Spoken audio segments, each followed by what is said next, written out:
even possibly, Gaurav, I'm looking at the two phases of Operation Sindoor.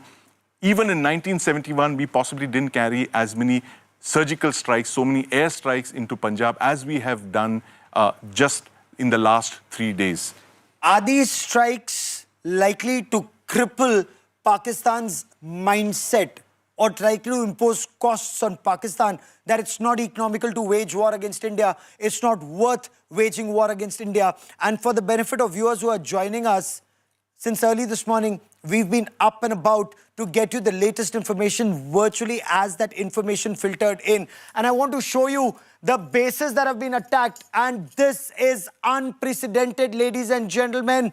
Using air power to punish terror and the sponsors of terror. Remember what Prime Minister Narendra Modi had said, there will be unimaginable costs imposed on terrorists and their perpetrators. मिट्टी में मिला देंगे. यहाँ तो कई आतंकवादी हैं जो मिट्टी के भी 6 फीट नीचे इस समय है, but that's a separate story. I want to show you these air bases that have been targeted. Nur Khan Air Base in Rawalpindi. It's the most strategic Air Force base of Pakistan.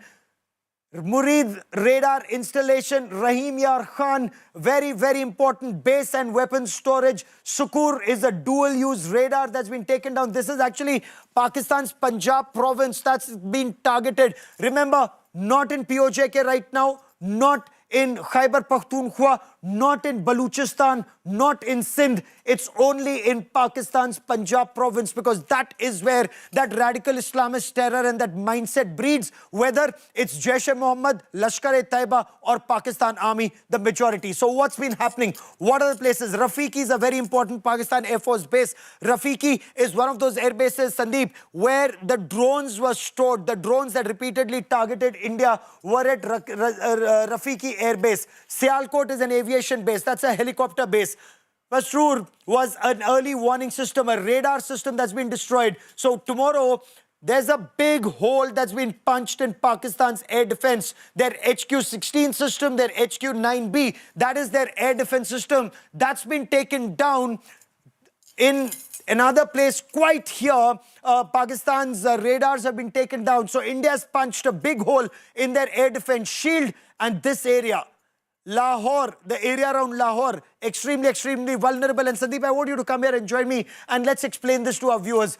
Nur Khan at Rawalpindi, the C-130s are deployed here. The comm squadron, the communication squadron is here, but so are the drones, and so are some of their strategic assets. Including the air-to-air refuelers. The IL-78s are parked here. So this is a base, the Nur Khan base, formerly the Chaklala Air Force Base, is where Pakistan parks most of its enablers. Now, the enablers are your AEW&C aircraft, your transport aircraft, and most importantly, they are the flight refuelers, the IL-78s, which they bought a couple of years back, which enhance the range and radius of their fighter squadron. So that is a big message there, striking at PAF Nur Khan, the airbase in Rawalpindi, the backyard of General Headquarters Rawalpindi. Oh, absolutely. All the VIP squadrons, are there. The generals fly out of Rawalpindi. It's very important to them. Now they can't fly out. The base is paralyzed, Gaurav, for at Rahim Yar Khan, and we will show you those images in just a moment. And Sandeep, this is something. Why is Nur Khan Air Base so important, as Sandeep was just explaining? Located right next to the GHQ, Pakistan Army Headquarters in Rawalpindi. Remember, the seat of power in Pakistan is not Islamabad, it is Rawalpindi. It is Rawalpindi indeed. And Gaurav, it'd be interesting to explain to our viewers what really happens when ordnance falls on an air base. When a bomb falls, when an airfield is cratered, for instance, a runway is knocked out, a building is taken out, you have the whole airfield, of course, flying operations cease immediately. The bomb disposal teams come in, they take over the whole airbase, and they go over it, looking for unexploded ordnance, looking for bomblets and, mines, missiles, all of that. So it essentially paralyzes an airbase for more than a day. And it's only once they pronounce all clear, then you can start with the repair and reconstruction of these airbases. So probably Pakistan's bomb disposal squads will be all over this base. Why? Because this also houses their Ilyushin 78, their IL-78s, that's the mid-air refueler aircraft. I believe it had gone for retrofit, if I remember correctly, unless it's already come back. They have their C-130s and they have their mid-air refuelers. The Lockheed Hercules C-130 aircraft is also here. That's a tactical lift transport aircraft, Yes. VVIP flying, and also for special forces. Absolutely, Gaurav. And you know, it was interesting that we had Admiral Arun Prakash on the show just last night with Rajdeep and you, where he was talking about his 1971 experience. And he has actually flown combat missions Oh my God. over Sargodha. Absolutely. Watch this. Watch this. Watch this. Watch this. This is the Nur Khan Air Base and it is burning. It's burning. Deep, it's burning. Nur Khan Air Base, Rawalpindi. It's in flames. That's the blast. That's the blast. And there it's burning. And we don't know how long will it burn. We don't know how long. Of course, Air Forces have that fast-setting cement. Yes. That's used for quick repair of runways and airfields. They'd be looking at, you know, restoring flying activity to these bases as soon as possible, Gaurav, because, I mean, this is a huge symbolic attack and the PAF would want to demonstrate that it has the ability to bounce back rapidly. But the message has been conveyed, Gaurav. Most importantly, the message has been conveyed to General Headquarters, Rawalpindi. I also want to show you the Rafiki Air Base. Remember, a lot was being said, and in a way to bring down the morale of the Indian people that, oh my God, there have been so many drones that are being sent into your country. That's the way the narrative was being built from Leh to Sir Creek. That's being sent now. This is the image that's coming in. So that's a likely JF-17 Thunder Block 1 and Block 2 squadron. At another place, okay, that's a blast pen for the likely Mirage 3 and Mirage 5. They're both, don't they? This is the India Today Austin team. We've taken a look at the satellite imagery here. Help our viewers understand this. This looks like the runway. And we wouldn't know if this is when was this picture taken. The runway here looks quite intact, but this is satellite imagery. It could be about a week old or more. Right, absolutely, Gaurav. What you're looking at here is a runway of more than 2 kilometers, and you're looking at the dispersal sites for aircraft storage at different areas. Now, dispersed, you know, aircraft are not all parked together. Bunched up, they're never bunched up to protect them from enemy attack. They are usually dispersed, and what you see here are the dispersal sites where the aircraft are parked, you know, far apart, and they're parked in hardened pens. You have these defensive pens. Those are the hardened pens. So those are the pens several feet of concrete to protect it from a bomb blast. Inside these are fighter jets. I want to now move to the next picture. We're showing you air bases and we're showing you, okay, this is the helipad at the Chunian Park Air Base. This is a helicopter base. That's a helipad. That's a military hospital. And that's the ISI headquarters. This again is an airbase that's been targeted. We still have to see the kind of ordnance that was used. And I believe some of the ordnance here has also been destroyed. Yes, Gaurav. And in fact, you know, this very interesting how these bases have been targeted. They all have something to do with the attacks that the Pakistan Air Force has launched on India. So it's cause and effect, really. And these air bases, these military sites have all been tracked very carefully by the Indian Air Force. And that is the reason, like, Pakistan has nearly 40 airfields and air bases, but only these 8 were selected, very carefully targeted to send out a message that we know this is from where four major air bases, 2 helipads, 2 radar stations. That's the one that's been targeted. Okay, after Chunian, we'll take you to Sukur. Okay, so that's a parked aircraft. That looks like a VVIP transport aircraft. It's a COM squadron aircraft or a Gulfstream. It looks like a Gulfstream G4 or a G5. You know, judging by its appearance. And then you have, of course, the hardened aircraft shelters and the hangars over here. So this is Sukur Air Base. It's another big, very, very important fighter base for the Pakistan Air Force. Sindh, the majority in Pakistan, 2 in Sindh. 2 in Sindh and the rest in Punjab province. Punjab province. Sargodha is a very, very significant message that India has sent out to Pakistan. So this is what it was on the 10th of May. Possible runway damage is being reported because in April, the runway looks absolutely intact there. And you see perhaps a hole that's punched into this here.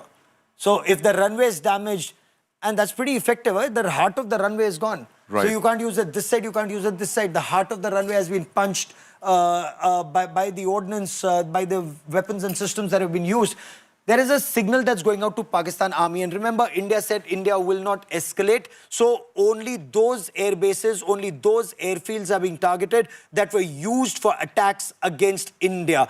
The aim, Sandeep, very clearly was to destroy Pakistan's command and control, logistics, other nodes that could be used for an attack against India, and also degrade their ability to bleed us in the future. So this was futuristic. Rahim Yar Khan, important weapon storage. Sukur had that dual-use radar. Yes. Chunia again had the radar and the technical depot. Rafiki is a picture which we'll try and just put out for you at the Rahim Yar Khan base, where there's a big hole. There. Watch that, Rafiki. Oh, amazing. Okay. It's actually more than just amazing. It's. Have you seen something like this before in our operations? Of course, you've seen this happening to Iraq, but Iraq is a non-nuclear weapon Never on the state. subcontinent, Gaurav. It's never happened. Remember, yeah. You know, it's unprecedented actually what you're seeing here.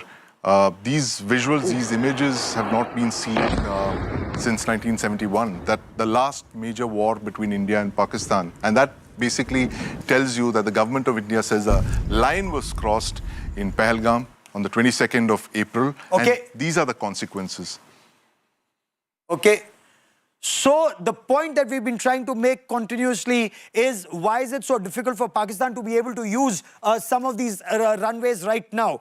One, there's a big crater, there's a big hole, and it will take some time to fill up that hole. Of course, all air forces across the world have what is known as fast-setting cement. As soon as that hole is there, you quickly bring your teams, your MES, that's your engineers, your military engineering service. You bring them, they clear the debris immediately, Sandeep, and they bring that fast-setting cement. They lay that cement immediately, then they tar it if it's possible. If it's not possible, then they just move ahead with the cement. Absolutely. And it's a cemented runway for about 3 kilometers. It's a cemented runway. So that by the next morning, the airfield is good to go. Airfield is good to go, and that's what the experience has been over conflict ever since the Second World War, when, you know, airfields were targeted. Unless there is unexploded ordnance, or for the benefit of our viewers, unless there are bombs and bomblets that are just lying around there. And if they are, your troops could be going there, and your troops in an anti-personnel mine, they could be impacted. We don't know what kind of ordnance is lying there.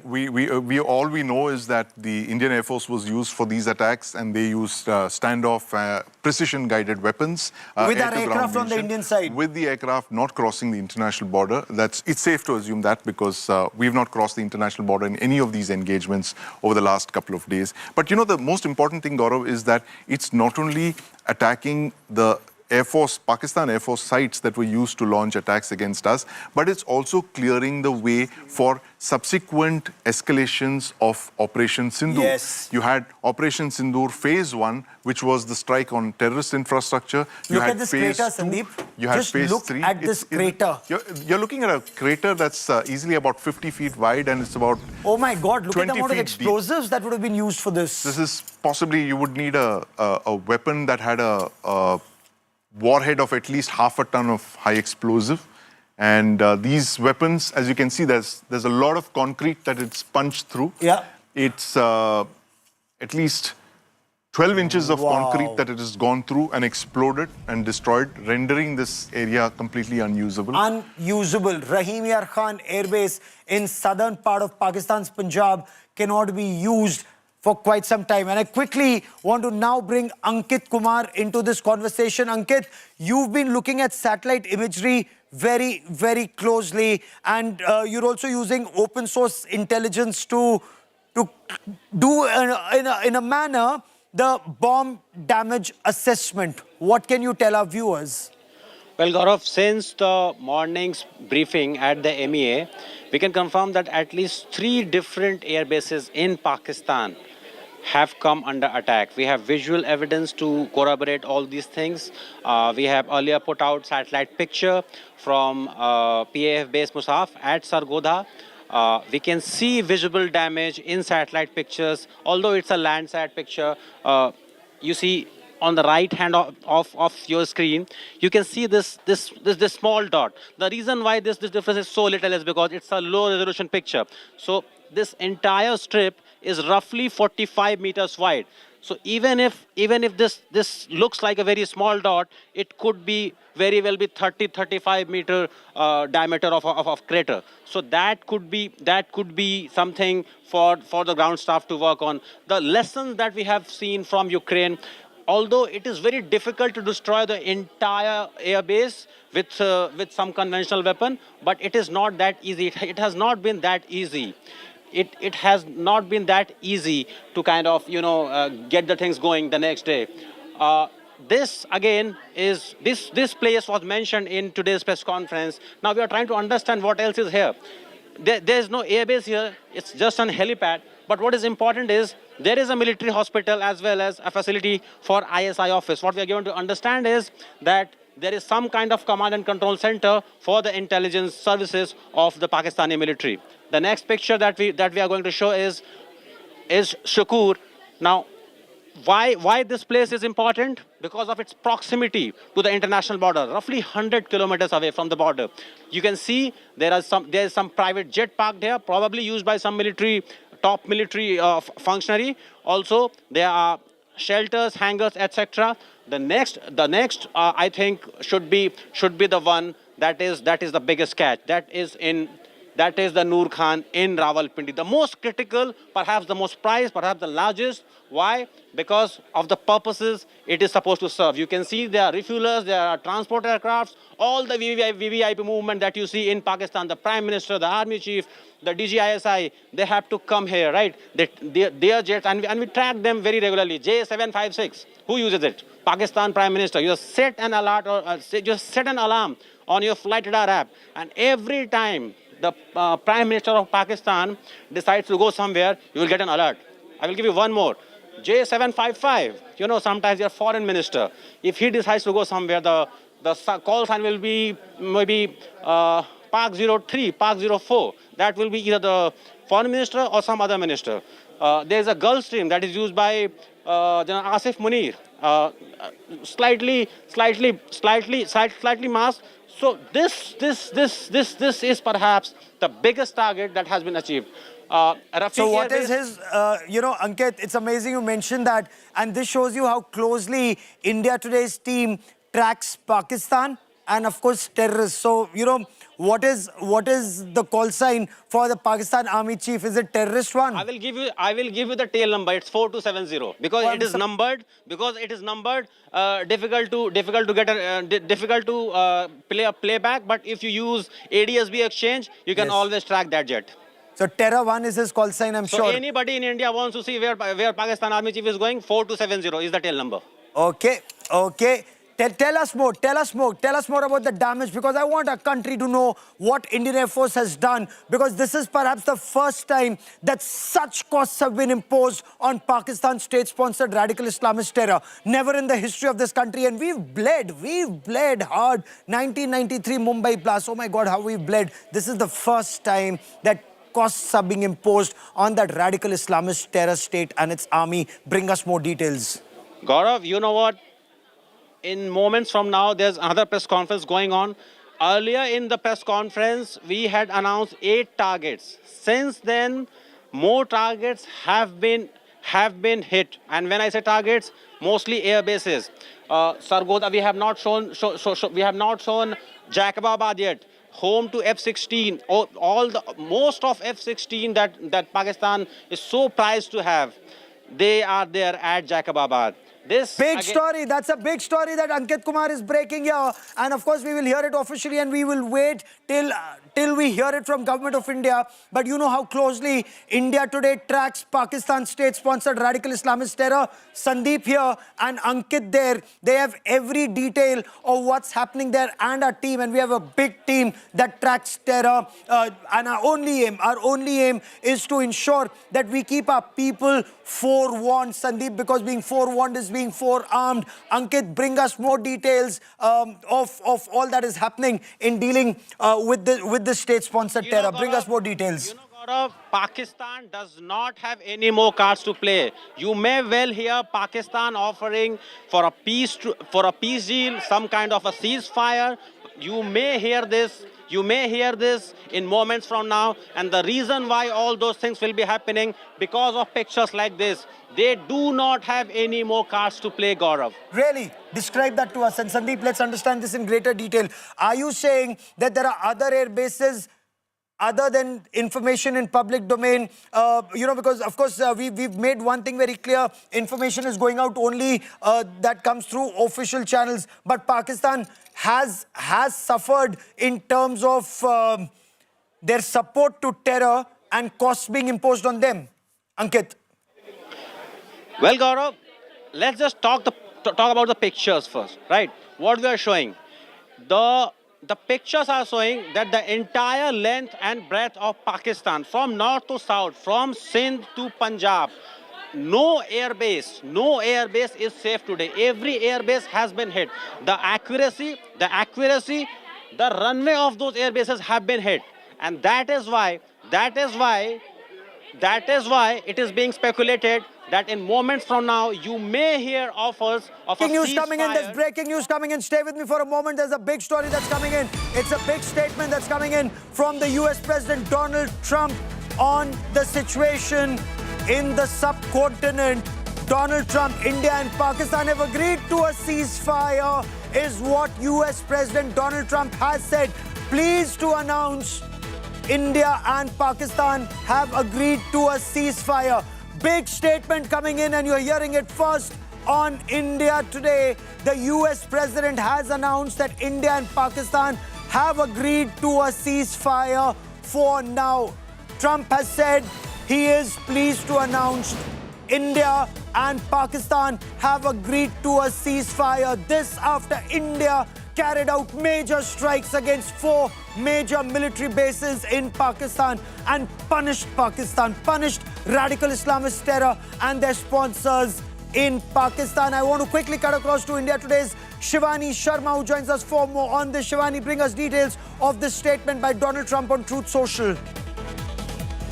Gaurav, this is a big breaking that Donald Trump has now announced and congratulated both the countries for a ceasefire. He says that after a long night of deliberations, both the countries have agreed for an immediate and full de-escalation and a ceasefire, immediate ceasefire that has been announced by Donald Trump, the US President, Gaurav. And this is actually a big development in past 4 days after Operation Sindoor was successfully conducted after these terror outfits were neutralized, and how Pakistan had been escalating by sending swarm drones to Indian places. And now Donald Trump, the President of America, has announced that this is a big step by both the countries, where both the countries have agreed to an immediate and complete ceasefire. So now ceasefire has been announced by Donald Trump, and he's congratulating both India and Pakistan. So this was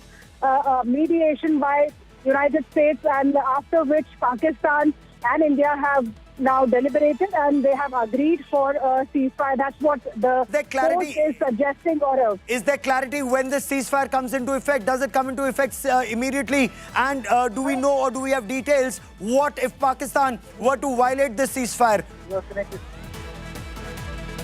See, Gaurav, this post that has been given out by Donald J. Trump on at 5:25 p.m. At May 10th, that means the Indian time, just minutes back, says that full and immediate ceasefire. Immediate means it is starting now, as by the announcement. And this also says congratulations to both countries on using common sense and great intelligence. Thank you for your attention to this matter.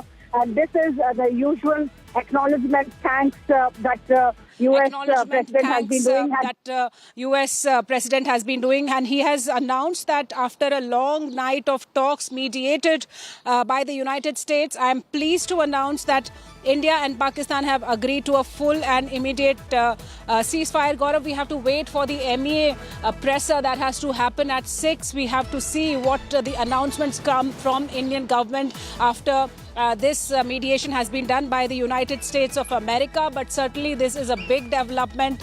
We've been seeing a lot of operational action across the western border in India, where Pakistan has been trying to inflict upon the civilians, and India had been retaliating with restraint. But India had made it very clear that any kind of act of terror will be taken as act of war. Okay. So India doesn't want any terror activity upon the Indian citizens. That has also been made very clear, and now we have to wait for the MEA press conference that has to happen at 6 this evening, just few minutes from now, and then there'll be more clarity on this, Gaurav. Oh, absolutely.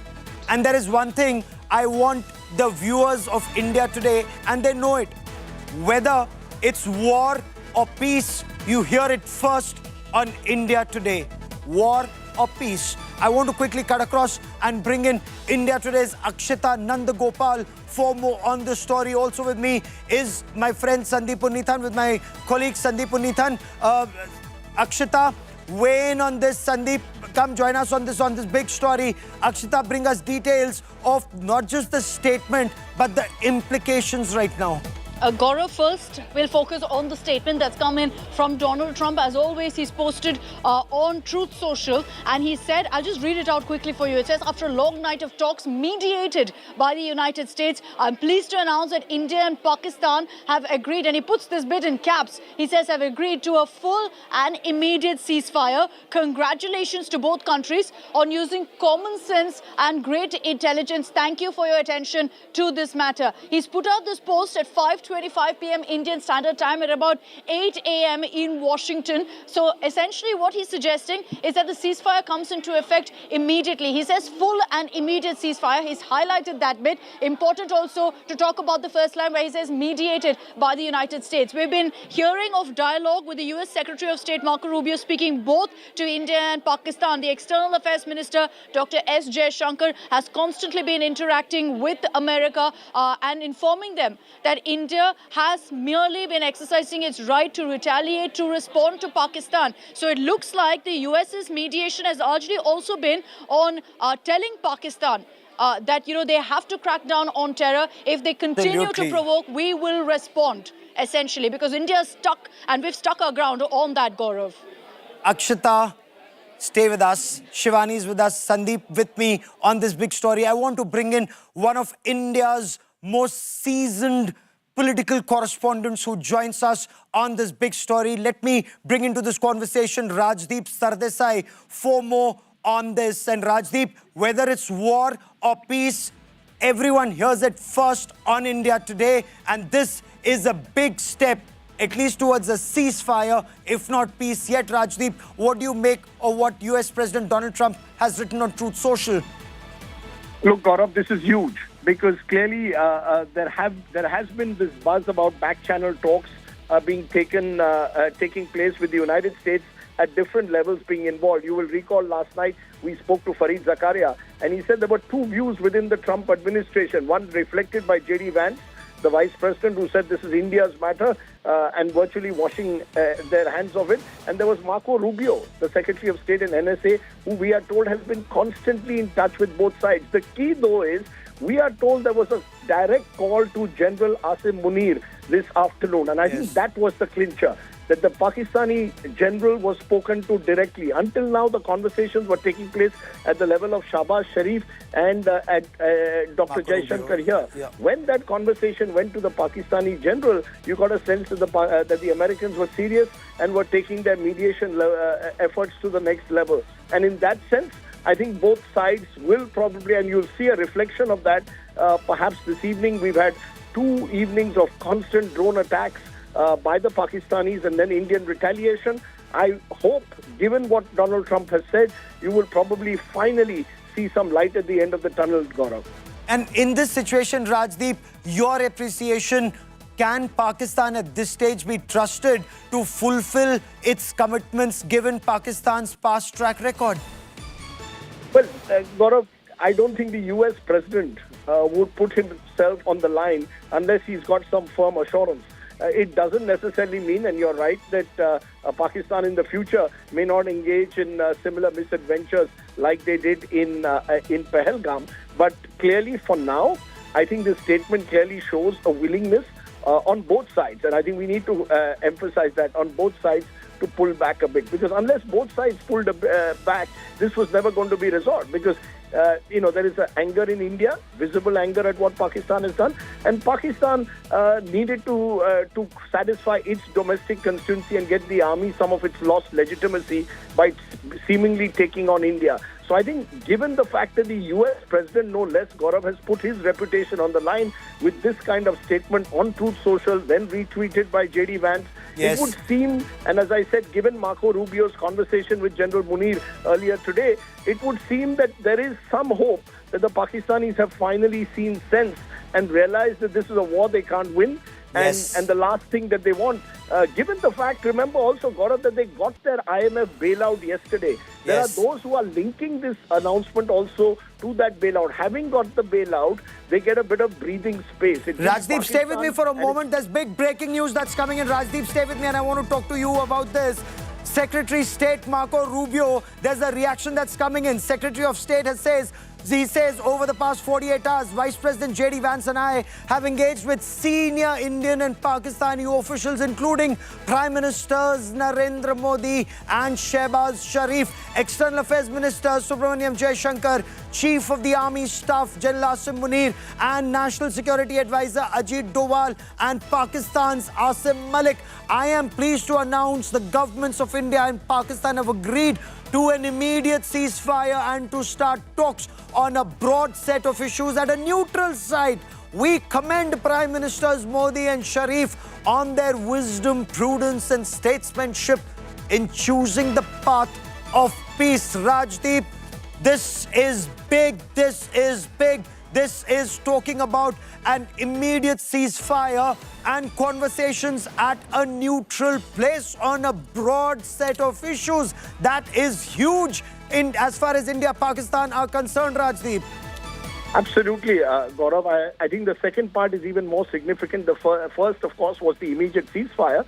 But the very fact that the two sides are willing to talk to each other on a broad range of issues takes this to another level. It suggests that not only are the two sides coming to a ceasefire, but hopefully in the near immediate future coming to some kind of a commitment on talking to each other. I think one of the concerns, Gaurav, has been that there has been so little dialogue between the two sides. In fact, Fareed Zakaria made this point very emphatically yesterday, that one of the problems was that there was very little back-channel dialogue taking place. You will recall, Gaurav, you covered the Kargil war. That war ended with Bill Clinton's direct intervention. Yes. And Nawaz Sharif, you will recall, was called to Washington at the time, and that's how the Kargil war ended. Now you've got a situation where Donald Trump, who till yesterday, and this is interesting because with Donald Trump you never know what happens next. Till yesterday, he didn't seem very interested in resolve or directly getting involved. But in the last 24 hours, he's directly got involved. I think there's a sense that the Americans got that this is escalating beyond control. There were two sides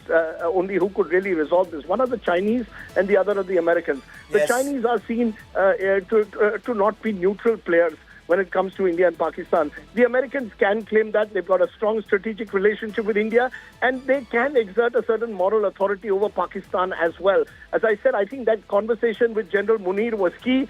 I'm also told, Gaurav, and this is interesting, that Nawaz Sharif attended one of the meetings yesterday Yes. of the Pakistan civilian leadership. Now, Nawaz Sharif had come in from London and he apparently impressed upon his brother Shahbaz as well as the Pakistani military that, look, we cannot afford to get into a long drawn-out conflict at this stage.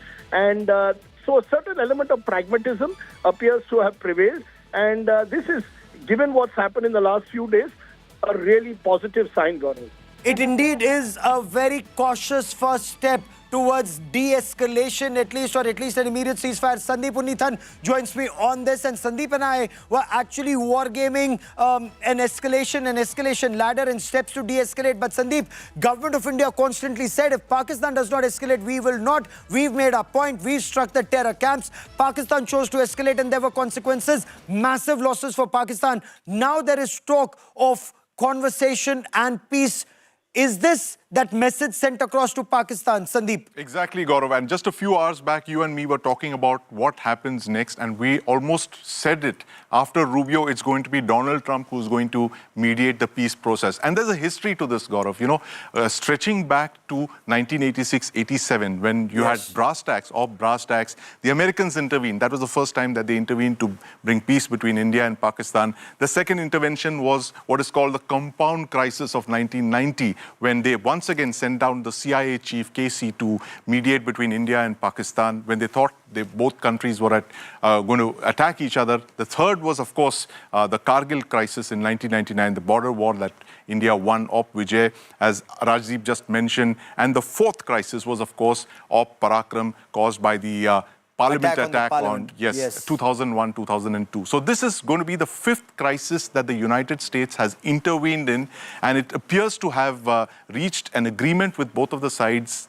got them to decide to call for a ceasefire, because Pakistan was literally in a very hard place, Gaurav. As Rajdeep mentioned, the fact is that General Asim Munir thought he could turn Pakistan into a hard state. He took some very hard decisions, and just like Pervez Musharraf in 1999, he's landed Pakistan into a very, very hard situation indeed, Gaurav. And this is exactly almost a replay of the Kargil War of 1999, where the military adventurism that General Musharraf resorted to had to be settled by Nawaz Sharif, who had to run to Washington to get Bill Clinton to end the conflict. So that was in July. August, September, October. 3 months later, he lost his job. Now it remains to be seen, Rajdeep, if you're still with me, 3 months later, will Shahbaz Sharif lose his job if history were to repeat itself? And Sandeep, it would be very curious right now. Will Shahbaz Sharif continue? And this time, will Shahbaz Sharif remain and Asim Munir lose his job? I mean, it's a very tricky situation in Pakistan. Usually, army comes up on top.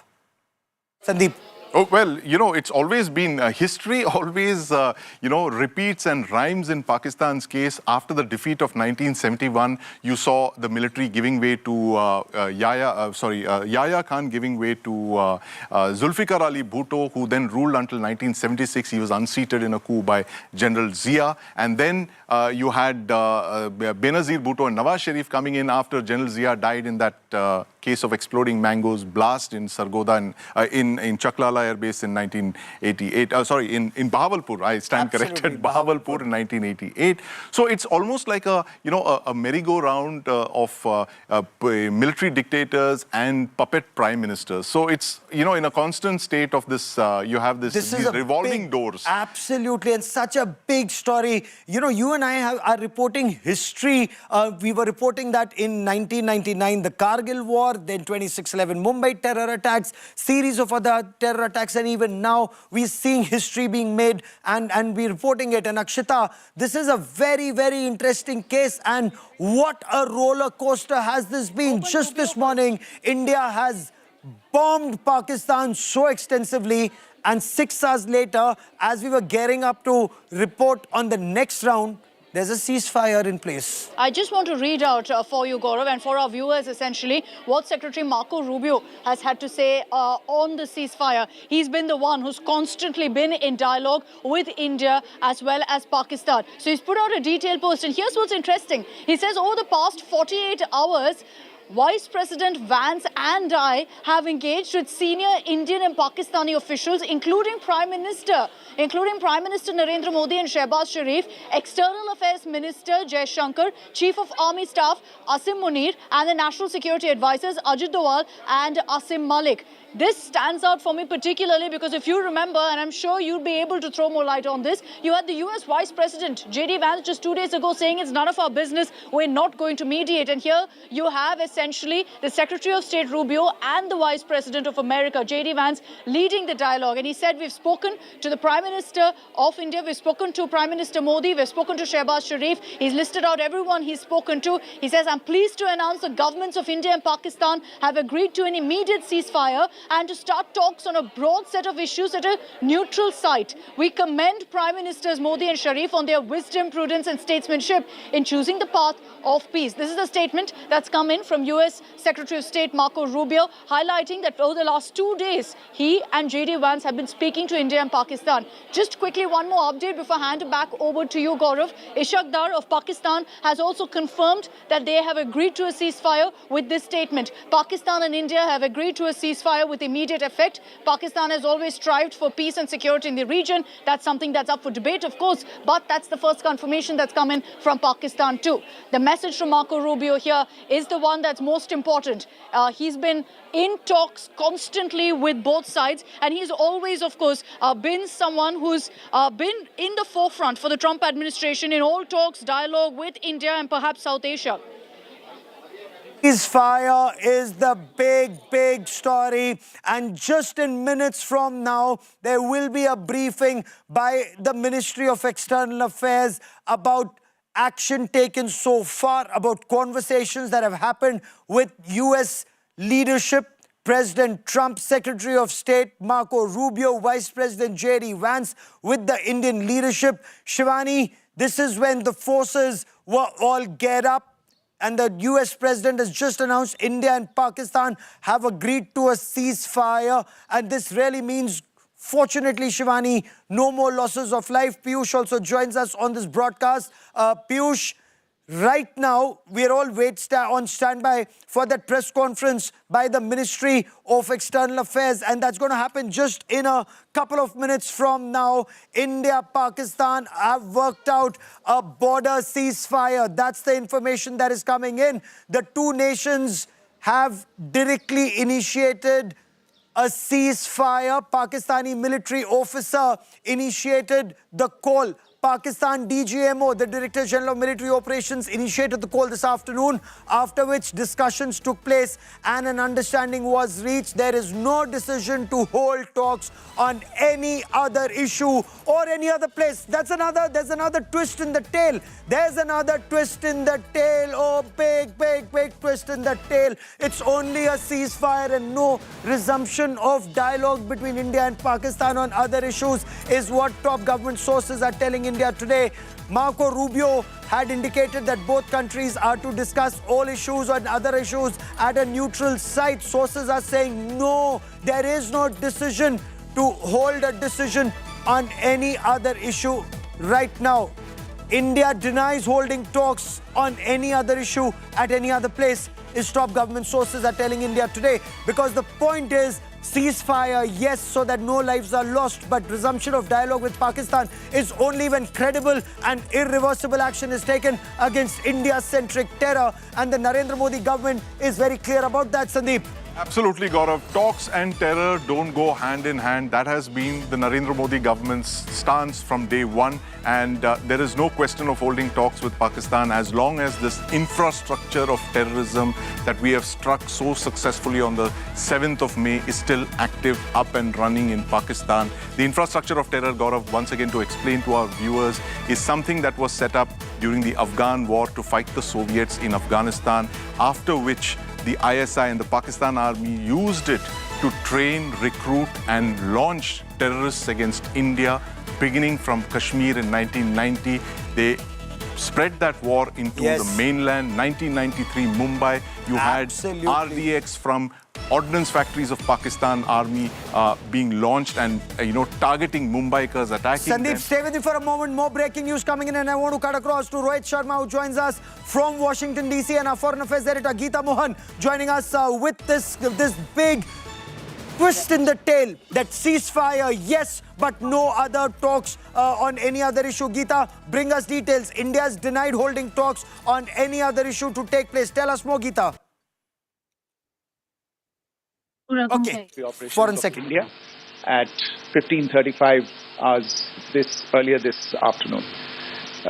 It was agreed between them that both sides would stop all firing and military action on land and in the air and sea with effect from 1700 hours Indian Standard Time today. Instructions have been given on both sides to give effect to this understanding. The Directors General of Military Operations will talk again on the 12th of May at 1200 hours. Thank you. Sweet. It's a big statement that comes from Foreign Secretary Vikram Misri. 1700 hours, a ceasefire has been put in place. Big story coming here on India Today, and this ceasefire has come into effect from 1700 hours today. India has confirmed there is a ceasefire in place. It came into effect 1 hour earlier. The conversation took place between the Director Generals of Military Operations. India has confirmed there is a ceasefire in place. A ceasefire that has come into effect at 1700 hours today.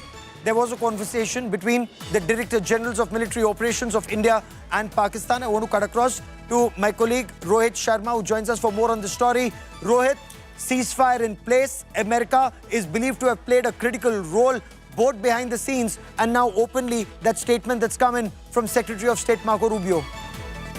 Absolutely, Gaurav. I think this is something that America has been wanting to do. We've seen from day one. President Trump has said that he wanted to intervene. He wanted to help both the sides. And then today, finally we learned that, it was a long night here in America. There were a lot of calls between Pakistan, Islamabad, and India, including the Secretary of State Marco Rubio and VP speaking with Prime Minister Narendra Modi. So it seems like America has been that, as you know, there'll be a briefing by my colleagues from the military. The Director General of Military Operations of Pakistan called the Director General of Military Operations of India at 15:35 hours earlier this afternoon. It was agreed between them that both sides would stop all firing and military action on land and in the air and sea with effect from 1700 hours Indian Standard Time today. Instructions have been given on both sides to give effect to this understanding. The Directors General of Military Operations will talk again on the 12th of May at 1200 hours. Thank you. It's a very short and very cryptic statement that's come in from Foreign Secretary Vikram Misri. There's a ceasefire which is already in place. Ceasefire that's already started 1700 hours. That's 5 p.m. today. The two DGMOs, they spoke at 15:35 this evening, which means 3:35 was when the Pakistan DGMO called up his Indian counterpart and proposed the ceasefire. The ceasefire is on land, sea and air, which means no more will the Indian Navy ships be carrying out their live firing drill and military exercises, naval exercises in the Arabian Sea. No longer will Indian Air Force fighter jets bomb Pakistan Air Force bases and terrorist infrastructure and launch pads, at least not for now. And no longer will the armies remain in a situation where there's ceasefire violation along the line of control on either side of the Pir Panjal ranges. I want to bring in Shivani Sharma, our defense correspondent. So Shivani, the DGMOs will speak again. They usually speak every Tuesday to know what's happening on the other side of the hill and to keep everything under control. But this is a very, very significant call, especially when ceasefire violations were leading to major civilian losses of life on either side of the line of control. Gaurav, this will not be the usual routine DGMO call that happens every Tuesday, but this will be a special DGMO call that will be taken up on Monday, that is 12th of May, and exactly little more than after 24 hours of ceasefire that has been announced by the Ministry of External Affairs also, and this ceasefire will be maintained on land, air and sea. We were reporting a lot of ceasefire violation along the line of control where a lot of damage was inflicted on the Indian property. The civilians were being harmed, and now when the ceasefire has been announced, there will be a respite on both the sides. But yes, we have to review this ceasefire if it is being met accordingly or not, and we have to keep on the talks at the DGMO level. So on Monday at around 12, there will be a talk between the DGMOs of India and Pakistan to discuss the ceasefire and how it's been taken ahead. Gaurav. Indeed, Foreign Affairs Editor Geeta Mohan also with us on this story. We have Sandeep Punithan with me on this big story because this is a day of very fast-paced developments. Piyush also joins us on this. Piyush, this was a very cryptic statement that was made by the Foreign Secretary. There was intervention, we are told, from the United States of America. What more are you picking up from your sources? Well, Gaurav, one thing is clear that ceasefire has been announced by both the sides, and that happened after the Pakistan DGMO spoke with Indian DGMO, and they have announced a ceasefire. Now, the other level of talks will take place. Another talks will take place on 12th of May at 12 noon, and apart from that, no other talks will take place because one thing is clear that we cannot have talks and terror go hand in hand. Also, it's very important to understand, Gaurav, that the sources within the government have told us that any act of terror in future will be considered as an act of war and it will be responded effectively. That's what the sources have told us. And if in future any act of terror is carried out by Pakistan, then we will respond accordingly. Looking at that, we can also expect more developments to take place in the day. But the biggest development which we are right now picking is that ceasefire has been announced, and it was a very brief statement which was made by Foreign Secretary Vikram Misri.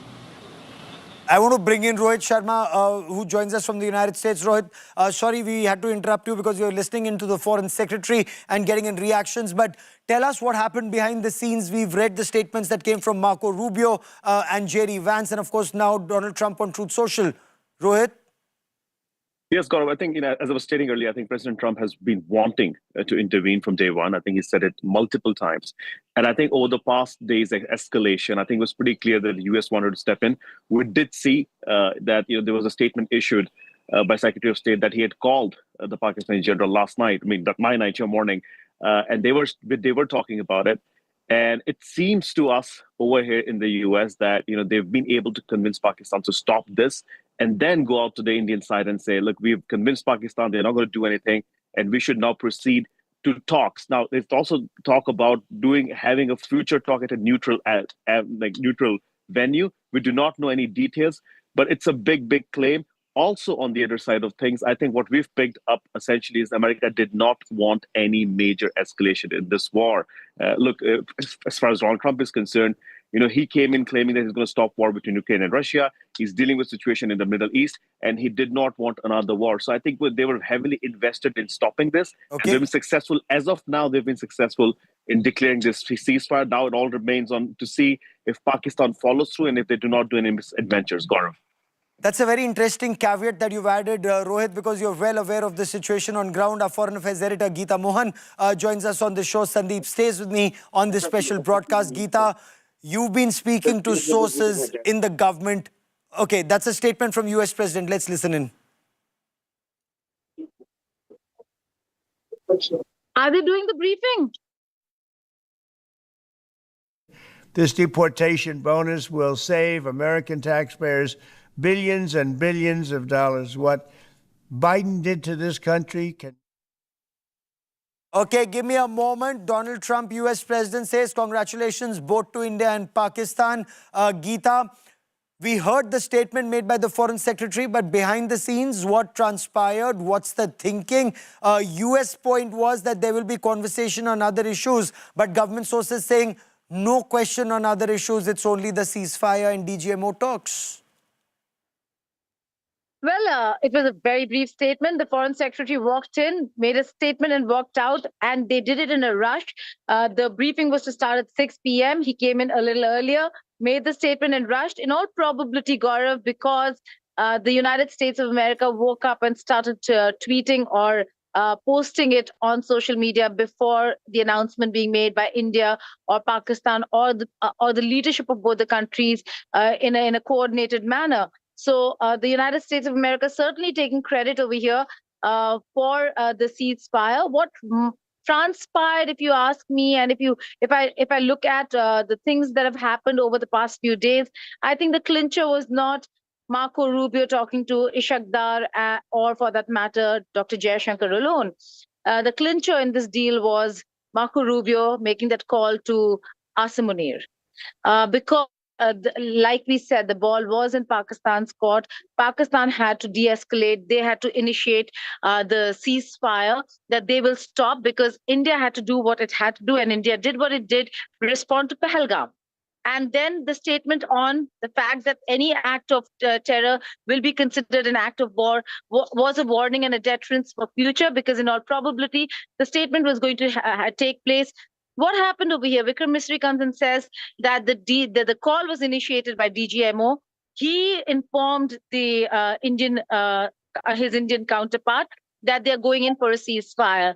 And that, in all probability, must have happened with all the calls.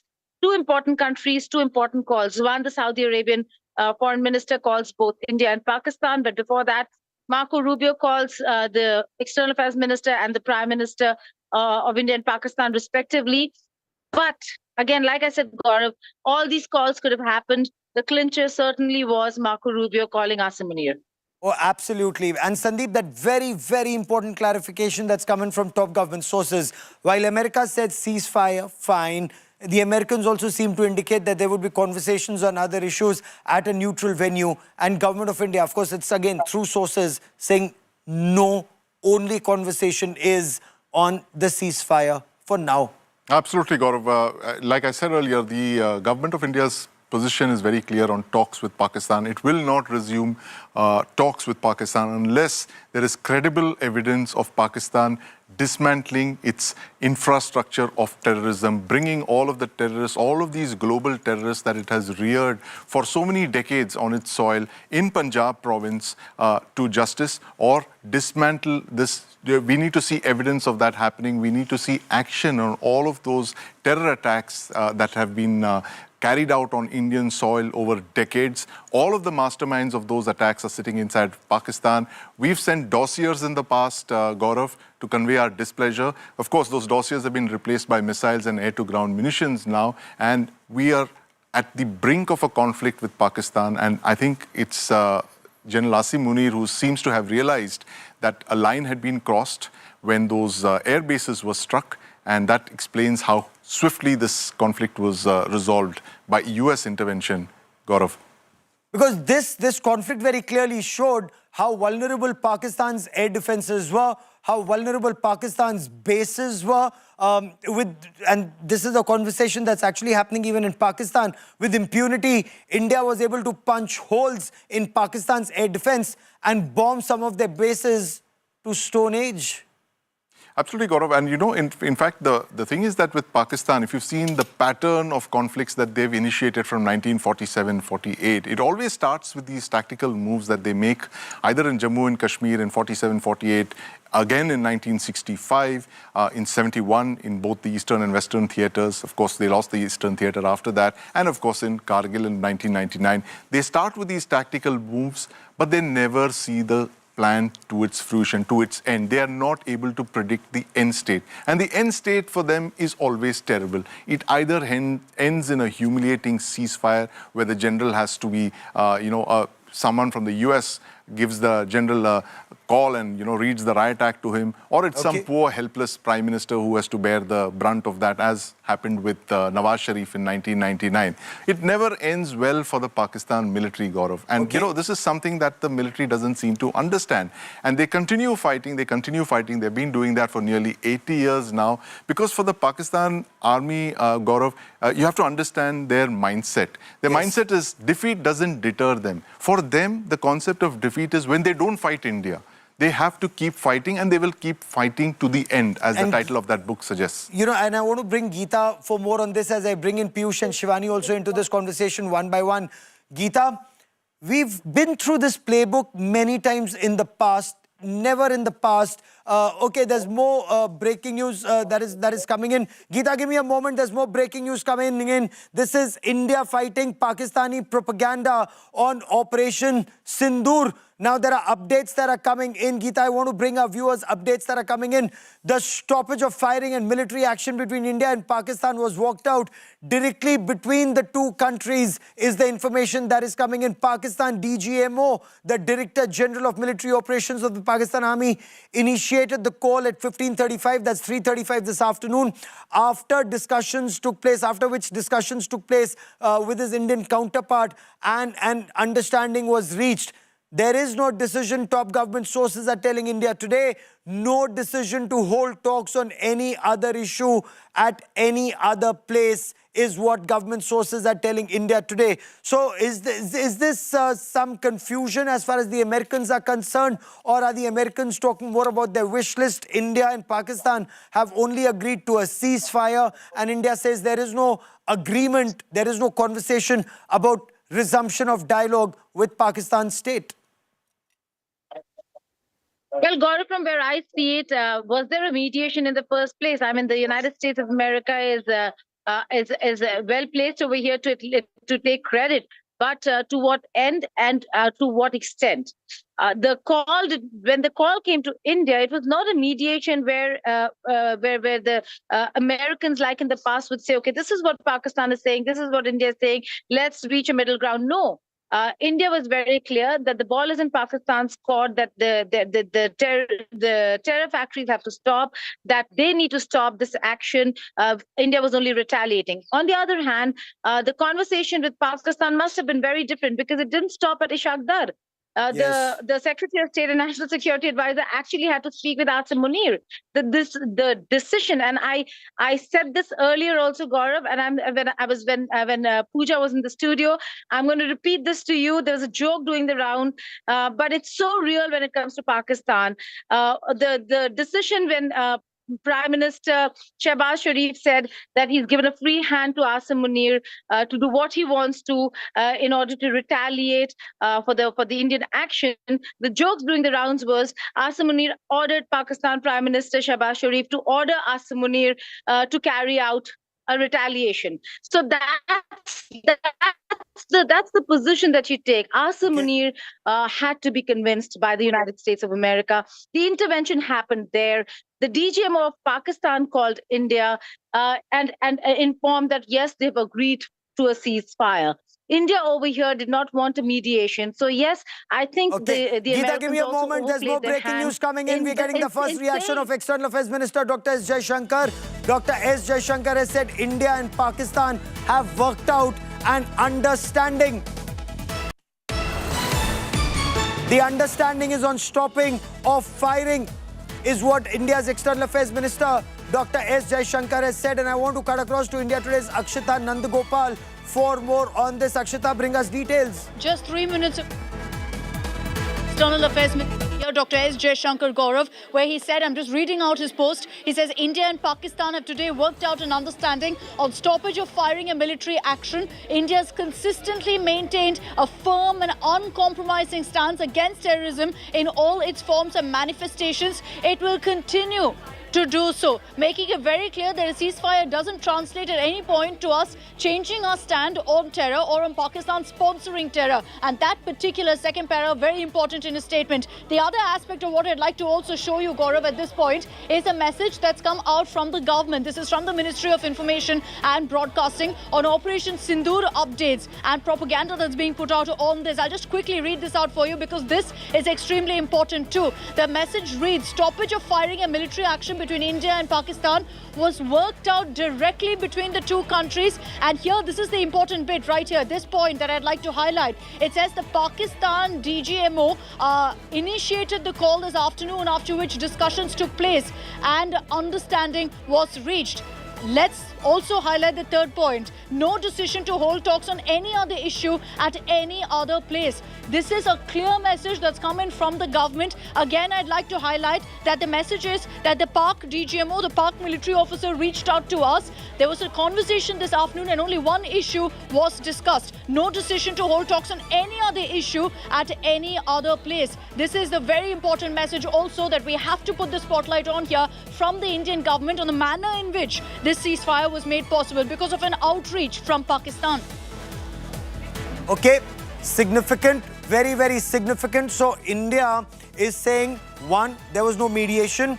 This was a call that came from the United States, from Pakistan DGMO to the Indian DGMO.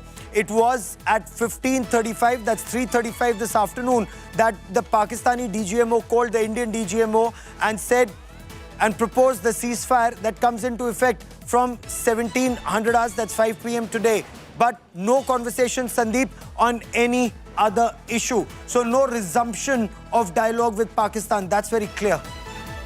It's very clear indeed, Gaurav. Very cryptic statement from the Foreign Secretary. A very terse statement on the fact that it was just going to be limited to a ceasefire and not about any other talks with Pakistan. So the government of India is very clear on its stance that talks and terror won't go hand in hand. But you know, the important thing to realize, Gaurav, is that when we were talking earlier about back channels between India and Pakistan, you know, General Asim Munir shut down the most important back channel with India when he appointed the DGISI, Asim Malik, Lieutenant General Asim Malik, as the National Security Advisor, which means he closed all avenues of a back channel. In the past, you had a civilian NSA who was actually running the back channel with National Security Advisor Ajit Doval. But in this case, it was the military that took over even the back channel, leaving no room for doubt who the real boss in Pakistan was. That's General Asim Munir. Okay. And that is the reason that Foreign Secretary Marco Rubio had to call, Secretary of State Marco Rubio had to call Asim Munir, dial him to dial down the tension. And let me quickly bring into this conversation my colleague Shivani Sharma. And Shivani was and has been at the line of control, which was red hot till just some hours ago. Has that ceasefire already taken effect? Have instructions been passed down the chain of command? And we're told it's already in effect from 1700 hours, that's 5 p.m. Gaurav, exactly. We are not hearing any kind of shelling now because till morning, early today, we were hearing that ceasefire violations, the artillery gunfires that were going along the line of control. But there is peace. But we must also bring in a point out here, the correlation between the policy change announcement by the government that any act of terror would be accounted as an act of war, and also the air bases that were destroyed by the Indian armed forces, the damage that was inflicted, after which Pakistan decided to talk to India.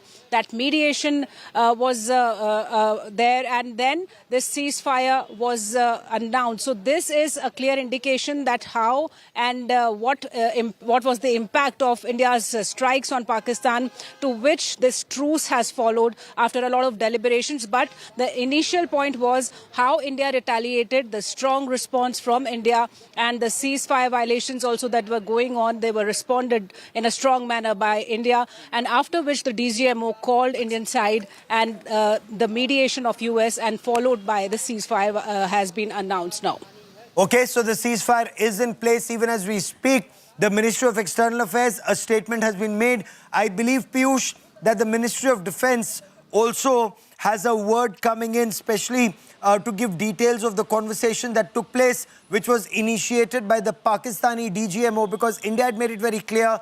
India had made that message conveyed. India had conveyed that message and made that point after Murid Ke and Bahawalpur and Sialkot and 9 locations all along the ALC and the IB were bombed. That terror was being punished. Pakistan chose to escalate. India just carried out more punitive strikes, demonstrative but not escalatory.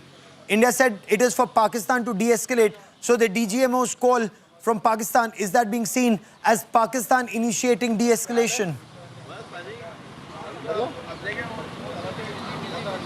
Well, Gaurav, if you go by the message which we have conveyed to the world, that at 3:35 today, it was Pakistan DGMO who initiated the talks with India, and ceasefire after then was announced, and after that both the countries agreed to have immediate and full ceasefire.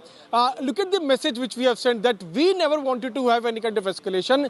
We wanted only to punish the terror which has been sponsored by Pakistan. That's why we only hit the 9 targets, and all successful targets were there.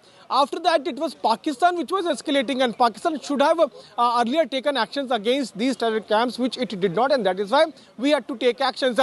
In their press conferences, Gaurav, we have seen how the government has been making it very clear that India does not want to escalate. We are only retaliating to the provocation which is being done by Pakistan. We also shot down all the drones, all the activities, those were being done by Pakistan, and we had to attack their airbase only because they were were trying to attack our cities. They were trying to attack our military installations.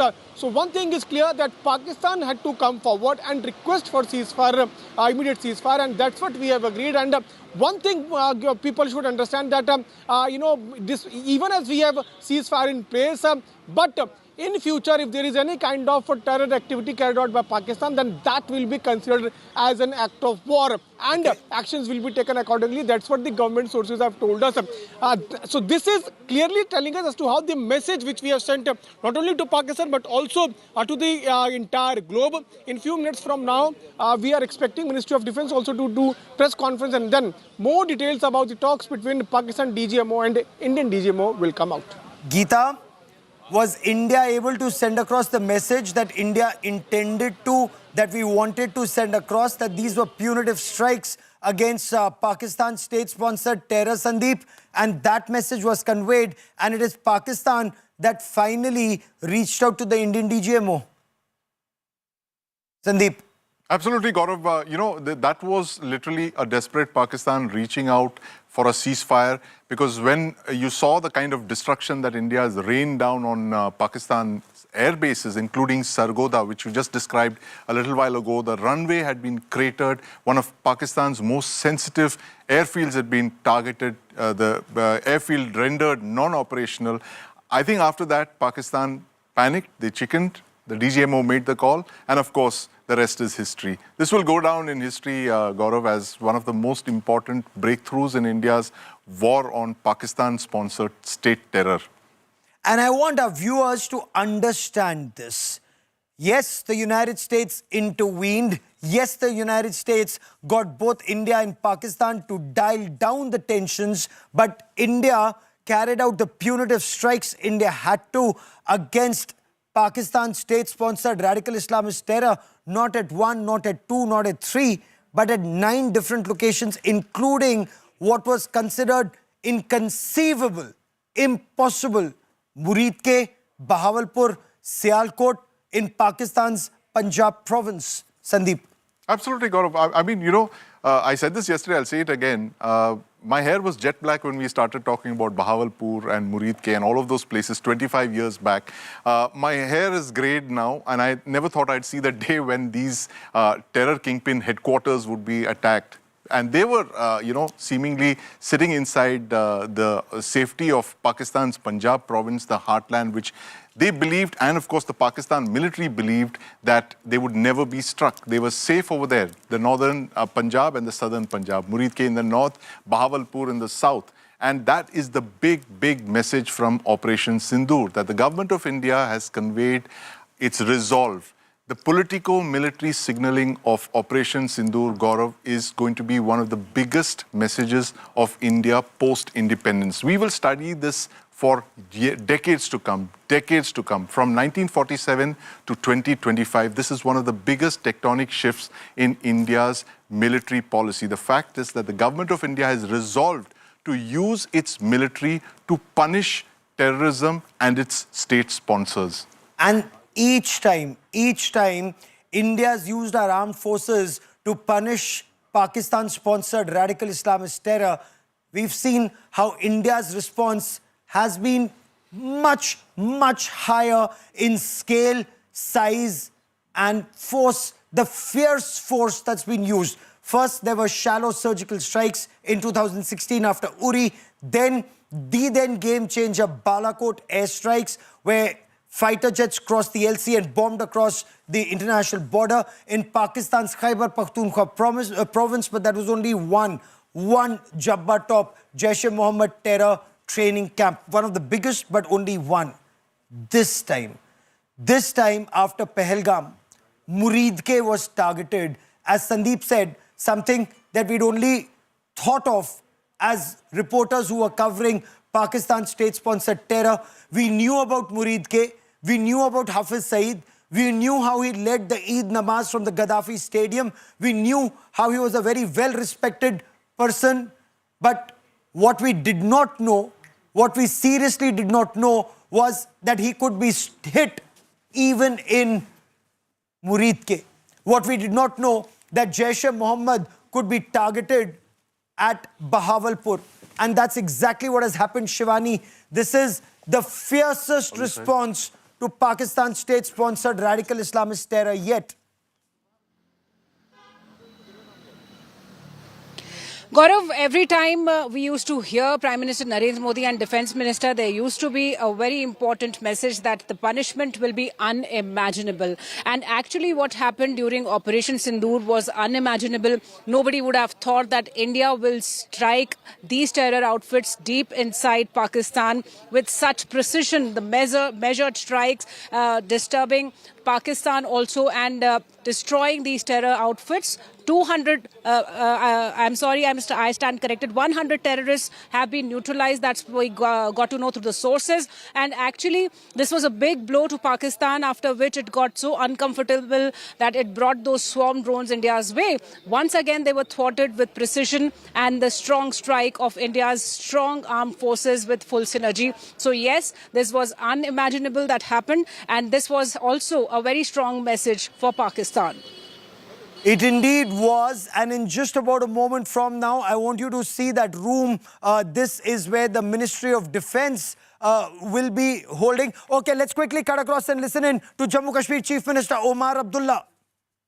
पहुंचाना शुरू करें, जहां-जहां लोग जख्मी हैं उनका ठीक तरह से इलाज हो, उन्हें भी गवर्नमेंट स्कीम के तहत रिलीफ मिले। और जैसे आज सुबह ऐलान हुआ है, जहां-जहां कीमती जानें गई हैं उन लोगों को हम वापस नहीं ला सकते, लेकिन कम से कम उनके गम में शरीक होकर उन घरों को हम थोड़ा सा रिलीफ पहुंचाने का काम करेंगे। उमर साहब, आज आप जम्मू में थे, you had a first hand stock of the situation there, so after March जो अब सीज फायर का है, व्हाट्स योर प्लान? नुकसान बहुत हुआ है। नुकसान जम्मू शहर में हुआ है, लेकिन जम्मू शहर से बाहर अगर हम बात करें, पुंछ शहर को बहुत ज़्यादा जो है डेवस्टेट किया हुआ है। कल रात को रजौरी में बहुत नुकसान हुआ। टंगधार पहले दिन से निशाना बना है। तो जैसे मैंने अभी कहा, डीसीज़ को वाज़िया हिदायत दी गई है कि वो फौरी तौर डैमेज का जो है फाइनल असेसमेंट करके वो असेसमेंट हम तक पहुंचाएं, ताकि हम इन घरों को रिलीफ जो है पहुंचाना शुरू करें। इसके साथ साथ कई दिनों से अब हवाई अड्डा हमारा बंद रहा है। उम्मीद करते हैं कि सीज़ फायर के बाद दोबारा हवाई अड्डा खुलेगा और हमारे जो यहाँ से हाजी हज करने के लिए जिनको निकलना था, हम भेज नहीं पाए। इंशाल्लाह जैसे ही हवाई अड्डा खुल जाता है तो हम दोबारा हमारे अपने हाजियों को यहाँ से रवाना करना शुरू कर देंगे। भी आज आपने ऐलान कर दिया था। वो हमने जो कीमती जानें गई हैं वहाँ पे हमने थोड़ा सा कॉम्पनसेशन का ऐलान किया है, लेकिन उसके साथ साथ अब जहाँ लोग ज़ख्मी हुए हैं उन्हें भी हमें मुआवजा देना होगा, कॉम्पनसेशन देना होगा। और जैसे मैंने अभी कहा, जहाँ जहाँ प्रॉपर्टी का नुकसान हुआ है वहाँ पे भी। Okay, thank you. So big statement from Jammu and Kashmir Chief Minister Omar Abdullah, and he's the man who's on ground. Omar Abdullah, extremely brave in the line of fire. He's been traveling to some of the worst hit areas, and perhaps in Jammu, just moments after shelling, he would go to the house of those whose houses were impacted, visit those people, promise them whatever help he could. And in a situation like this, when the chief executive of the administration, when the chief minister of the state reaches out to you, comes to your house, visits you, puts his hand on your shoulder and says, I will do whatever I can to help. And I've got this from ground zero, from victims who said it was a gesture on his part that they value, and it wasn't just in Jammu. He's visited victims in various parts. He's told district collectors to reach out, whether it was in Tangdhar, one of the worst impacted areas, or in Punch, or in Rajouri. Went out, reached out to everybody. Big breaking news coming in after Operation Sindoor on the 2nd of May. Pakistan's National Security Advisor and the ISI Chief, Lieutenant General Asim Malik, was trying to reach out to India's National Security Advisor Ajit Doval, especially after the action of the last 3 days.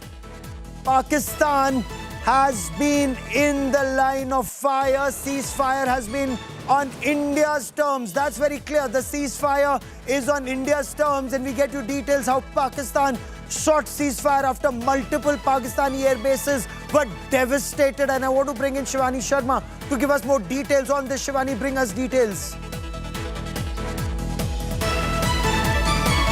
See, what we are learning through the sources, Gaurav, that right after Operation Sindoor, Pakistan was disturbed and it tried to reach out to India by trying to speak to the NSA Ajit Doval, but the talks did not happen because of India's will.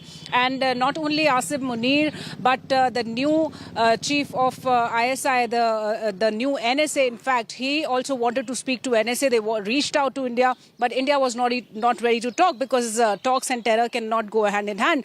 And after which we have seen the escalations that came in from Pakistan, to which India responded, retaliated with full force. There was heavy damage that was inflicted to Pakistan's air bases across Pakistan, starting from Rawalpindi to other places. In Lahore also we had destroyed the air defense systems out there. So this heavy damage not only inside the Pakistan's air bases, but also line of control. We were reporting every day how India was retaliating with full force, especially yesterday when the swarm drone attack happened on India and it was thwarted. Pakistan had to have heavy damages, not only of the property, the air bases, the runways got cratered, but the personnel in Pakistan are being told to have heavy damages. Losses have been reported out there. So this was a big blow for Pakistan, in fact. And then it once again tried to reach out to India, to which after considerations, the ceasefire was announced after certain... So Pakistan finally conceded agreed to a ceasefire. Okay, let's listen in to Randhir Jaiswal, spokesperson. Good evening, ladies and gentlemen. I welcome you to this press briefing on Operation Sindoor and related developments. We have with us Commodore Ravi Nair, Colonel Sophia Qureshi, and Wing Commander Vyomika Singh to brief you. With that, I hand over the floor to Commodore Nair.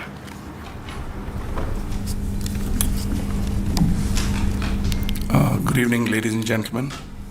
As the Foreign Secretary had said, you're aware there's an understanding that has been reached to stop all military activities at sea, on the air and on the land, and the Indian Navy, Indian Army and the Indian Air Force have been instructed to adhere to this understanding.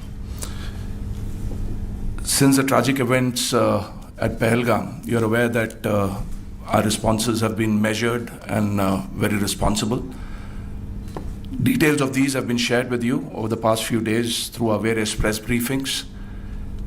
What has also happened is that there is a significant amount of misinformation that is being undertaken from the other side. And as a professional military organization, we thought it is also our duty to dispel those misinformation aspects, as also state the facts of the case as they stand. Towards that, I will now hand over to my colleague, Colonel Qureshi. नमस्कार। अब मैं आपको पाकिस्तान की miss information campaign के बारे में अवगत कराऊंगी। पहला, पाकिस्तान ने यह क्लेम किया कि उसने अपने JF-17 से हमारे S-400 व ब्रह्मोस मिसाइल बेस को नुकसान पहुंचाया, जो कि बिल्कुल गलत है। दूसरा, उसका ये भी मिस इन्फॉर्मेशन कैंपेन था कि हमारी एयरफील्ड्स जो कि सिरसा, जम्मू, पठानकोट, बठिंडा, नलिया और भुज में हैं, ये उसका मिस इन्फॉर्मेशन भी बहुत गलत है। तीसरा, पाकिस्तान के मिस इन्फॉर्मेशन कैंपेन के मुताबिक हमारे एम्यूनिशन डम्प्स जो चंडीगढ़ और बियास में हैं उसका डैमेज हुआ, यह भी बिल्कुल गलत है। हमने आपको मॉर्निंग ब्रीफिंग में बताया था विद फैक्ट्स एंड फिगर के साथ कि ये सारी चीज़ें बिल्कुल सही सलामत हैं। अब मैं आपको बताना चाहती हूँ कि पाकिस्तान के एक प्रेस कॉन्फ्रेंस में ये बात की गई थी कि उनके सीनियर मिलिट्री ऑफिसर्स जो कि पूरी तरह से ये भ्रामक हैं और तथ्यों से दूर हैं कि पाकिस्तान की ओर से ये झूठा आरोप भी लगाया जा रहा है कि भारतीय सेना ने मस्जिदों को नुकसान पहुंचाया। मैं इससे बिल्कुल स्पष्ट करना चाहती हूं कि India is a secular nation और हमारी सेना भारत के कॉन्स्टिट्यूशनल वैल्यूज़ की एक बहुत प्यारी झलक है। इंडियन आर्म्ड फोर्सेस ने पाकिस्तान को बहुत भारी नुकसान पहुंचाया, उनके मिलिट्री इंफ्रास्ट्रक्चर्स को, चाहे वो लैंड एसेट्स हों या फिर उनके एयर एसेट्स। यही नहीं, इंडियन आर्म फोर्सेस ने पाकिस्तान की एयरफील्ड्स स्कर्दू, जकोबाबाद, सरगोदा और बुलारी को बहुत नुकसान पहुंचाया। इसके अलावा पाकिस्तान के air defence system, radar system, उनको भी एयर स्पेस में अनटेनेबल किया। यह भी बताना चाहती हूँ कि लाइन ऑफ कंट्रोल के पास पाकिस्तान के command and control logistic installations और उनके मिलिट्री इंफ्रास्ट्रक्चर्स, मिलिट्री पर्सनल्स का इतना भारी नुकसान हुआ कि पाकिस्तान की ऑफेंसिव व डिफेंसिव कैपेबिलिटी को नष्ट कर दिया गया। अंत में मैं फिर से ये बात दोहराना चाहूँगी, इंडियन आर्म फोर्सेस पूरी तरह से तैयार है, सतर्क है और भारत की संप्रभुता और अखंडता की रक्षा के लिए पूरी तरह से कमिटेड है। धन्यवाद। जय Hind.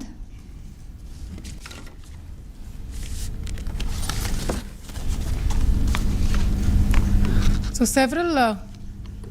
several attempts were made by Pakistan on spreading a misinformation campaign, as we have seen for the last few days. There were attempts made to say that our S-400 at a northern base was destroyed, which was completely false, and that it was destroyed by a JF-17. It was a false information. Also, that the BrahMos installation was attacked and it was destroyed was false. The destruction of airfields at Srinagar, Jammu, Pathankot, Bhuj, Nalia, etc. was also a false claim.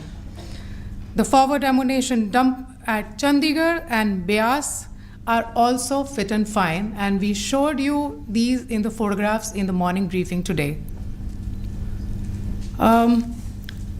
Also, there was a certain different way of miscampaign that the Pakistan conducted by its press conferences, which was conducted in a manner which were completely misleading and devoid of facts.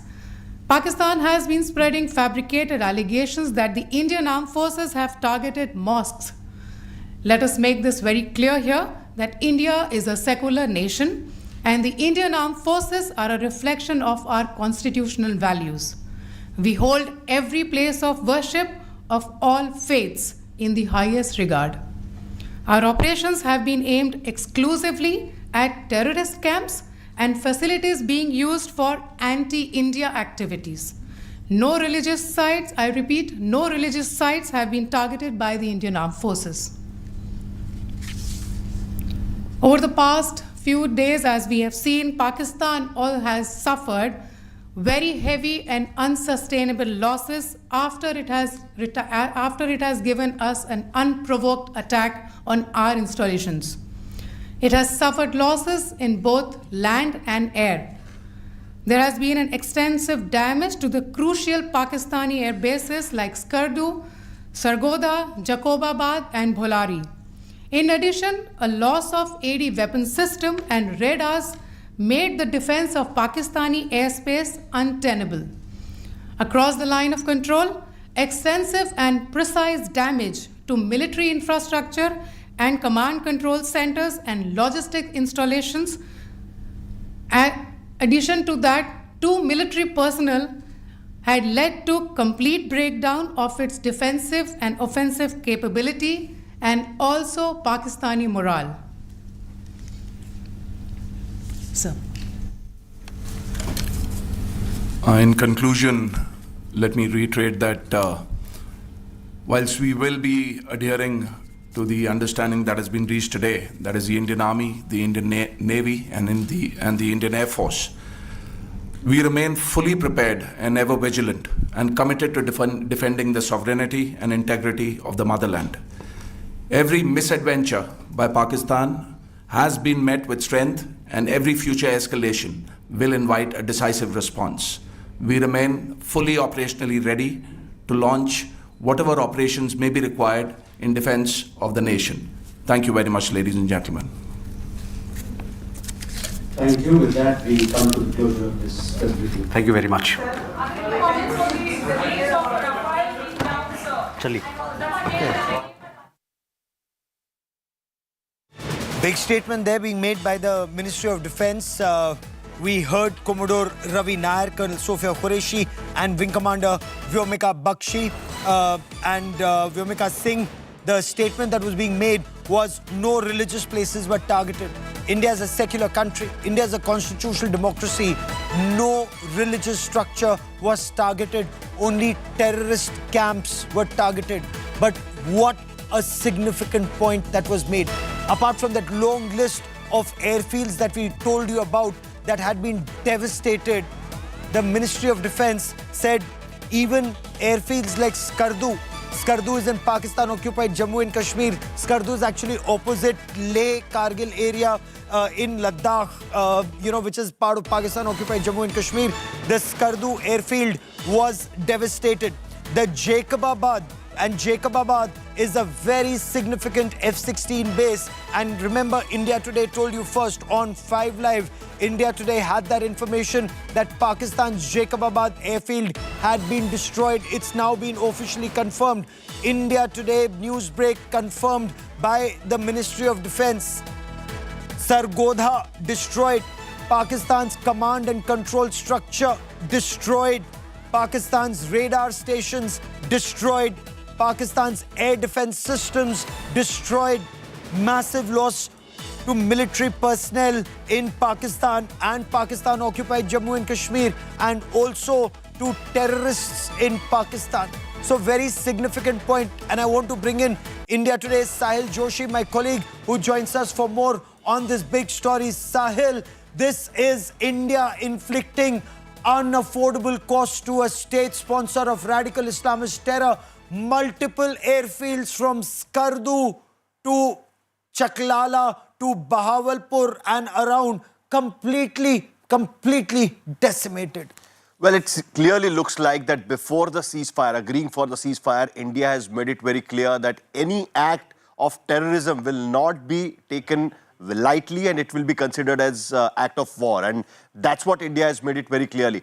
One more important thing that, when the India, we heard that there is going to be a press conference of External Affairs Ministry. It was very clear that there was some talks going on about ceasefire. And before that, India had to strike on Pakistan very hard. And that's what we heard a while back, that how they have destroyed their airfields, radar system, as well as the arms depot. Most of the loss has been inflicted on Pakistan at this point of time. And finally, then after that, when India could get its point through Pakistan that they will not accept to any kind of terrorist act, after that, the ceasefire has happened. It seems that now, because the DGMO have already spoken, and on 12th of May, they are going to have another meeting. So we'll have to wait and see that whether Pakistan actually is trustworthy of going for the ceasefire and they really stop this cross-border terrorism. That is what is yet to be seen. This is actually a massive blow to Pakistan's war-fighting capabilities and massive costs being imposed on Pakistan's military terror infrastructure. So if we were to draw a list in the past several days since the Pahalgam terror strike by Pakistan, Pakistan has lost the Bahawalpur Terrorist Training Center. Pakistan has lost the Muridke Terrorist Training Center. Pakistan has launched the Sialkot Hizbul Mujahideen Center. Pakistan has lost at least 5 terror training camps, staging camps, and launch pads. But this is just the loss that the military jihad complex, as in the terror complex, has lost. Now let's come to the military losses I will add that just Pakistan one more point has suffered. Yeah, I just want to give me a moment. Yeah, go on, Sahil. Yes, completely. No, I just wanted to add one more point. Yes. That, India has made it very clear to Pakistan that even if you are running a terror camp from your heartland, say Punjab, yes, you will not be spared. Because this is for the first time India is stuck inside Pakistan's heartland, that is Punjab, 100 kilometers inside the international border. And that is, I think, is going to be a very important and clear message. Oh, absolutely. Absolutely. And I want to bring in India Today's Akshita Nandagopal, who joins us for more on this story. Nur Khan Air Base, Murid Air Base, Rafiqi Air Base, Rahim Yar Khan Air Base, Skardu Air Base, Jacobabad Air Base. This is devastation of Pakistan's war-fighting capabilities and especially their air power, Akshita.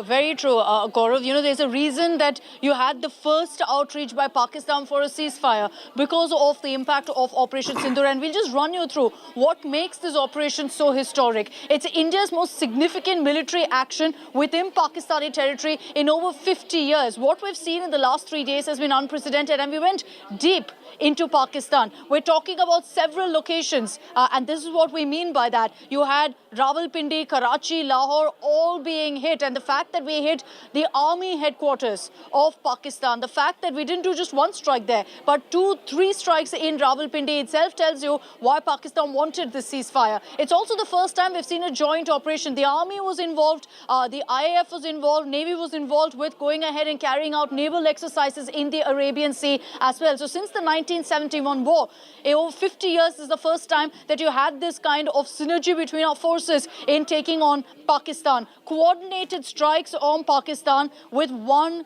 clear message, with one clear attempt to wipe out terror from Pakistan. So we targeted JAM, we targeted Lashkar, we targeted Hizbul. Precision strikes executed inside a nuke-armed enemy nation for the first time. We ensured that we hit every target we wanted. Pakistan attempted to counter. We know how that went, completely unsuccessful. The fact that we managed to pull it off, of targeting exactly who we wanted without any other casualty. First offensive where multiple high-value targets were hit simultaneously. And we've been reporting, you Gaurav, have been reporting about how several of these high-value terror targets have also been eliminated as India wanted. Long-range precision weapons, the Scalp missile was used in the first phase of Operation Sindoor. The Hammer smart bombs were deployed, again used in the first phase of Operation Sindoor to target those terror camps. And we did it with utmost precision. Loitering munitions, essentially kamikaze drones that India had used, were also used to hit terror infrastructure. And those videos also was put out by our forces as evidence that we hit terror camps and nothing more in Pakistan. India struck deep into Pakistan, Punjab for the first time since 1971, and this is hugely significant that we went right in, we struck targets and ensured successful precision strikes well deep into Pakistan, so much so that we reached also Pakistan, Punjab. Now it was strategic locations, Muridke, Bahawalpur, Sialkot, unheard of, unprecedented that there's ever been a strike in places like Muridke and Bahawalpur, because these are core terror areas. Bahawalpur, JAM headquarters, we know of course that Muridke is an LET headquarter. Never have we seen strikes there, and this time India hit out as part of Operation Sindoor. Scope of cross-border operations also escalated, and that's something we saw on the ground in the last 3 days. Shift from infra-focused strikes to terror leadership decapitation. This wasn't just about precision strikes or what particular infrastructure. It was about eliminating the very root of terror, hitting JAM and LET where it hurts the most and ensure that they're completely crippled, can never rise back to the kind of influence or clout that they enjoyed right up till now. Shift from infra-focused strikes, therefore, to terror leadership decapitation. And that's exactly what Operation Sindoor was all about. Hitting terror camps in Pakistan and ensuring that terrorists no longer think that they can enter into India, carry out terror strikes and think that they're completely safe inside Pakistan. So the message, ceasefire called, yes, but the message, Gaurav, that we wanted to send across to these terrorists, to Pakistan, has been sent across with Operation Sindoor. Oh, absolutely. This is perhaps the harshest punishment yet given to Pakistan's military terror network. And look at the manner in which Pakistan was punished. Look at the manner in which costs have been imposed on Pakistan. Yes, there is a ceasefire, but a ceasefire that Pakistan was compelled to seek after Pakistan lost. I mean, Skardu is right on top in Pakistan-occupied Jammu and Kashmir, the area that Pakistan calls its northern areas. Skardu was bombed. Pakistan cannot use that airfield till the time it's restored. Come down from Skardu and take a look at Rawalpindi. Rawalpindi is Pakistan's seat of power, and as Akshita was pointing out, multiple times Rawalpindi was targeted, including the Nur Khan Air Base, the Murid Air Base at Chakwal, the Rafiq Air Base, the Rahim Yar Khan Air Base, the Sargodha Air Base, the Jacobabad Air Base. They were all just devastated, and this is a very important signal that goes out to Pakistan. Their air defense system was devastated. Their radars, their missile defense shield, their MQ-9Bs, their HQ-9Bs, their the HQ-16s, and there's more breaking news that we will get you in just a moment from now. Sources are actually telling India today that Pakistan was desperately trying to spread a communal narrative, and that's failed. More Operation Sindoor details coming in. The ceasefire, sources are telling India today, is not unconditional.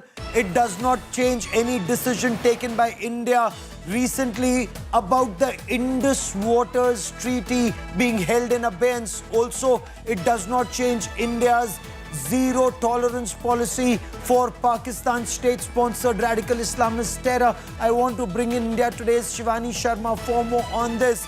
Shivani, India is in a position to impose costs on Pakistan, and it did.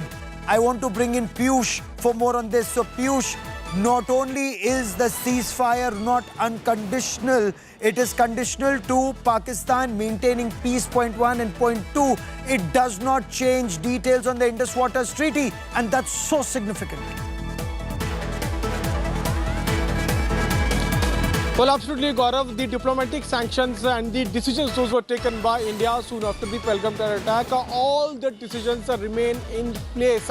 6 big decisions were taken, which includes closing down the border, cancelling the visa, asking all Pakistani citizens to leave country, putting Indus Water Treaty in abeyance. All these decisions will remain in place, and there was no pre or post condition of having announcing a ceasefire, and it happened only after the request which was made by the Pakistani DGMO, and a call was made today in the afternoon, and after that itself India agreed to that.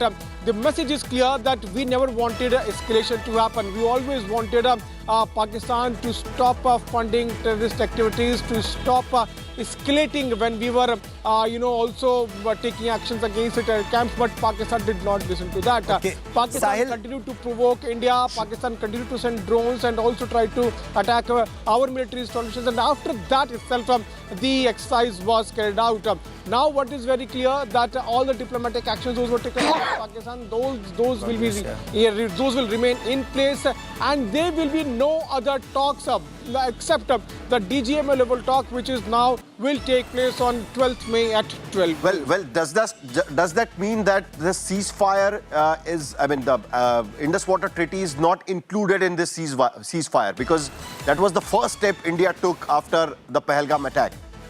Should we consider that, Piyush? Well, one thing is clear that the diplomatic actions, those were taken against Pakistan, all these things remain in place.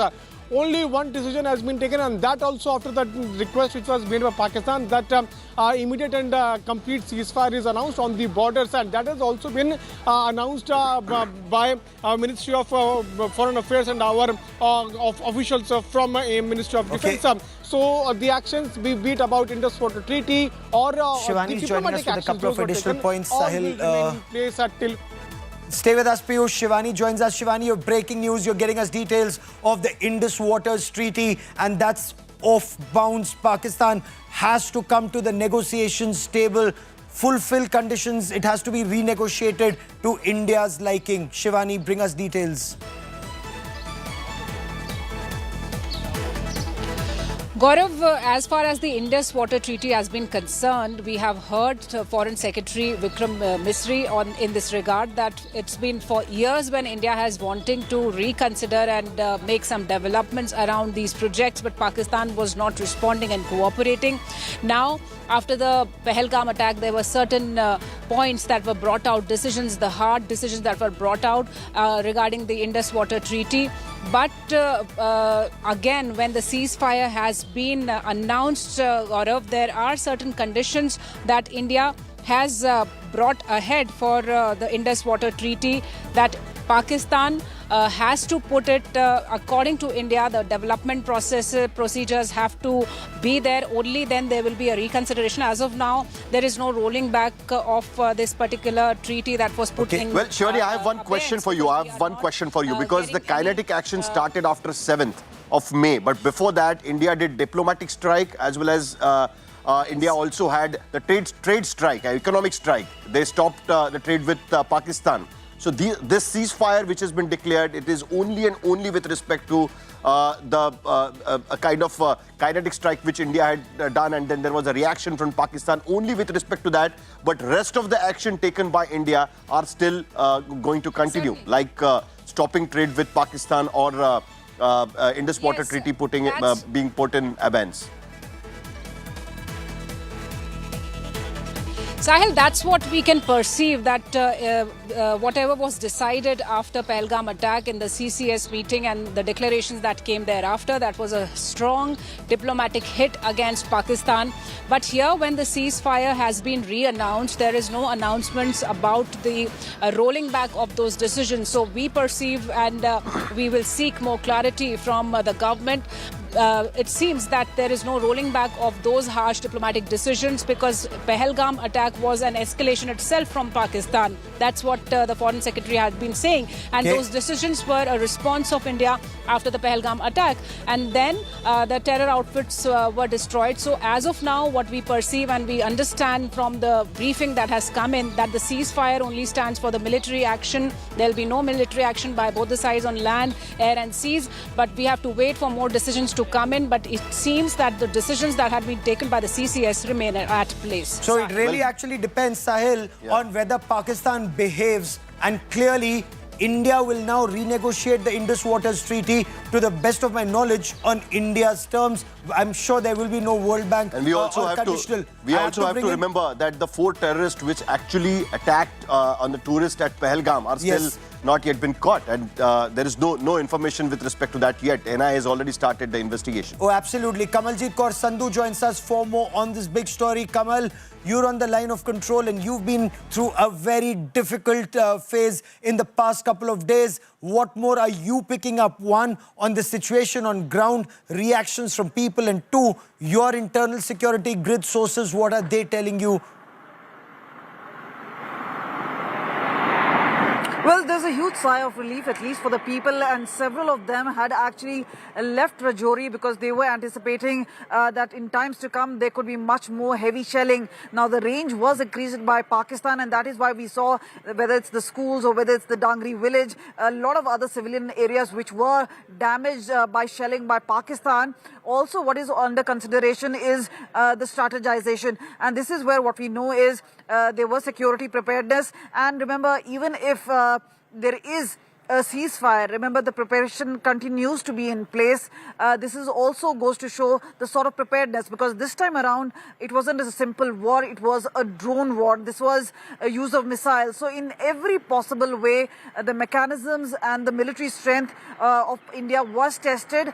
But remember, as far as India is, they take away much more at home, because 1, there was strikes at the terror camps, the launch pads, killing of major terrorists. So all those actions have been done. But remember, there's also still a Fidain alert. And this is what it really means, because remember, the targets were Lashkar-e-Taiba, Jaish-e-Mohammed. And even if India and Pakistan actually are on ceasefire, remember, these terrorists still loom large. And this is what Sahil was also pointing out. Can the Pakistani army rein them in? There are around 140 of them in Jammu and Kashmir at this point of time. What is there? Because remember, as far as these terror organizations are concerned, they've always had a say, and they are not reined in for too long. So that is also going to be one of those factors which will be seen in. And as Sahil was also pointing out, the perpetrators of Pahalgam are still at large. So security forces are yet to get them. But eventually it is going to be important as to how this really progresses. The other part is about the NIA investigation. And remember, that is going to be a painstaking process. It's already so much work being done. But remember, joining the dots, getting not just the perpetrators, but the links to Pakistan and exposing them continues to be where it is. Okay. And this is where a multi-strong pronged strategy is already in place. But in the times to come, we have to see long-term strategy of Pakistan, because they may just go back and kill ones and twos and eventually start increasing the number, because we've That's seen it a very in pertinent 2016, point you make. in 2019, 2025 now. Very, very pertinent point. Mir Farid also joins us from Srinagar on this special broadcast. Sahil stays with me.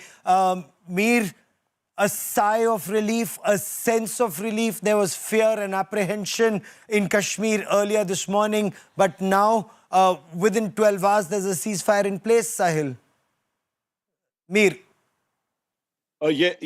Yes, Gaurav. In fact, people of Jammu and Kashmir were in fret and fear. Obviously, they know that this will also be played out in battlefield Jammu and Kashmir, and exactly that is what was happening. Now, border residents, as we have been saying, are always the first sufferers, the casualty. They have suffered immensely. So many people have been killed, their livestock gone, their houses, their lives have been devastated in many ways. So they obviously, it will take a long time for them to return, or normalcy to return to their lives. But at least right now they're happy. We're getting reactions from Gurez areas which were silent for years now, but suddenly ceasefire violations had started there. So they are happy with this step of the government of India, saying that this is good sense that has prevailed, but because ultimately war is not something that will that really leads to any solution. So that is the war sense, doesn't and it lead is to a also being solution. welcomed by Terror political doesn't lead parties. to a solution. If there is no terror, there will be no war. That's the message that India has been trying to send across to Pakistan to stop terror. Big story. There's a key security meeting that's happening in Prime Minister Narendra Modi's 7 Lok Kalyan Marg residence. You have Defence Minister Rajnath Singh, Chief of Defence Staff General Anil Chauhan, the Army Chief General Upendra Dwivedi, the Navy Chief Admiral Dinesh Tripathi, and you have the Air Force Chief Air Chief Marshal AP Singh, who's on that in that meeting. I quickly want to cut across to Ambassador Harshvardhan Shringla, former Foreign Secretary of India, also former Ambassador to the United States of America, joining us on this India Today special broadcast. Ambassador, as always, welcome on India Today. Your first thoughts on the ceasefire that's been arrived between India and Pakistan? Well, I think it was a surprise, let's say, announcement. But if you look at some of the messaging yesterday, we had kept the option open. If the Foreign Secretary had said that we are committed to peace, but the onus is on Pakistan to de-escalate the situation. Unfortunately, Pakistan didn't do it last night. But today, I think they've come around, and there are a number of reasons why they could have come around. One, of course, is that U.S. pressure, and U.S. has exercised its influence on Pakistan to bring them to the table. But I think the other reason lies in what the Ministry of Defense briefing has conveyed to us, that Pakistan's military abilities had been severely degraded. Their radars and their air defense system was degraded.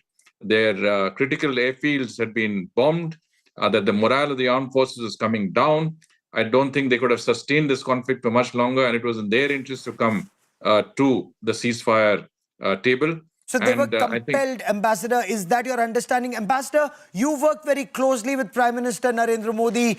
What was different and what led to this very changed response, this very aggressive response by India to Pakistan's state-sponsored terror? We've been suffering this terror for decades, Ambassador.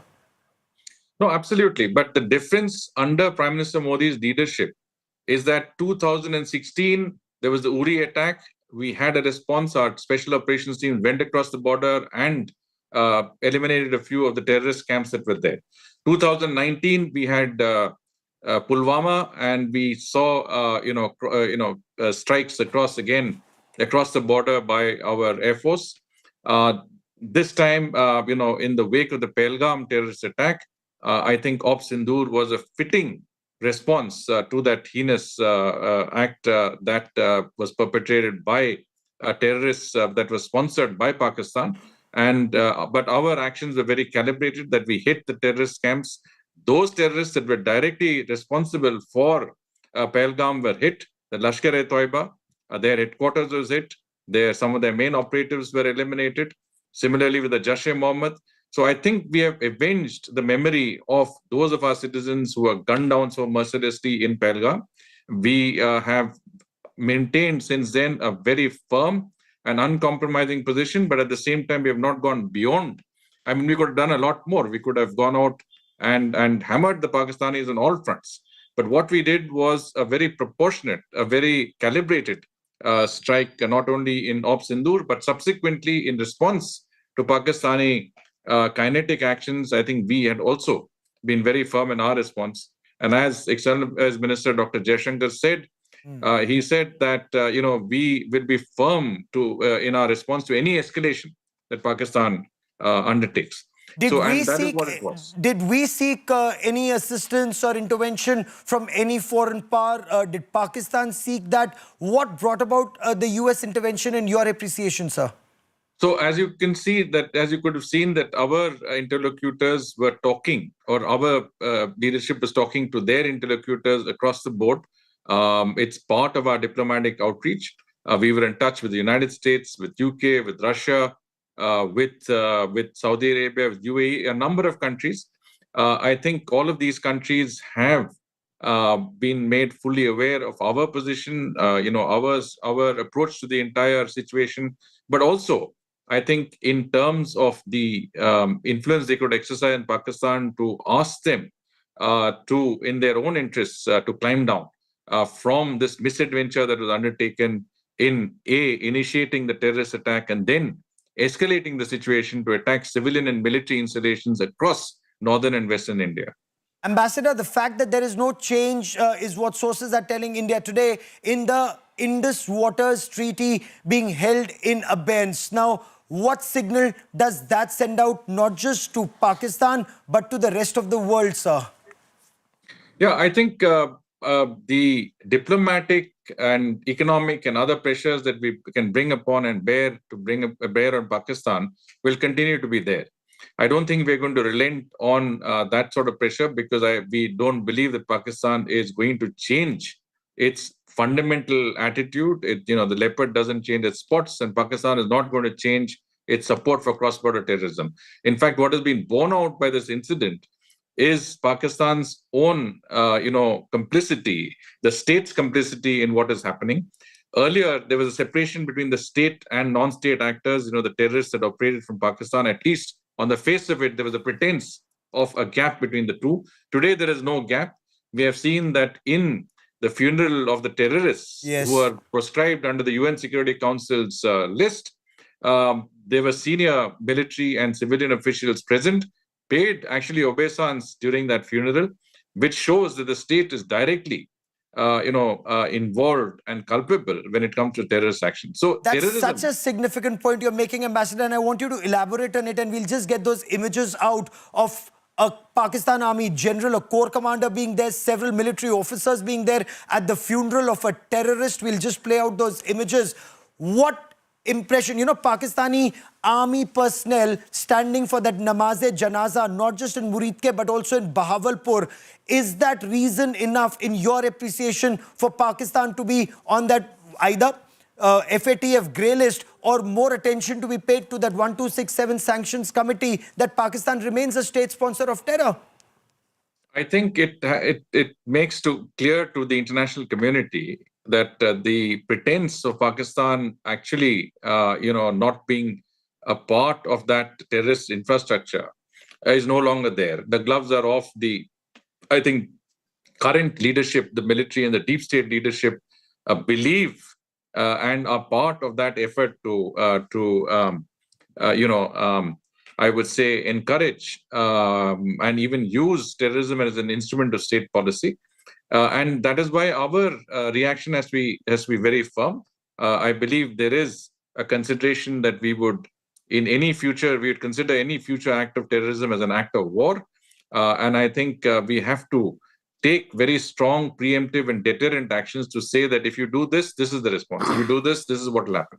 And this has to be made clear to Pakistan and to all of our partners to ensure that they don't indulge in this sort of action again.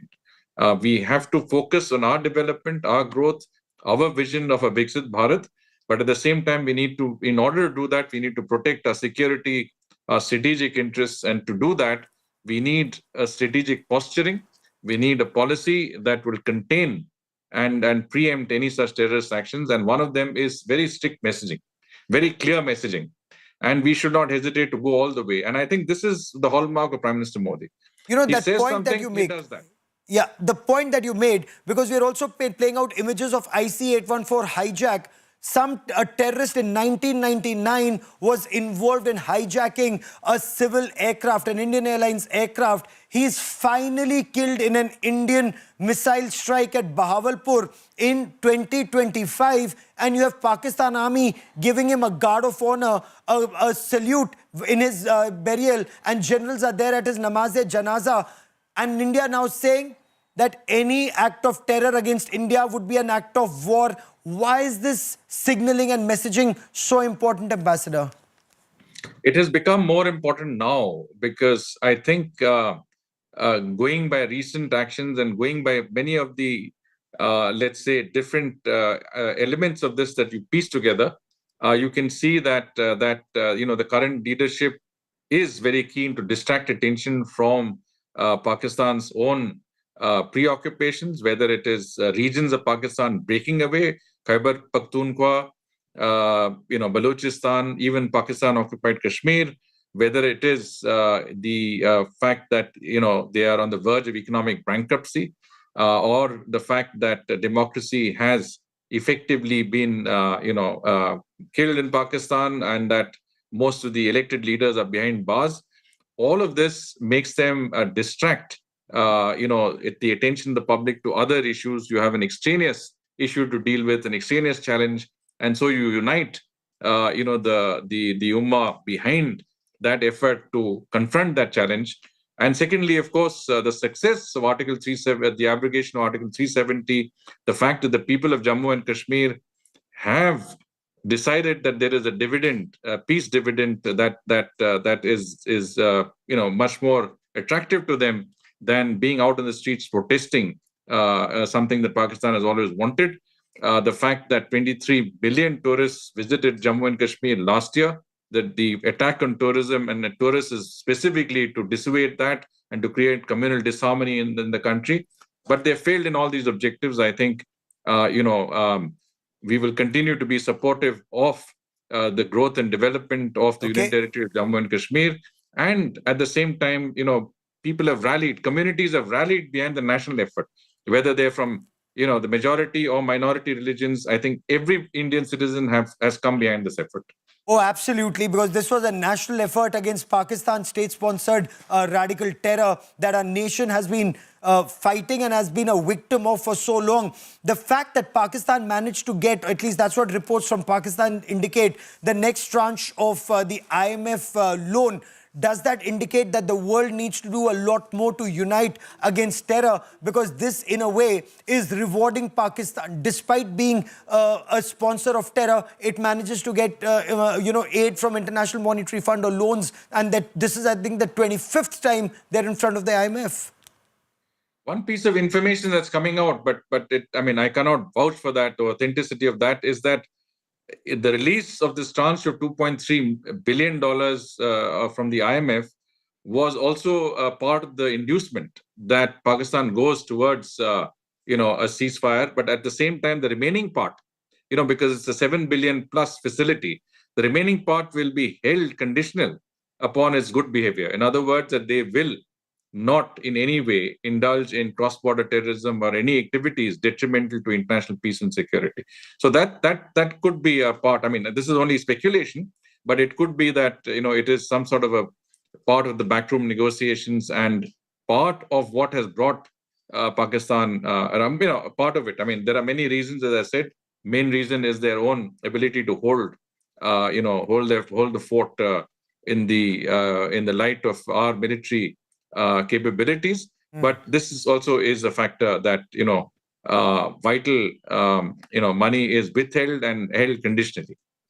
Okay, sir, give me a moment. My colleague Sahil Joshi is also with us, and Sahil has a couple of questions if you have a minute or two to spare, because the situation, given the fact that India was able to bomb, Pakistan occupied Kashmir, like all the way from Skardu down to the southern Punjab province, does that indicate militarily India is far superior to Pakistan? Their air defense system is gone, their radars are gone, multiple airfields have been bombed, including Rawalpindi repeatedly bombed. What does this say? And, if you were to read the mind of the Pakistani Awam, how would they be reacting to their army? Ambassador Shringla, that question's for you, sir. Right. So essentially, I think the Ministry of Defense briefing was quite categorical that we have, degraded Pakistan's military abilities in the short period, in the short window that was there in terms of the conflict. Their critical air bases have been bombed. Their radar systems and air defense systems have been degraded. The morale of the armed forces is very low. And their ability to maintain, and continue in this conflict would also be doubtful. So there are many. It is quite detailed, and then they've given some inputs as to what went into that particular kinetic action and what was achieved by that. But clearly, we were not asleep on our post. Our armed forces have achieved incredible successes. In terms of reaching, as you say, far into both Pakistan-occupied Kashmir and Pakistan, and creating significant damage on their military infrastructure and their military capabilities and abilities. And I think that will have a salutary lesson for them in the future, because we have hit them where it hurts, which is where the levers of power lie, which is the deep state and the military. Absolutely. Ambassador Shringla, I have one question for you, because now it is amply clear that the government has also made it clear that this ceasefire is only going to have a military effect. It's only going to be a military ceasefire, whereas the diplomatic action, the trade action, the economic actions are going to continue. At the same time, those terrorists are still at large, and we all know that the Pakistan never accepted that they were garnering terrorism in their side.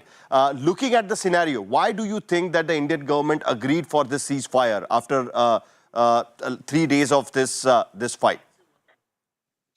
Well, I mean, as I said, we have larger objectives and larger considerations on our side. I mean, we have a very strong growth momentum today.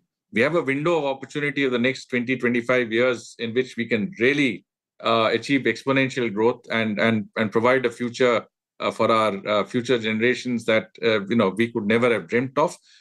We have to focus on that growth. We can't be diverted and go. I mean, conflict would have taken us into a certain level. I think it would have been very, very successful as far as we were concerned, and we would have achieved certain military I would say milestones also in what we had to do. I can't spell it out, but I mean, I do have in mind what could have been, the military's strategy. But at the same time, we hesitate from being seen as a country that is involved in conflict. In other words, conflict-ridden. That dissuades investors. That dissuades, the vision of India as a very stable destination where people can put their money and expect a return. Right. And at the same time, it re-hyphenates us with Pakistan, and that is also their effort. Why should we be re-hyphenated with a failed state? I mean, we have to. Absolutely. Stephen Cohen said that we shouldn't even be looking at them in our rearview mirror, and that is where we should be. So I don't think we need to waste our time. We need to contain them. We need to ensure that they don't harm us.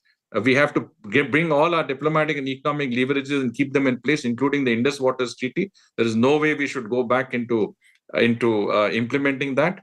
And at the same time, we should make it clear that there is no place for terrorism. An act of terrorism, a major act of terrorism, will be considered an act of war.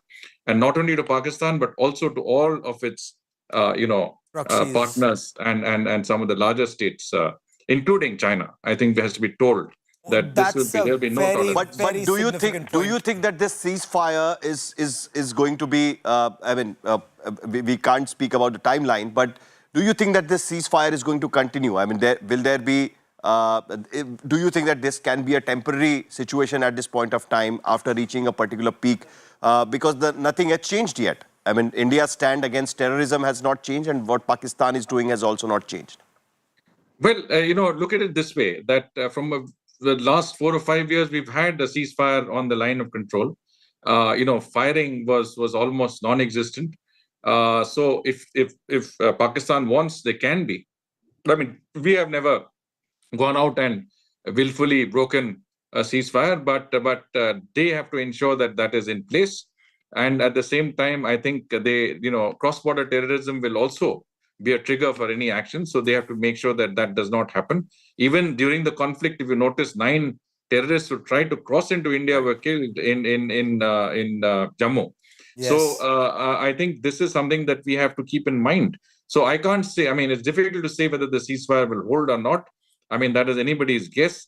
But there has to be very, very, careful monitoring of the situation in Pakistan. I think if the US is exercising leverage, they need to absolutely control the fact that that the Pakistani deep state will not enter back into any misadventure. So there has to be a combination of many factors that go into play as we go along in the next few months. Sir, before we let you go, there's a question I have for you. You've been our ambassador in the United States of America. You know the US mind very well too. Can Pakistan use this as an excuse to once again, if I may, reach out to the Americans, get more spares for the F-16s, rearm, strengthen itself, and then target India once again when they're on a stronger wicket?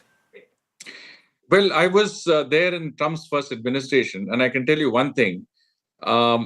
Trump is a doer in many senses. Many US presidents have been talking about stopping military assistance to Pakistan because of its support for terrorism. Obama said that, others said that. Trump went and stopped it. He just stopped it. One fine day, no more military assistance, and it has not been renewed since then. Not a single dollar of military assistance has gone from the United States to Pakistan since 2019. And I don't see Trump going back on that part of the deal. You can provide some spares to keep those F-16 going, etc. But you're not going to give your money to get them to, weaponize themselves. Ambassador Harshvardhan Shringla for joining us here on this India Today special broadcast. Many thanks. Is this the strongest possible action yet against Pakistan's state-sponsored radical Islamist terror? Perhaps it has been the manner in which multiple Pakistani air bases were just decimated all the way from Pakistan-occupied Jammu and Kashmir to the southern part of Pakistan's Punjab province. And this is really, in the real sense, imposing costs on Pakistan's military terror network. And perhaps that's the reason that'll be explained in our next breaking news, Sahil. Let's quickly take this breaking news that's coming in. India Today now gets you details about how Pakistan sought a ceasefire with India. How did the ceasefire come about? Pakistan's Director General of Military Operations reached out to India's DGMO at 3:30 this afternoon and requested India not to carry out further strikes. Pakistan formally requested for a ceasefire. We are being told US had no role in brokering the ceasefire. It just kept both sides engaged. Pakistan was under pressure. US did ensure that the IMF loan released to Pakistan was conditional to accepting the ceasefire. US told Pakistan IMF bailout is contingent on full compliance, and that full compliance is no support to radical Islamist terror against India. And I want to bring in India Today's Kamaljeet Kaur Sandhu for more on this. Kamal, this, of course, is contingent to Pakistan's feet being put to fire on stopping support to terror. Even today, this morning, Pakistan Army was helping 7 Jaish-e-Mohammed terrorists trying to come in until the Border Security Force dispatched them to their maker. But I want to understand from you the appreciation on ground of the ceasefire, point 1, and point 2, how Pakistan sought, literally, if I may, a ceasefire. I was about to say on a bent knee, but let's not, at least not today. I'll come to the last question first.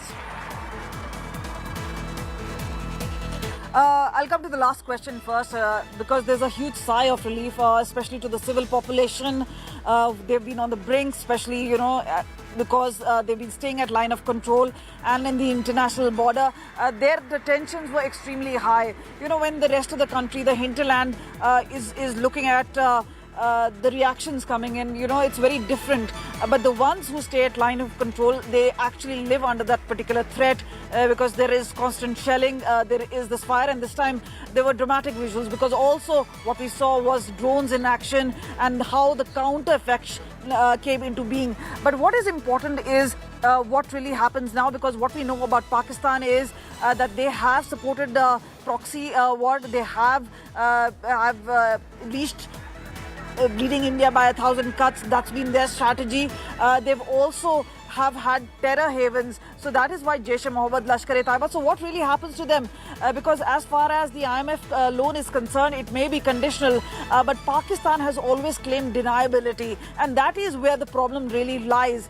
Because not only were they attending funerals, the wreath laying was done. So a whole lot of action does indicate that Pakistan administration is hand in glove with these terror organizations, because one, there's no action, because once Pahalgam attack had happened, if Pakistan wanted to do something, they would have done something about it. Instead, they're constantly saying it's India's false flag operation. So that is a total bunkum theory that they came up with, but because that's what the they're looking at ceasefire was not announced Pakistan. by India or Pakistan, it was announced by the US President Donald Trump by his tweet. And in that tweet, he clearly mentions that how his Secretary of State, Marco Rubio, has worked overnight to work out this ceasefire between India and Pakistan. But at the same time, it clearly can be seen that US somehow arm-twisted Pakistan before releasing the loan by International Monetary Fund. Looking at this, how do we see that the India agreed to this ceasefire after Pakistan requested it at around 3:30, as the government sources are telling at this point of time?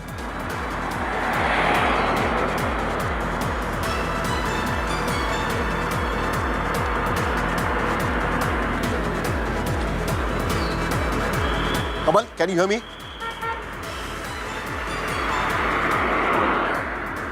If you can repeat that question, please.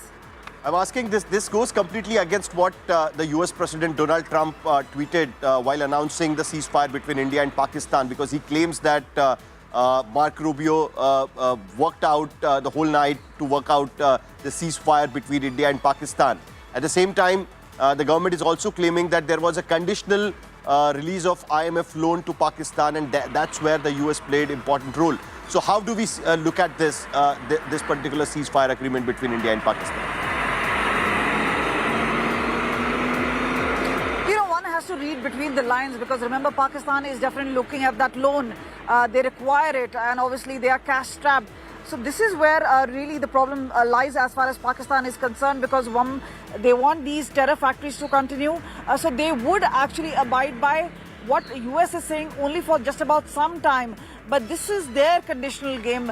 Remember, as far as India is concerned, which has gone to tongs as far as this entire exercise is concerned, and remember, as far as Operation Sindoor being launched is concerned, targeting of terror sites. So India has been very steadfast as far as their action is concerned. Meanwhile, it seems that Pakistan was looking for a face saver, because remember, they had escalated the matter to so much that there was no going back. And we know, as far as Pakistani army is concerned, the MO that they have is concerned, that it may not have lasted very long in the first place, but it did come to a point where they were threatening the nuclear risk, and that's something very big. And as far as US is concerned, remember, they did hold the trump card, so to say, in this particular regard, and that is why they have utilized whatever will they had, and that is why Pakistan actually did agree of sorts. Okay. But they were already looking at a face saver. So there is something in between those particular lines. A face saver for Pakistan, because remember, they're saying it's US had intervened.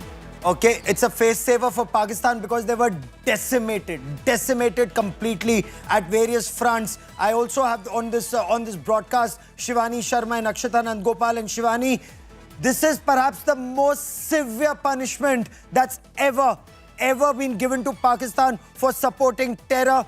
the losses that Pakistan Air Force has suffered, not just in terms of equipment, manpower, but in terms of prestige. They stand decimated today.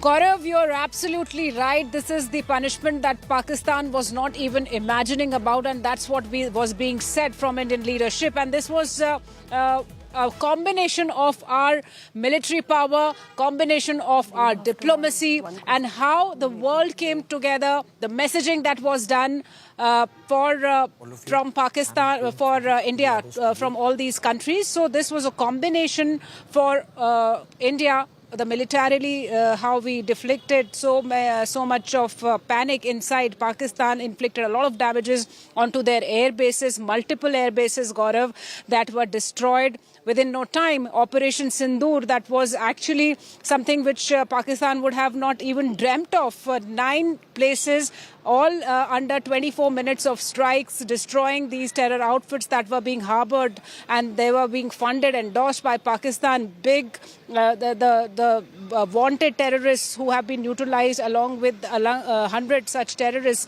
So this was a big blow to Pakistan. Pakistan would not have even imagined that India could do something like this. So this is a combination of India's military power as well as the diplomacy, to which Pakistan had to come to us and talk to us, and now this ceasefire exists. And Akshita, before I come to you, we have Wing Commander Ginny Chaudhary with us. She's a drone pilot herself, and she's been someone who's been tracking India's air operations so closely. She's with us on this broadcast.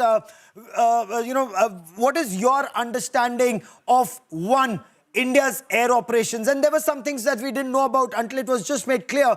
Even Skardu was bombed, Jacobabad was bombed, Sargodha was bombed. What does this say about India's air power? And may I say, is this air superiority, or in a way, it's virtual air supremacy? Thank you, Gaurav. Well, I'm Squadron Leader Ginny Chaudhary. Continuing this ceasefire thing, well, I'm sure everybody is happy with the fact what decision has been taken right now. But if you talk about air superiority, we, like you said, the bases you were talking about, we have already, targeted those bases. It means they were the bases which were way inside their enemy territory. Yes. So we had already targeted their main operating bases. So it shows that we were already on the way of getting that air superiority. As I say, if we achieve air superiority, we are... Okay, give me a moment. There's breaking news coming in. India told the United States of America that Pakistani army was using civil flights to attack Indian forces. The United States also acknowledged that Pakistan was a threat to the security of the world. And that's so true. Akshita, if I could bring you in, this is huge, huge. India's air superiority in this battle from Skardu down to Rahim Yar Khan. Pakistan's airport, air forces, air base, military assets decimated, and India is sending across that message. Pakistan is using civil flights as a shield to target India. India had exposed just yesterday, Gaurav, about how every time they'd fire their drones, their missiles into India, you'd see civilian aircraft moving dangerously close, getting right up to Lahore, which is just a few kilometers away from the LOC. But having said that also, and considering that many of these were international flights, it's a serious risk to every country. This is an issue, a matter of global security, which is exactly what India conveyed to America. Sources telling us that America was on the same page. They agreed that what Pakistan has done is very dangerous and is a threat to global security. There's no other way to put it, essentially. The fact that Pakistan chose to have their airspace open, have international flights flying in right up to Lahore, so close to where all of the action and the conflict was taking place, they were essentially putting not just their own civilians. We've seen how they were targeting our civilians. They were putting their own civilians and also other citizens at great risk, because these were international flights flying flying through. I'd also like to touch upon what we've seen really on India's version of the ceasefire right now, Gaurav. There's been a lot of talk, Trump coming out and saying that we mediated this.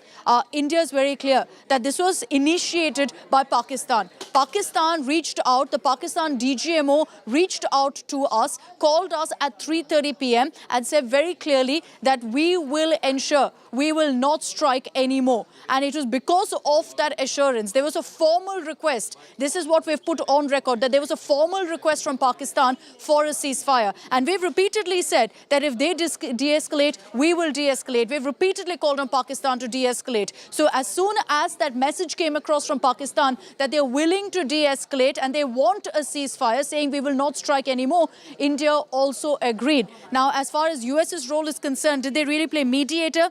Not really. They played a role, however, in putting pressure on Pakistan. And how did they do that, Gaurav? One, the acknowledgement that we're talking about, referring to Pakistan as a threat to global security. Secondly, the IMF bailout package. There were a lot of questions over the last 24 hours on why countries like America did not abstain, did not oppose a package, a bailout package to Pakistan, that $1 billion. Now we know why. Because essentially America told Pakistan that, look, if you don't agree to the ceasefire, we will ensure that the IMF package is withdrawn. So that pressure also worked on Pakistan. So all countries essentially united, isolated Pakistan and told them very clearly that you have to go ahead and agree to the terms and conditions of the ceasefire. And mind you, this is a conditional ceasefire, Gaurav. Let's be very clear about that. India has said that the Indus Water Treaty remains in abeyance. We're not going to be going ahead with trade. All the sanctions that we imposed, diplomatic sanctions, that remains in place. So that's exactly how the ceasefire worked out. It was on Pakistan's request, a formal request, that the ceasefire happened. Akshata, many thanks for joining me. I want to quickly cut across and bring in Professor Brahma Chilani, one of India's best-known strategic voices, into this conversation. Professor Brahma Chilani, you saw the briefing of the Ministry of Defense and External Affairs in the morning, also in the evening.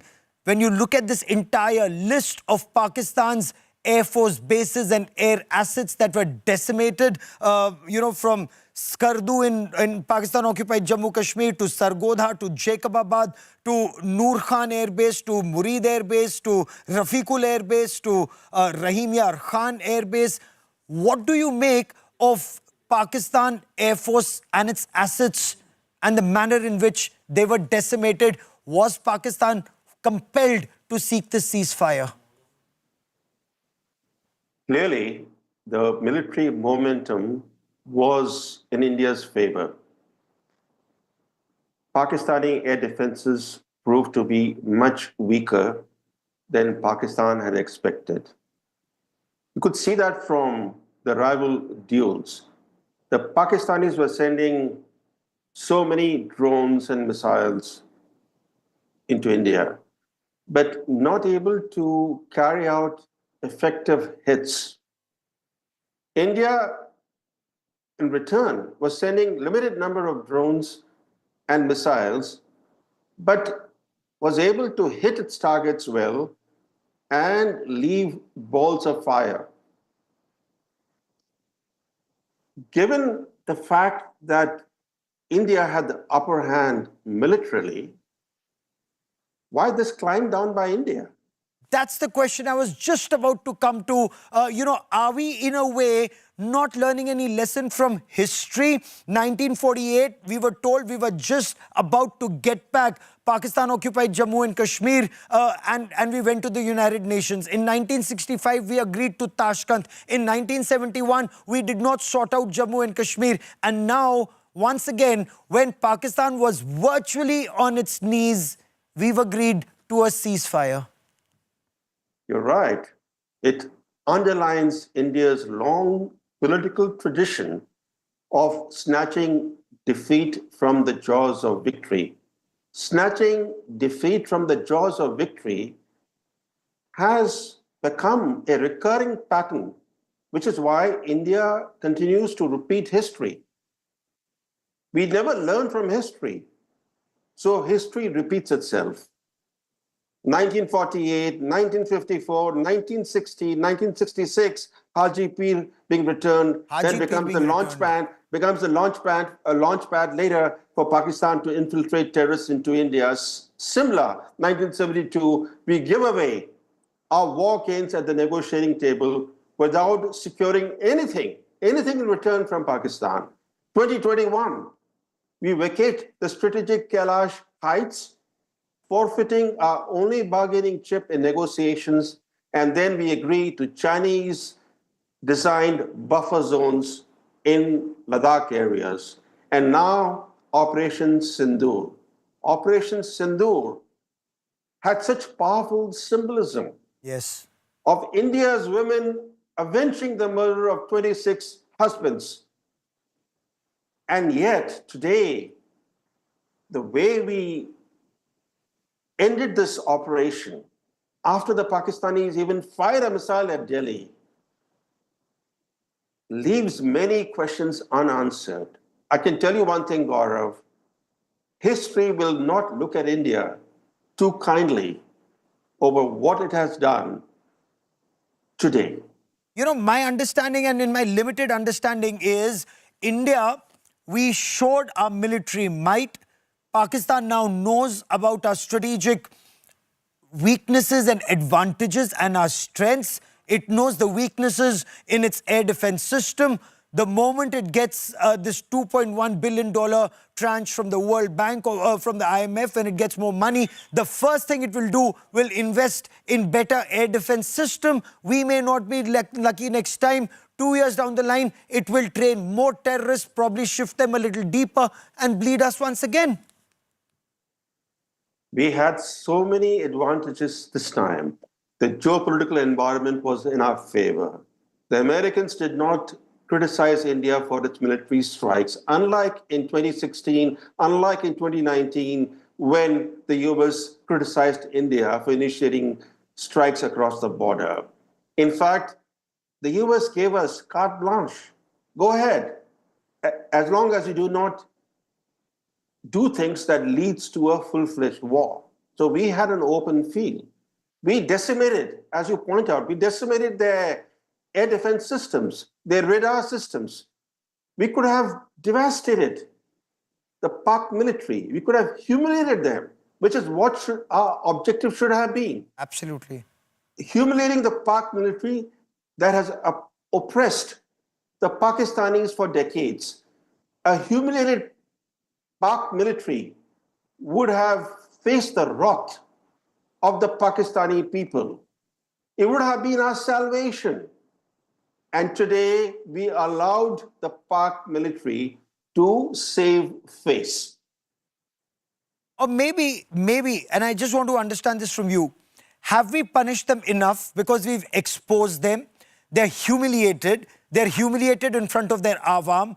They know their strategic weaknesses and they know they can do nothing about it because of what is going to happen in Balochistan, what can happen in Khyber Pakhtunkhwa, and there will be freedom struggles across Pakistan because they know this oppressive Pakistani Punjabi army was only oppressing them, enriching itself, and when push comes to shove, they're not even able to protect their country, not even Pakistan's Punjab. So that army is humiliated. Now, if we had pushed them a little more, they could have done something, one, either stupid, or they could have, you know, that dirty N-word, perhaps give the next small bomb to Lashkar-e-Taiba and Jaish-e-Mohammed, and they would have said, you know, just say whatever you want to say and just blast it somewhere. So we've kind of saved the day and, you know, we're still moving forward.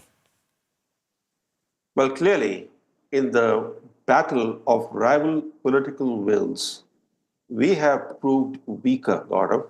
We have proved weaker. That's the reason why, for 4 decades, Pakistan has waged this proxy warfare against the larger, stronger India. They have made up for the power asymmetry with India with stronger political will. They've always looked at India as a weak-willed country. This Operation Sindoor will reinforce the impression that India is weak-willed. After just 3 days of Operation Sindoor, we terminated. After just 3 days. 3 days. We expected in 3 days we would be able to teach Pakistan a lesson. Is that militarily possible?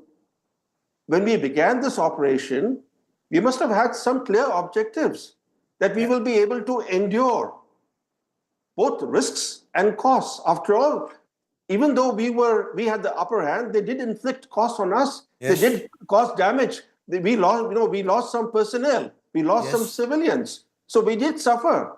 So they will turn around. 16 losses of lives. Some of our military stations, as the government seemed to indicate, were in the line of fire. But what I also want to understand from you, we are on an economic growth trajectory, and had we pursued this battle, could we have been sucked into a battle where our economic growth may have been adversely impacted? This is a situation. One, we've decimated the enemy.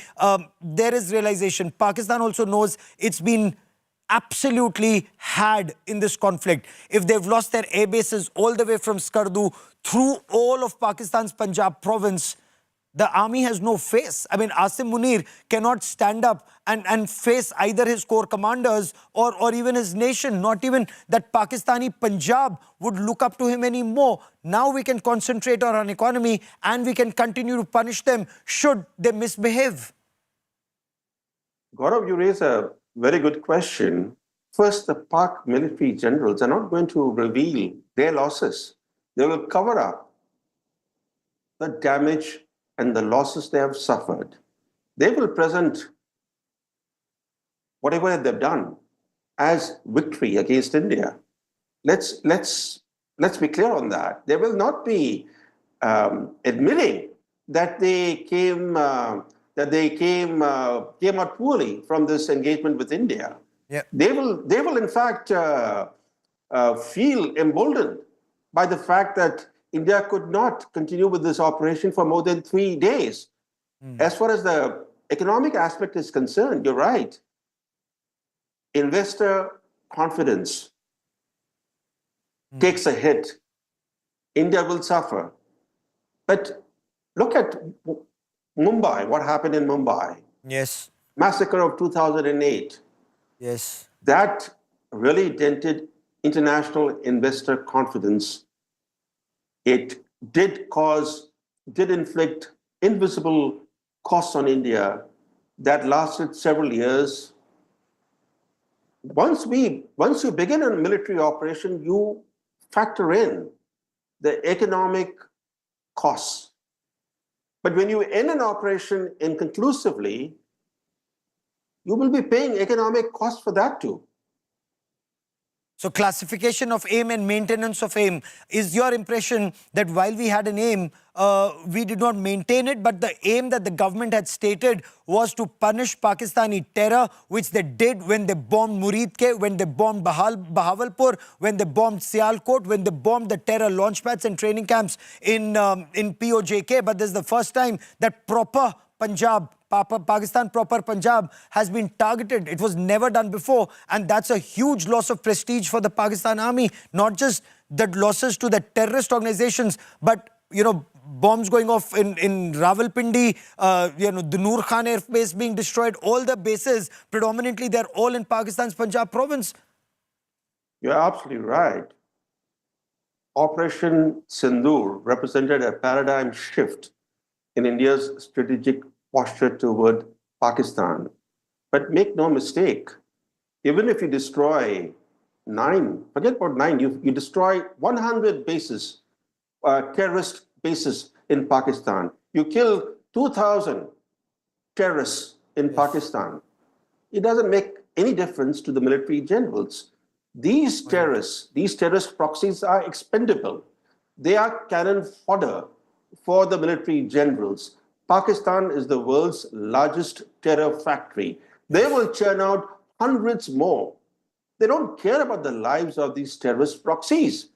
So what if India struck 9 sites on day 1 of Operation Sindoor?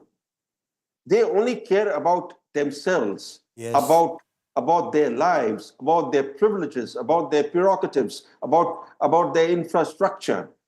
That's where we should have gone after. We should have gone after them, not the terrorists who are expendable.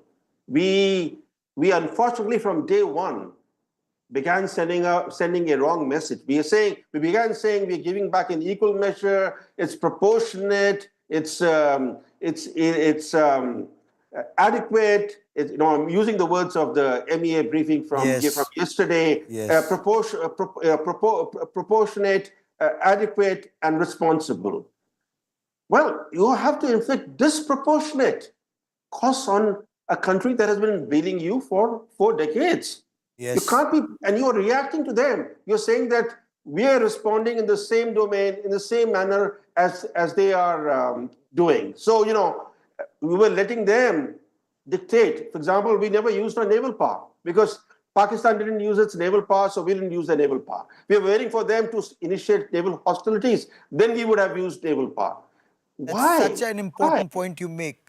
And perhaps over the next several days, we will seek answers to this. And Professor Brahmachalani, it's always such a pleasure to listen to you, to listen to your thoughts. And this is something that perhaps we'll seek answers to even from the government in the days and weeks ahead. Professor Chelani, for joining me here on India Today, many thanks. I need to slip into a quick break here. But on India first, on the other side of a quick break, I'll get you so much more on India's biggest action yet, the most decisive action yet against Pakistan's state-sponsored radical Islamist terror, where Pakistan's terror bases were hit at source, and not just the terror bases, even the Pakistan armed forces were hit in Pakistan's Punjab province, and how. That story and lots more coming up. Stay with us, don't go anywhere. Lots more coming up.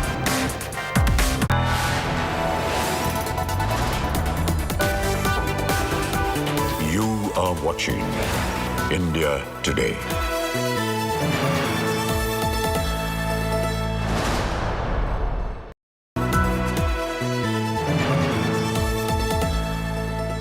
Motorola Edge 60 Pro, the edge of excellence.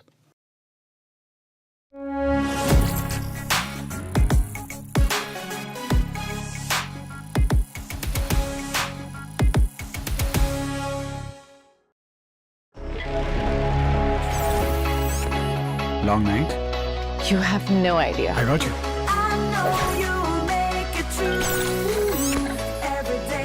Motorola Edge 60 Pro. Hello, Moto. Motorola Edge 60 Pro, the edge of excellence. Hi, here are the top headlines presented by Motorola. 5 top terrorists killed in Operation Sindoor strikes on 7th May. PM chairs high-level meeting with Rajnath Singh and service chiefs. BSF destroys terrorist launch pad at Luni in Pakistan's Sialkot.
are watching India Today.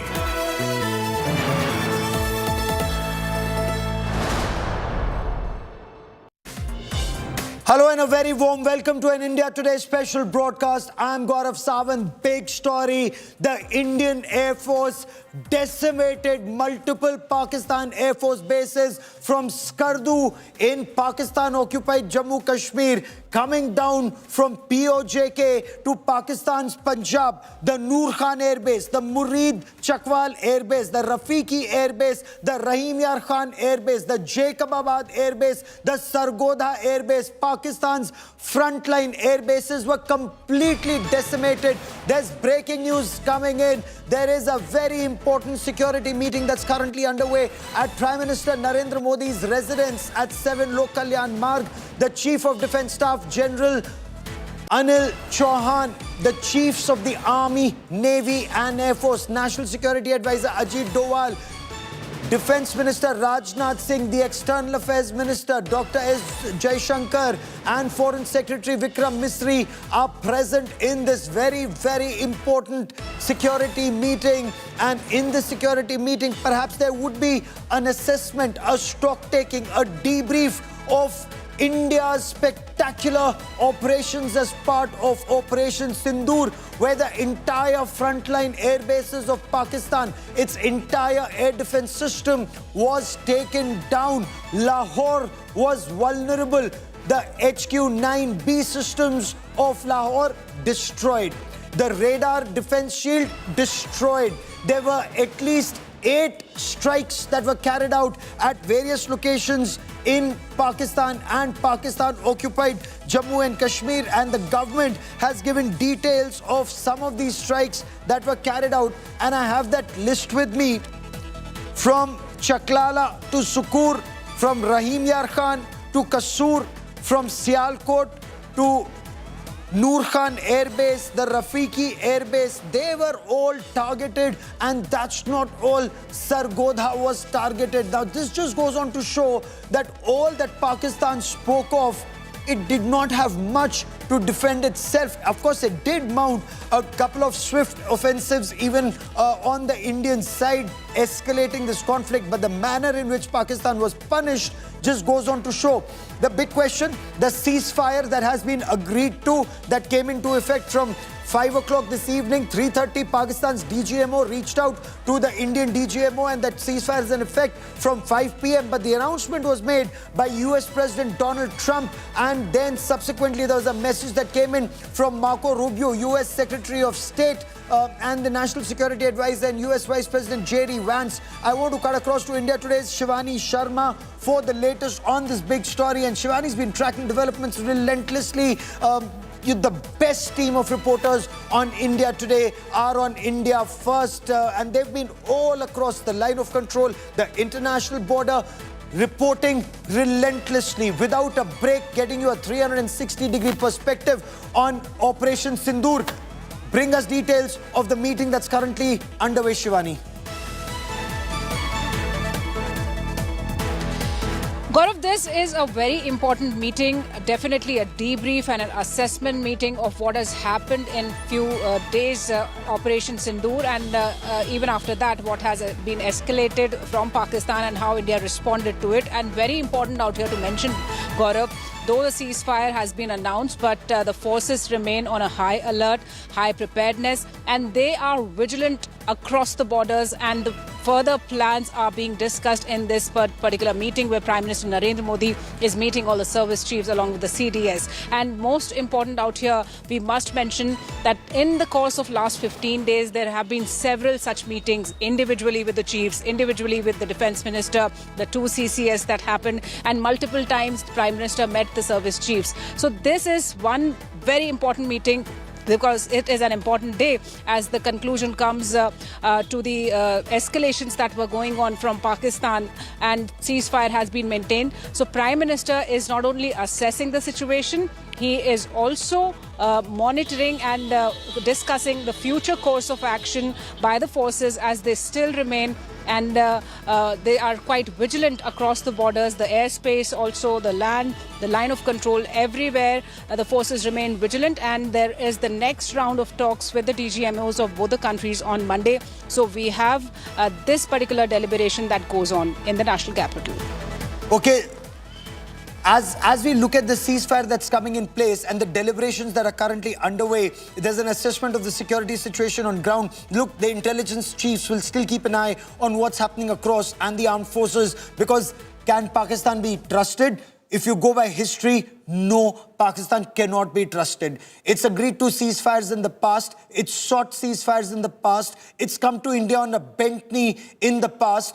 Remember the Shimla agreement? Pakistan sought negotiations with India, said, let's just have an agreement, and then it continued to spread terror in India. And it's done that all the time. 47, 48, 65, 71, so many times there's been ceasefire, but Pakistani terror has continued. But what is it that the government is saying now? Let's listen in to Foreign Secretary Vikram Misri announcing that ceasefire. Let's also get in reactions that are coming in from Commodore Raghu Nair of the Indian Navy, and of course Colonel Sophia Qureshi and Wing Commander Vyomika Singh.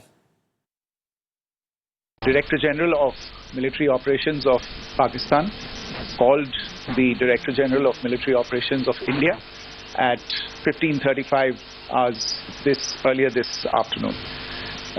It was agreed between them that both sides would stop all firing and military action on land and in the air and sea with effect from 1700 hours Indian Standard Time today. Instructions have been given on both sides to give effect to this understanding. The Directors General of Military Operations will talk again on the 12th of May at 1200 hours. Thank you. Good evening, ladies and gentlemen. As the Foreign Secretary had said, you're aware there's an understanding that has been reached to stop all military activities at sea, on the air and on the land. And the Indian Navy, Indian Army and the Indian Air Force have been instructed to adhere to this understanding. Since the tragic events at Pahalgam, you're aware that our responses have been measured and very responsible. Details of these have been shared with you over the past few days through our various press briefings. What has also happened is that there is a significant amount of misinformation that is being undertaken from the other side. And as a professional military organization, we thought it is also our duty to dispel those misinformation aspects, as also state the facts of the case as they stand. Towards that, I will now hand over to my colleague, Colonel Qureshi. Whilst we will be adhering to the understanding that has been reached today, that is the Indian Army, the Indian Navy and the Indian Air Force, we remain fully prepared and ever vigilant and committed to defending the sovereignty and integrity of the motherland.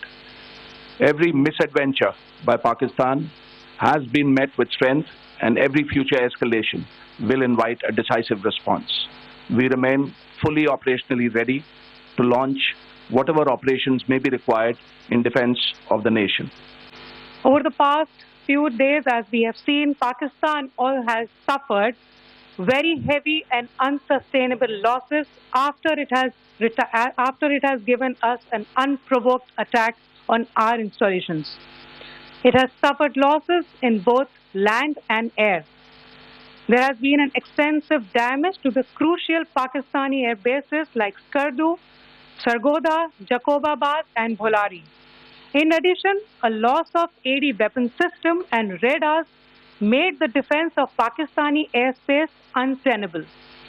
Across the line of control, extensive and precise damage to military infrastructure and command control centers and logistic installations.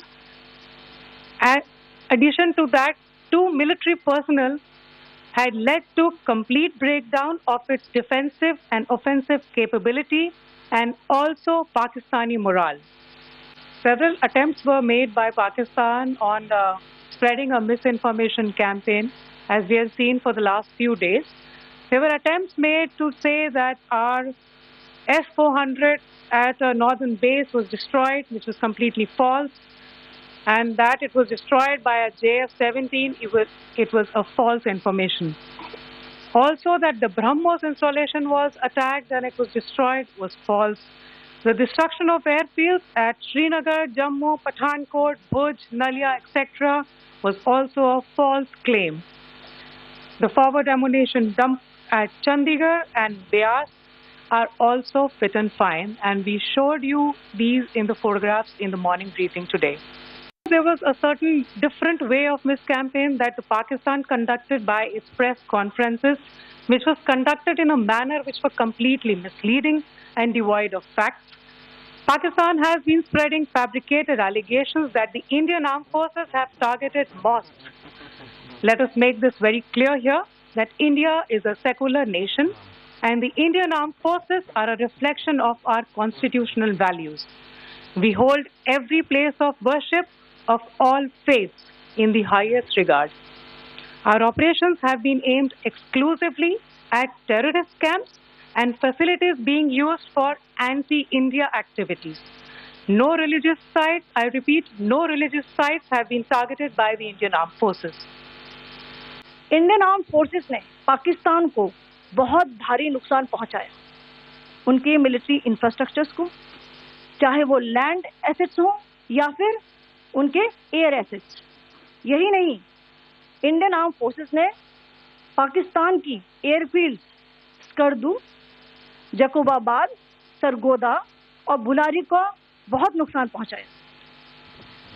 इसके अलावा पाकिस्तान के air defence system, radar system, उनको भी air space में untenable किया। यह भी बताना चाहती हूँ कि लाइन ऑफ कंट्रोल के पास पाकिस्तान के command and control, logistic installations और उनके मिलिट्री इंफ्रास्ट्रक्चर, मिलिट्री पर्सनल का इतना भारी नुकसान हुआ कि पाकिस्तान की ऑफेंसिव व डिफेंसिव कैपेबिलिटी को नष्ट कर दिया गया। अंत में मैं फिर से ये बात दोहराना चाहूँगी, इंडियन आर्म फोर्सेस पूरी तरह से तैयार है, सतर्क है और भारत की संप्रभुता और अखंडता की रक्षा के लिए पूरी तरह से कमिटेड है।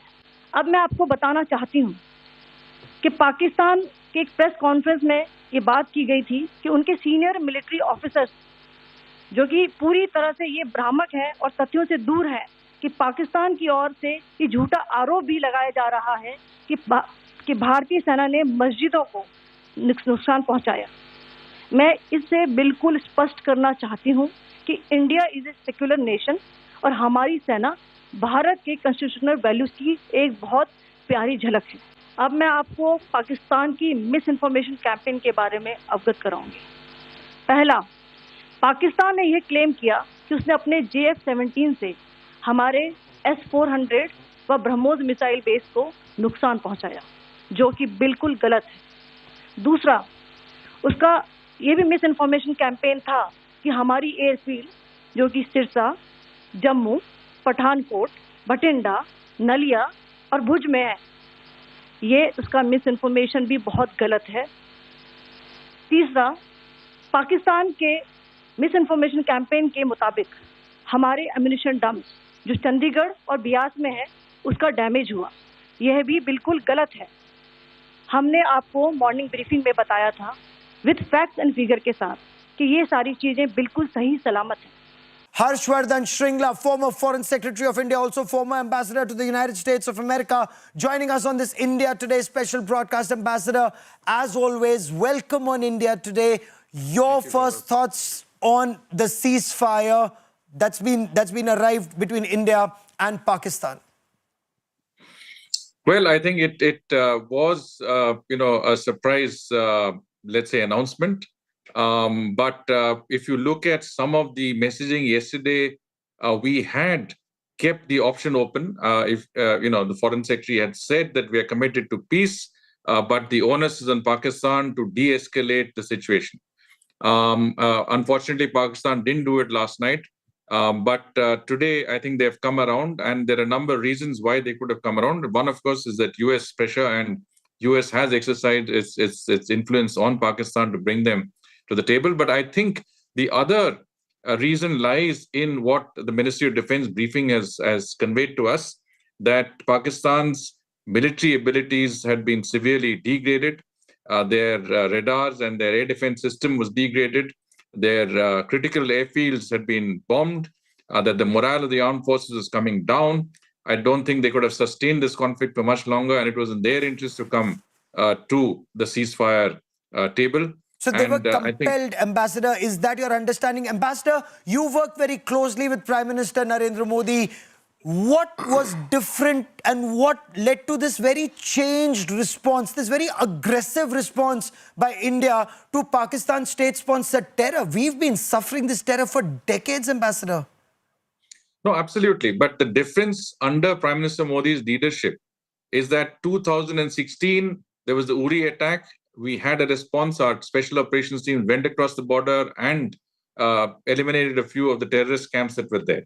2019, we had Pulwama, and we saw strikes across the border by our Air Force. This time, in the wake of the Pahalgam terrorist attack, I think Op Sindoor was a fitting response to that heinous act that was perpetrated by terrorists that was sponsored by Pakistan. And but our actions were very calibrated, that we hit the terrorist camps.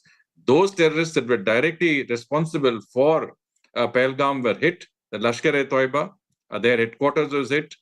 Some of their main operatives were eliminated. Similarly with the Jaish-e-Mohammed.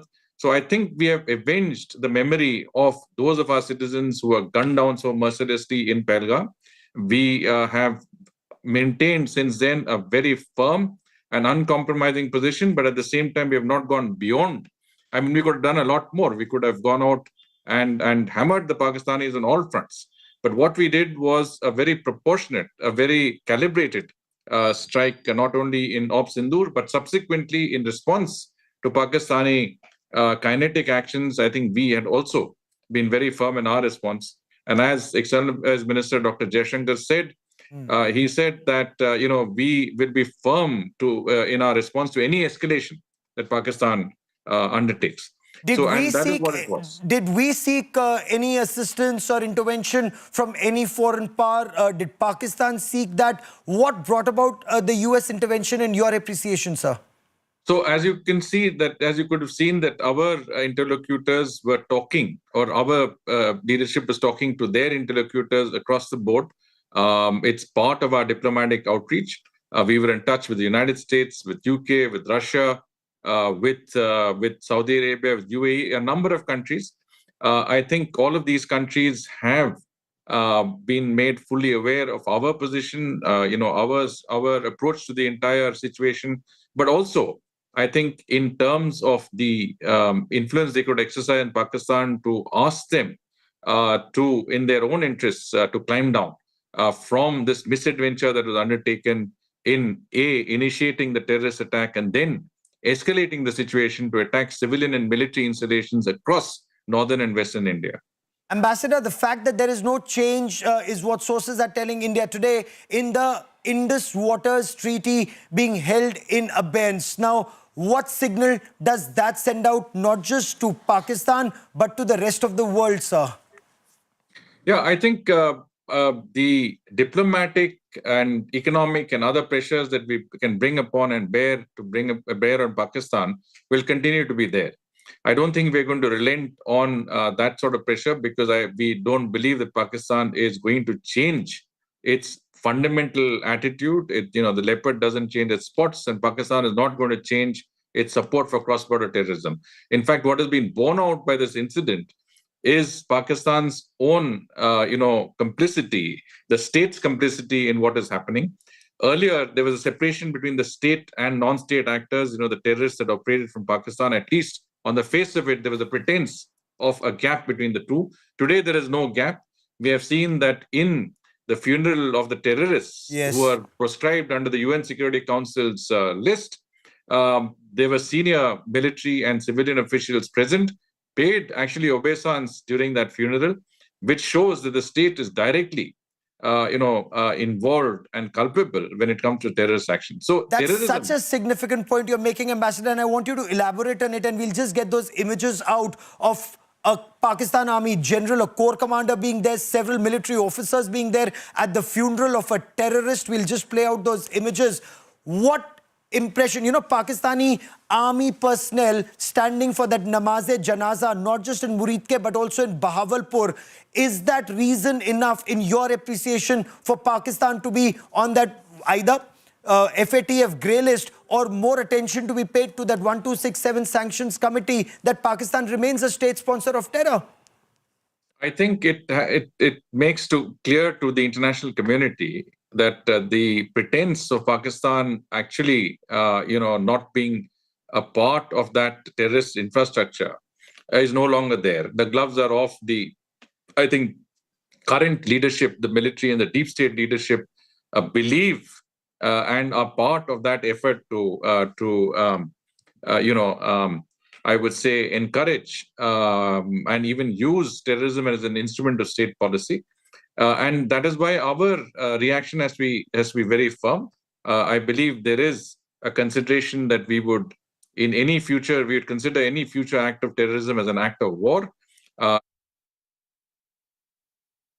let me now quickly cut across and bring into this conversation Ambassador K.C. Singh, a senior top diplomat, a former top diplomat who joins us on this special broadcast. Ambassador K.C. Singh, your appreciation of the ceasefire that's come into effect from 1700 hours this afternoon. Gaurav, let me first say it's welcome. As on your programs and on others, I've been anticipating it because with both the Saudis, particularly after the Deputy Foreign Minister had met the Prime Minister in Delhi, and then he resurfaced in Islamabad, and Marco Rubio's remarks, it was quite clear that they were working in tandem to bring it to a close. And also the foot soldiers had not crossed the border or the LOC. It was really testing each other's air defenses. It was a post-Ukraine kind of testing of your capabilities to hit and capabilities to stop.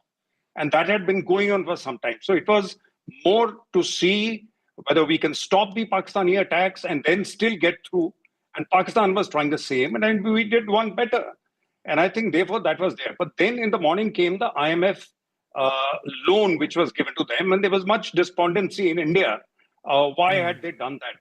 No, very clearly, that was the carrot, which was handed out by the Americans after getting a commitment from Pakistan. They would have already got that commitment. But the terms were being worked out. And as Marco Rubio has said in his tweet, they have mediated and there would probably be talks on a range of subjects. So at the moment, it's welcome that we have a ceasefire at the ground level.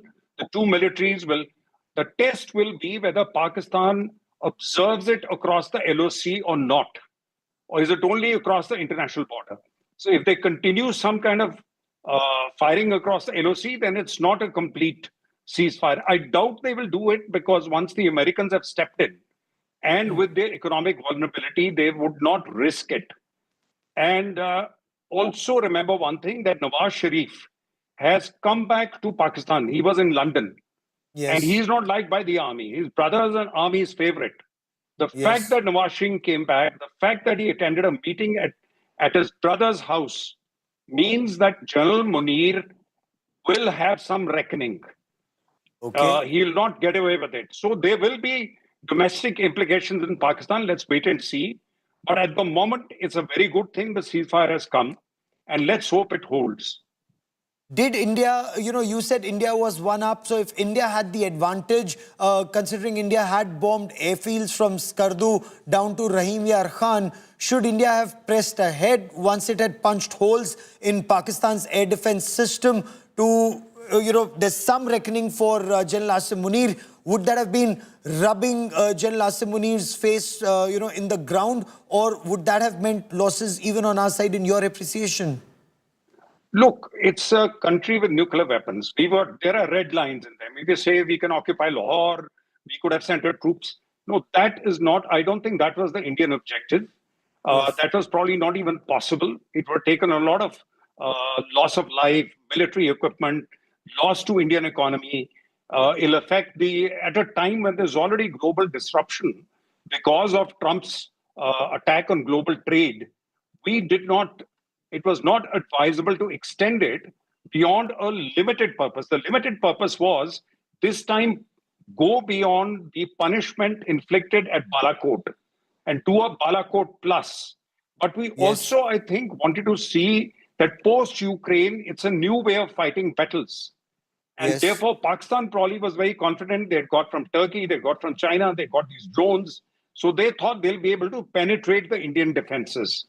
My worry was when I wrote about a week earlier, I said we need to go and hit Muridke and Bahawalpur, but let's have an air defense. Now, I didn't know what was the air defense that they had. So obviously the government knew the air defense that they had.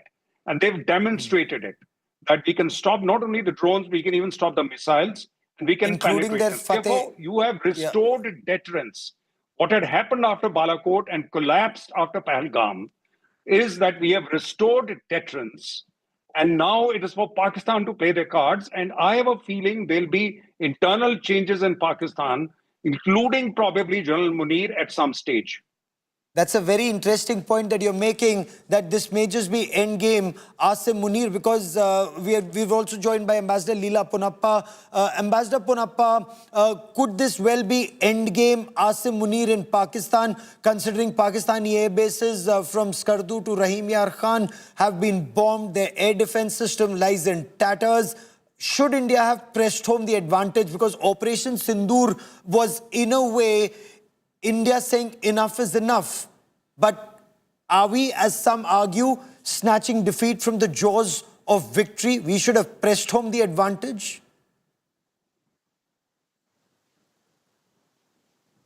I agree with I heard of Casey saying just a few minutes earlier.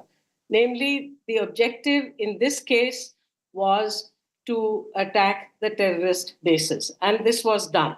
Now, I don't think we should treat this as a job finished. Frankly, to quote Churchill in another context, this is only the end of the beginning.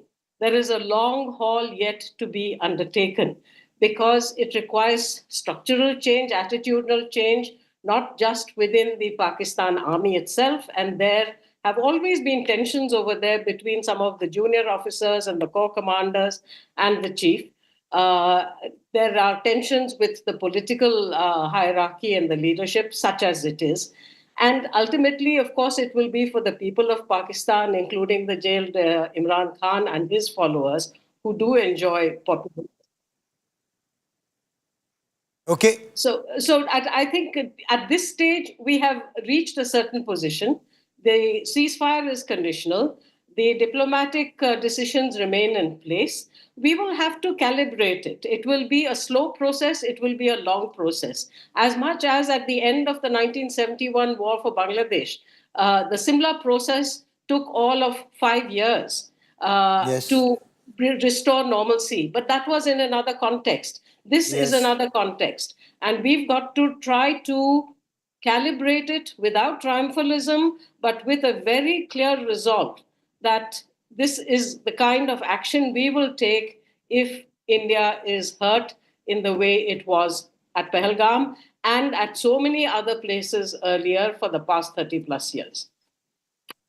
Pakistan has usually been a very unreliable neighbor.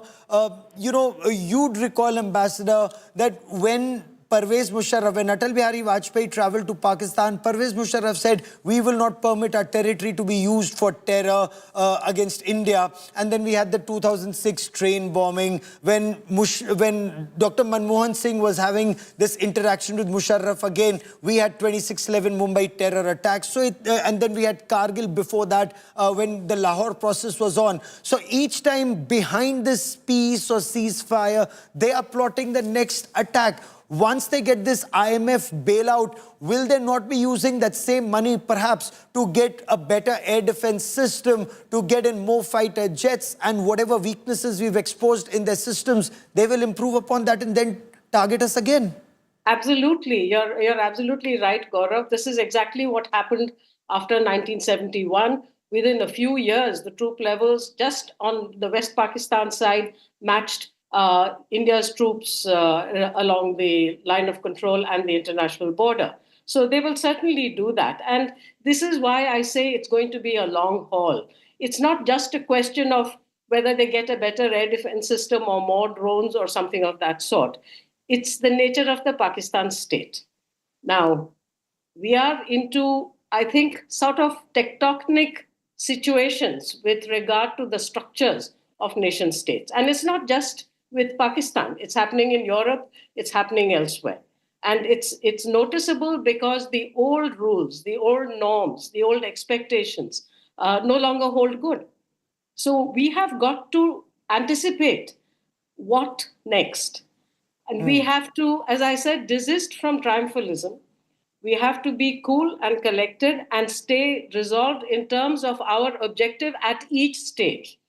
Now, you had the kind of action we got last night, the night before, and actually Pakistan's escalation at every stage.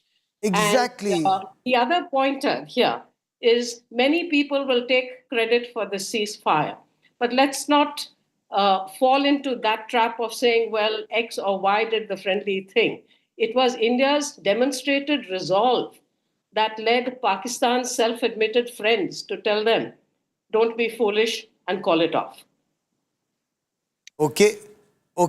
Now, that's the point I was actually coming to, because many would argue that, and will Pakistan in their own country try to sell it as India's friend, United States, sought a ceasefire, so we agreed to a ceasefire, when the reality is that Pakistan was decimated militarily, though it sought to escalate, it tried some posturing, but even within Pakistan, there is this realization, their Fateh missile failed, their air force failed, their army failed, and their air bases all the way from POJK down to Rahim Yar Khan in Pakistan's proper Punjab were decimated. Muridke and Bahawalpur were targeted. Sialkot was targeted. It just shows we had the advantage. Should we not have pressed home even harder? You know, we've been bleeding for 4 decades and longer, and we just stop it on day 3.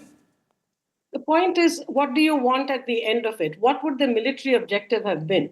Because in military operations, you need a very clear-cut military objective. You can't go in vaguely. It needs to be quick and surgical. And you need an end game as well. Right now, the stated military objective, and I don't question that at all, was to hit the terrorist bases. This was done. This is not the end of this exercise. There is a long haul ahead, which will require sitting down with those from the Pakistan side who are willing to sit down with you and are capable of delivering. Now, they may not be capable of delivering. This too we have seen in the past. Bhutto promised Zulfikar Ali Bhutto promised all kinds of things, and the man was hung at the end of it.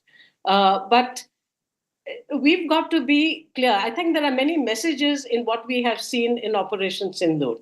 One is, of course, the message to Pakistan, thus far and no further, and we will retaliate for every escalatory step that you take. That has been demonstrated. Secondly, to our own people, it has been demonstrated that we will give our armed forces what they need. I have often publicly stated on your channel and on other channels, India is underspent on its defense. We are apologetic about our requirements. This must never again be the case, because let's face it, we are alone. We have to fight our battles alone. We are too big a country to expect somebody else to come to our rescue.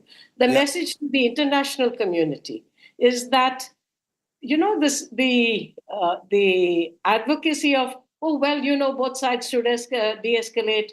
We are friends with both sides and so on. Sorry, you've got to call a spade when it is obvious as to where the source of the trouble is. And absolutely. Again, comes down to India's diplomatic resolve. Fourth message has to go to the Pakistani people. And there are ways of doing it. You're a media person, and it has been done before, to point out that this was not a situation of India's choosing. It was a situation of of Pakistan's making of a few people within the deep state, which has caused this kind of harm, which is why it's very important that the decisions on the Indus Waters Treaty remain in place. that it be demonstrated. That's the point I wanted to come to. The fact that we are still holding the Indus Waters Treaty in abeyance. At the same time, that India will be firm in its resolve. And things have to change. There's no question about that. So we're doing the right thing by holding Indus Waters Treaty in abeyance, and if there is ever a renegotiation, it has to be on our terms for more water for us, and clearly now Pakistan is in no position to say, there are people like the defense minister saying, if India builds a dam, we'll bomb it, and words to that effect. Now they know if they attempt to bomb it, they'll be bombed to Stone Age, in your appreciation? One particular contradiction in the Indus Waters Treaty, and in fact in India's water arrangements with its other neighbors as well, including Bangladesh, is that we have been seen as an upper riparian, and we ourselves have considered ourselves an upper riparian. In actual fact, we are a middle riparian. Middle riparian, absolutely. We are a middle riparian. Tibet, there is yes. China, which has zero water sharing arrangements with any of its downstream neighbors. So therefore, when we seek to renegotiate the terms of the Indus Waters Treaty, I'm not suggesting that we do a Versailles. I'm not suggesting that we go for the jugular in terms of creating a greater problem for ourselves. But equally, it has to be workable for both sides. Absolutely.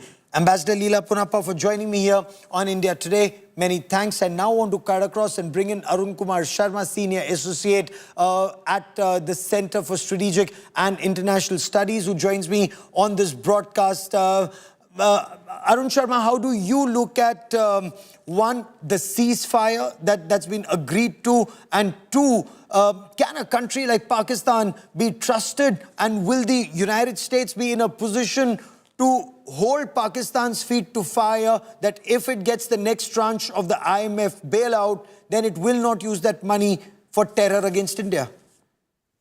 These are interesting but complicated questions, Gaurav. So here are a few thoughts from my side. First, I think it's obviously welcome news that the death and destruction involved in any conflict is at least paused for the moment, and hopefully permanently for the foreseeable future. The second point is that as far as the IMF is concerned, it's a multilateral body. Yes, the United States has, as the largest shareholder and one of the biggest contributors to the IMF, a big voice in that. But at the same time, I think in the US interest, it's very important to see stability in the region. Particularly, it wants India to be able to concentrate on its partnership, both on not only on the economic side, but on the security side. So it doesn't want a Quad partner, completely, I would say, I'm looking for the right word. I would say distracted from that partnership. So you're saying focus on China threat, focus on economy, don't be distracted by this conflict that's been imposed by Pakistan and perhaps, as some argue, at China's behest? That again is a speculation, but the fact is that the reality is exactly ends up being the same, that this distraction is not in India's benefit and certainly not in the US benefit. And also, I think the US also understands the political dynamics of Pakistan, which is that it's a country that is got tremendous influence of the army. And we all know, and I have no hesitation in saying this, that there is a big distance between the will of the people of Pakistan and the people who are in charge. And there is, when any country, not alone Pakistan, when it's ruled by a certain military apparatus, there is a self-interest on the part of that apparatus to maintain tension. And unfortunately, the Pakistani people have not been able to get a governance that is truly democratic, that reflects their aims. And it has been largely driven by the sort of military and the establishment and their cohort, so to speak, and but which have strong interest in maintaining tension. Post this engagement that's just happened, Pakistani air bases being decimated from Skardu to Rahim Yar Khan, 8 to 9 different locations, and now we are told 4 others have been added to it. So if 15 Pakistani air bases, military bases, radar stations, including Sargodha, Chaklala, have been targeted, and Pakistan's air defense could do nothing, will the prestige of not just Asim Munir personally, but Pakistan Army and Air Force in general, would it have taken a big hit in Pakistan? That's entirely possible, but I would say the challenge is much bigger. The challenge is this event, like actually the Kargil event, also raised a lot of questions within Pakistan, where Nawaz Sharif was deeply questioned. Why did he start this whole Kargil effort? Because Pakistan had to really, take a back seat at the end when India responded in a very firm way. Same situation, I think, is likely to happen, but my bigger concern is this enough to create a fundamental change in the governance structure of Pakistan, which is really what we need, because India also would really welcome a stable, prosperous neighbor. Every country would like a good neighbor, as Canada is now discovering. A stable, prosperous Pakistan has always bled India if we go by history. And if questions were put to Nawaz Sharif, then I'm sorry, questions were put to the wrong man. Questions should have been put to Pervez Musharraf, who was responsible for Kargil, a war that I had covered and have written extensively about. My question is today, questions, if they're put to Shahbaz Sharif, that will be dishonesty. Shouldn't those questions be put to Asim Munir, sir? No, the question is should be indeed to the establishment, I entirely agree, and that's exactly my point. My point is this experience enough to essentially dislodge the stranglehold that the army establishment has on the governance of Pakistan, whoever is in political power? Because in the end, we all know where the real power comes in Pakistan, and unfortunately that source of power has a continuing interest in maintaining tension with India. Oh, absolutely. Now, what next? How do you see this road ahead? Will Pakistan now rebuild its army, rebuild its air defenses, take these Lashkar-e-Taiba and Jaish-e-Mohammed terrorists elsewhere, retrain, rearm, and then relaunch them against India after some years? Or can the world that wanted this ceasefire, can America in particular hold Pakistan's feet to fire on taking action against Lashkar-e-Taiba, Jaish-e-Mohammed and other India-centric terror centrals that operate out of Pakistan, in your view, sir? Well, given the improvement in relations between India and the United States and the increased interest in India as a security partner beyond a economic partner, should certainly encourage the United States to be firmer with Pakistan than it has before on these matters. However, there is no guarantee or assurance that those efforts will be successful. I think I just want to make that very clear. The second point is that, the future of Pakistan really is in the hands of its people. And really, it's a sovereign country. It is a country of 260 million people. So it's not a small country by any means. And what I mean by a stable and prosperous Pakistan is a stable, prosperous Pakistan run by the will of the Pakistani people, not the military establishment. Because if the military establishment continues to be in power, I really don't have much optimism for a cordial, stable relationship of mutual self-respect amongst neighbors as we would like to have. Okay. Now, given what you've said, run by the will of the people, given that Pakistan Army has been humiliated, given the fact that Pakistan Air Force has been humiliated, will Imran Khan, who remains in Adiala jail, will Imran Khan and his supporters in Pakistan Tehreek-e-Insaf now be in a better position to mount an offensive against the Pakistan Army and this dispensation which was imposed on Pakistan by the army? It's a really $1 million question. I would really question anybody's ability to predict this. I think time will tell. Certainly, it has given more ammunition to the critics of the army, such as they are and such as they can be, to be more vocal and more direct. But what the outcome will be, I'm certainly in no position to predict, and I'm almost sure nobody else is either. and the fact that the Indus Waters Treaty sources, of course, we have this very strictly on sources, but sources in Government of India are telling India today that the Indus Waters Treaty, there'll be no change on that. That remains in abeyance. Now, is that one way that India can continue to put pressure on Pakistan that water and terror cannot flow together? That is certainly going to be the case, in my view. But I think we have to also recognize a couple of things, that we can certainly withhold information. We can certainly get less collaborative on various aspects of it.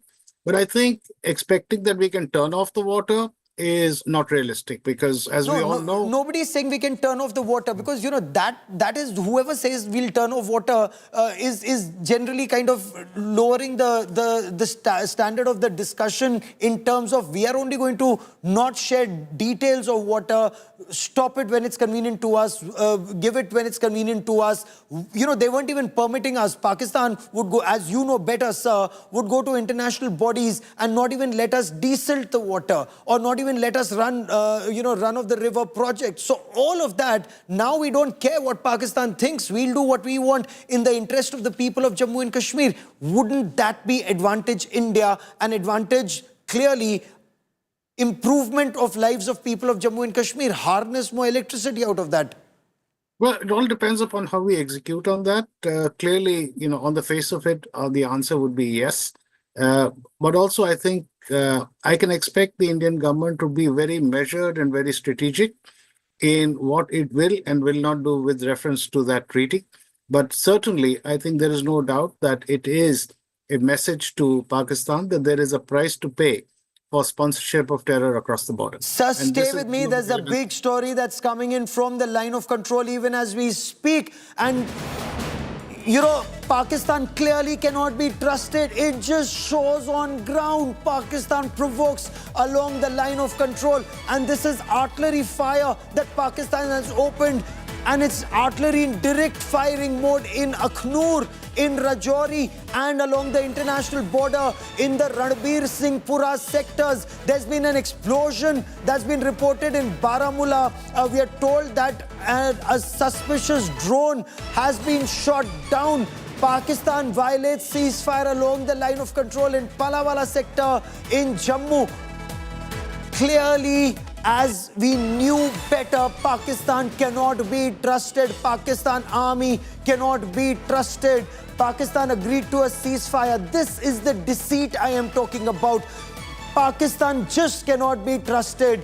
3:30 Pakistan's DGMO calls up our DGMO and then seeks a ceasefire and then says 1700 hours we will have a ceasefire. And now at 8:30 in just in 4 hours from now, from 5 o'clock, 6 o'clock, 7 o'clock, 8 o'clock. So 3.5 hours, Pakistan is violating ceasefire already. Just a country that can never be trusted. Kamaljeet Kaur Sandhu joins me on this India Today special broadcast. Kamal, bring us details. And clearly, I am so glad, whether it's that bulletproof jacket or helmet that has to be kept on standby when you deal with the state sponsor of radical Islamist terror.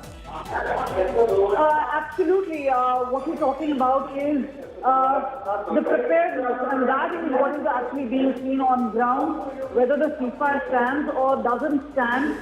But it's been a test of fire, especially for Indian forces, especially at a time where Pakistan has tested our restraint. So this is where what we can tell you that there is a blackout now in several parts, including Rajouri, where we are standing. But clearly, as far as there are certain inputs coming in about explosions, but we'll have to verify them, especially from our government sources. But clearly, at this point of time, what we're looking at is an unprecedented situation which was present in a couple of days ago. And this is where a sigh of relief coming in from various quarters, especially in regards to the announcement. Now, whether that's going to stand for the line of control, that now needs to be seen. No, clearly Pakistan cannot make that distinction. Pakistan cannot be permitted. That's a very important point you're making, Kamal. That's a very, very important point you're making. But right now, that violation of ceasefire is continuing not just along the line of control, but also the international border. Are you saying that Pakistan is trying to make that distinction between international border, that it will follow ceasefire along the international border, but line of control is a different story? Are we to understand that Palawala sector, that's at the international border, but describe to us, is that the distinction that Pakistan is seeking to make?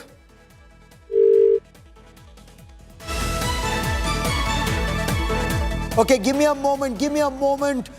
Clearly, Pakistan, and if you go by history, you would know Pakistan can just not be trusted. We've seen that. You know, when that Lahore bus journey was happening, Karwai Aman was the name of that bus journey to Lahore, and all of us were covering that Karwai Aman. And then Prime Minister Atal Bihari Vajpayee, he went, and this was supposed to be new history being written between these two countries. That was the time that Pakistan army was infiltrating on the Kargil heights.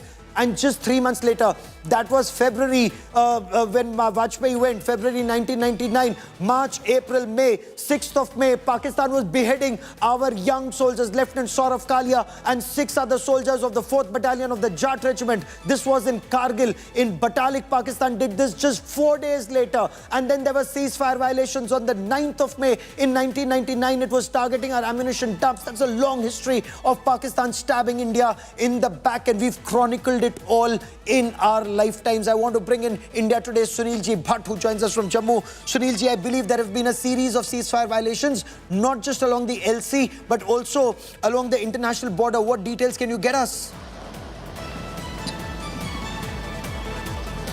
Gaurav, hours after ceasefire was announced by India and Pakistan, Pakistan has once again resorted to ceasefire violations along the line of control in Rajouri district, in many subsectors in Rajouri district, as well as along the India-Pakistan international border in Akhnur sector. That's what the reports are coming from these areas. Although the army hasn't issued any official statement yet, but our local sources are saying that there has been ceasefire violations in these sectors and subsectors.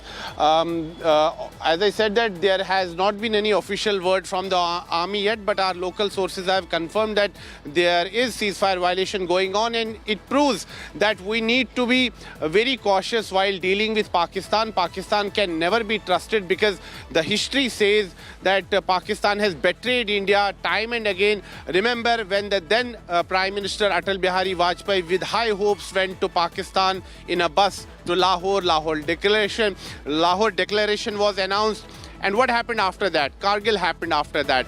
So if no, even that Prime wasn't the Minister only Narendra instance. Modi, when he assumed We called office Pervez Musharraf, on that his military inauguration. dictator. That military dictator was, when he came to India, we gave him recognition as president of Pakistan, and then our parliament was attacked. Then in 2004, he promised that Pakistani soil will not be used for terror against India. That was the time that terrorists were being trained to target us. And in 2006, 200 people, can you imagine? 200 people were massacred in serial blasts in Mumbai trains. I covered those serial blasts in Mumbai trains. That was the time which is seen as this golden period between Manmohan Singh and Pervez Musharraf. There was this so-called 4-point peace plan for Kashmir, and then there was this conversation about making Siachen Glacier the mountain of peace. That was the time that Pakistan army was training Ajmal Amir Kasab and 9 other terrorists to wage war against India, and they were launched on 26/11 Mumbai wearing kalavas, given identity card with Hindu names to propagate the theory, that false theory of Hindu terror. That was Pakistan's doing in 26/11. Did Pakistan stop after that? It made several commitments, but it continued to bleed us, whether it was the German Daman Bakery blast subsequently, or the Zaveri Bazaar blast. Then when they stopped targeting us here, they went and started targeting us in Afghanistan. We lost a defense attaché. We lost a senior diplomat. They targeted our consulates in Kandahar in Afghanistan. Did they stop after that? No, they did not. They continued to bleed us. Gurdaspur was burning. Pakistani terrorists infiltrated and targeted Gurdaspur. 2016, they targeted Pathankot. Then they targeted Nagrota. They targeted Uri. And then after Uri and Nagrota, it was Udhampur, it was Srinagar. There were multiple terror attacks, including Pulwama in 2019. So please understand, Pakistan remains a state sponsor of radical Islamist terror, and this military jihad complex has to be not defeated, but decimated. That's the only way. That Prithviraj Chauhan syndrome, you leave Muhammad Ghori today, he will come back the next year. There will be another battle of Tarai, and then the history of this civilization, it changed in the past. God forbid, this radical Islamist terror needs to be punished and decimated. We'll continue to track that story after a quick break. Rajdeep Sardesai comes up next with the news today at 9. Stay with us.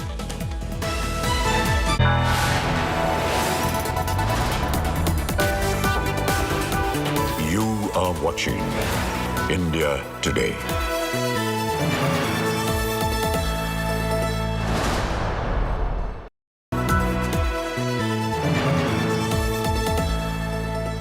Motorola Edge 60 Pro, the edge of excellence.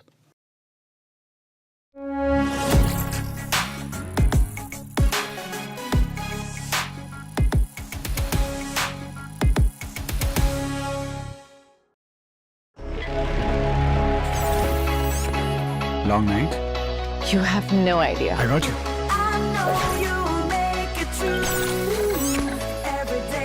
Motorola Edge 60 Pro. Hello, Moto. Motorola Edge 60 Pro, the edge of excellence. Hi, here are the top headlines presented by Motorola. 5 top terrorists killed in Operation Sindoor strikes on 7th May. PM chairs high-level meeting with Rajnath Singh and service chiefs. BSF destroys terrorist launch pad at Luni in Pakistan's Sialkot.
Make your media plan smarter with India Today Live TV on your connected devices.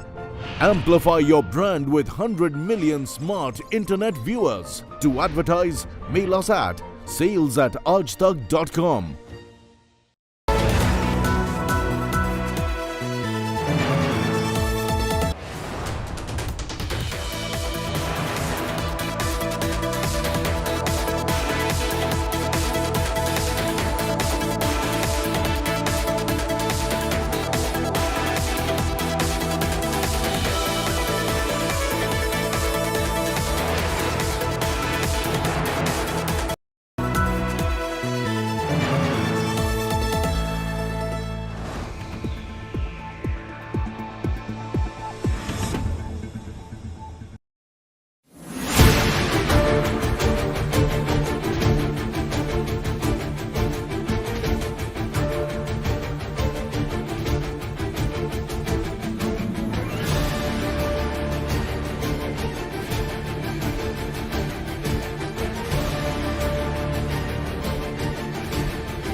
Make your media plan smarter with India Today Live TV on your connected devices. Amplify your brand with 100 million smart internet viewers. To advertise, mail us at sales@aajtak.com.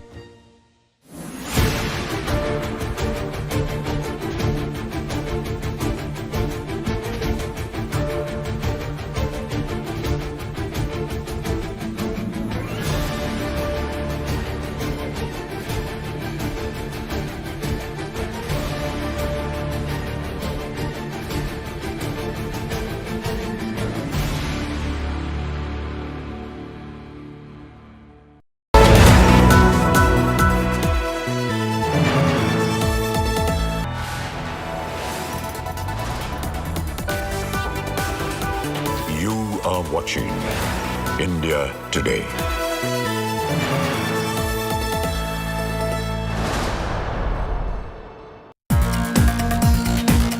Good evening, hello and welcome. You're with the News Today, your primetime destination. News, newsmakers, talking points. This is a News Today special on another big news day where Donald Trump has announced a ceasefire between India and Pakistan. Will the ceasefire hold?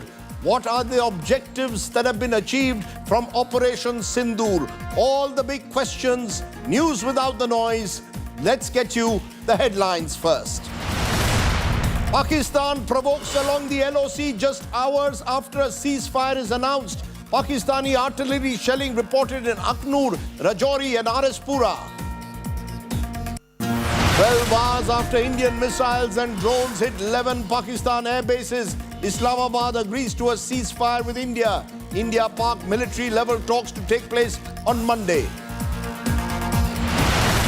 Ceasefire conditional Indus Water Treaty to remain suspended. India to continue diplomatic and financial strikes on Pakistan. India draws a new red line for Pakistan. Any act of terror will now be considered an act of war. Donald Trump takes credit, claims US mediated India-Pakistan ceasefire.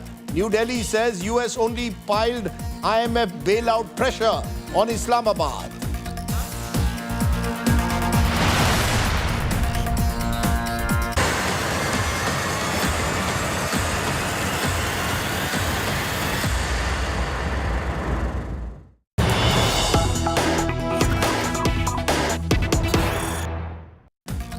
But the big story that we are breaking at this moment, artillery shelling by Pakistan reported along Aknoor, Rajouri and Arispura international border. In Srinagar, 4 or 5 blast sounds have been reported. There is still a blackout in Srinagar. Chief Minister Omar Abdullah has said explosions have been heard across Srinagar. All of this, remember, coming just a couple of hours after a ceasefire was put in place. It was supposed to start from 5 p.m. We are now at 9 p.m. and we are getting these reports of the ceasefire being violated by artillery shelling by Pakistan. How does one trust Pakistan if they continue to violate the ceasefire?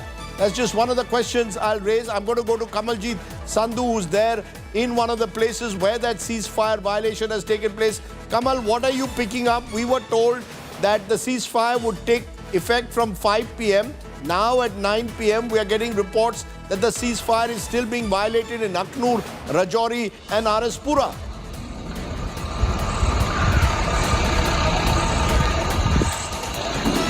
Ceasefire violations taking place in several sectors, Rajdeep.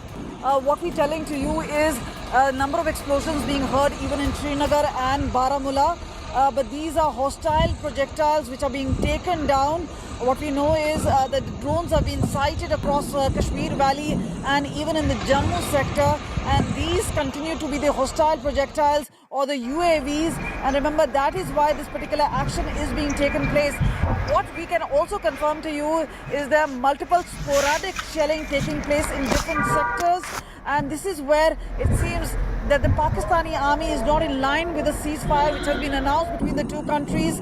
But at this point of time, what we can tell you, situation again looks uncertain because blackout being carried out in several areas in Jammu and Kashmir at this point of time. This is not really good news because there was a sigh of relief coming in, especially the people of border and LOC, that things could eventually settle down. But that's just within announcement of a couple of hours. There is a blackout again. There are firing sounds heard. There are explosions heard. This is artillery shelling being done, especially near the area of line of control all the way up to Jammu. So several sectors are now reporting sporadic shelling which is happening. But clearly, as far as Pakistan is concerned, remember, the provocation continues from their particular side because if they had agreed upon the ceasefire, they would have honored it. But meanwhile, what we see is Pakistan once again trying to wreak havoc. Meanwhile, what we've seen is that Indian side has shown restraint at this point of time. So we do not know at this point of time because we haven't heard that sort of a response coming in. But definitely Pakistan now going back on its word, especially in regards to ceasefire and a major, massive ceasefire violation, and including the drone activity being reported in parts of Jammu and Kashmir. You're saying drone activity still reported, artillery firing reported. Presumably the BSF, as we are being told, is also ensuring adequate retaliation. India has made it very clear any provocation from Pakistan will lead to severe retaliation. Blackout in Srinagar. We are told that there have been violations in Gurdaspur as well, which is in Punjab. Sunil Ji Bhatt joins us at this moment. Sunil, what are you picking up? Are you also seeing explosions around you? Is artillery shelling still going on? Chief Minister Omar Abdullah is saying explosions have been heard in Srinagar itself. But where you are you still picking up explosions, artillery shelling sounds? Rajdeep, as soon as the ceasefire was announced, people living in border areas had heaved a sigh of relief.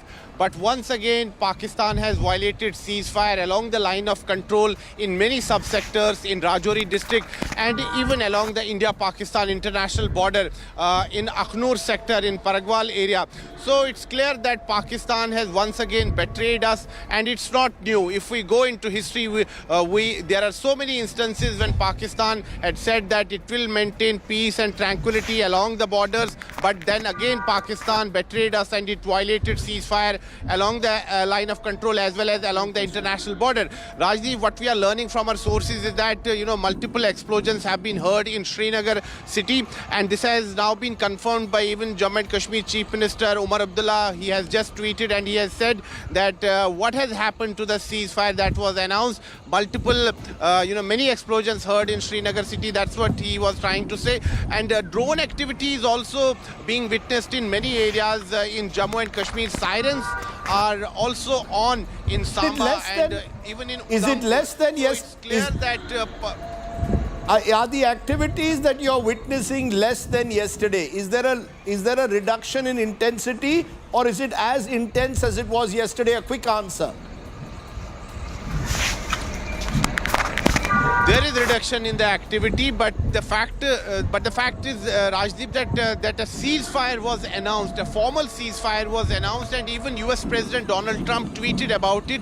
And within hours of this ceasefire being announced, it has gone for a toss because Pakistan has once again violated ceasefire. It has resorted to shelling and fighting in the border areas in Jammu and Kashmir, and it makes it clear that Pakistan can never be trusted. In the past also we have seen that the then Prime Minister Atal Bihari Vajpayee with high hopes had gone to Lahore in a bus, and what happened after that? We had Kargil. Similarly, Pervez Musharraf had made promises that he will not allow territory of Pakistan to be used by terrorists, but then we had terror attacks in our country. Similarly, Prime Minister Narendra Modi, on his very inauguration, he invited Nawaz Sharif, he held talks with him. Then what happened after that? Prime Minister Narendra Modi went to Sunil, I'm just going to focus for now. He was in Afghanistan, he went to Lahore. Sunil, I just want to focus on what we are seeing at the moment. We'll discuss what you're saying with guests. You're making important, relevant points, which we will take to our guests, because Pakistan does have a history of betrayal of promises and commitments they make. But just to get a ground report, Maushmi Singh joins me from Gurdaspur. Gurdaspur also, Maushmi, we are told that there have been ceasefire violations.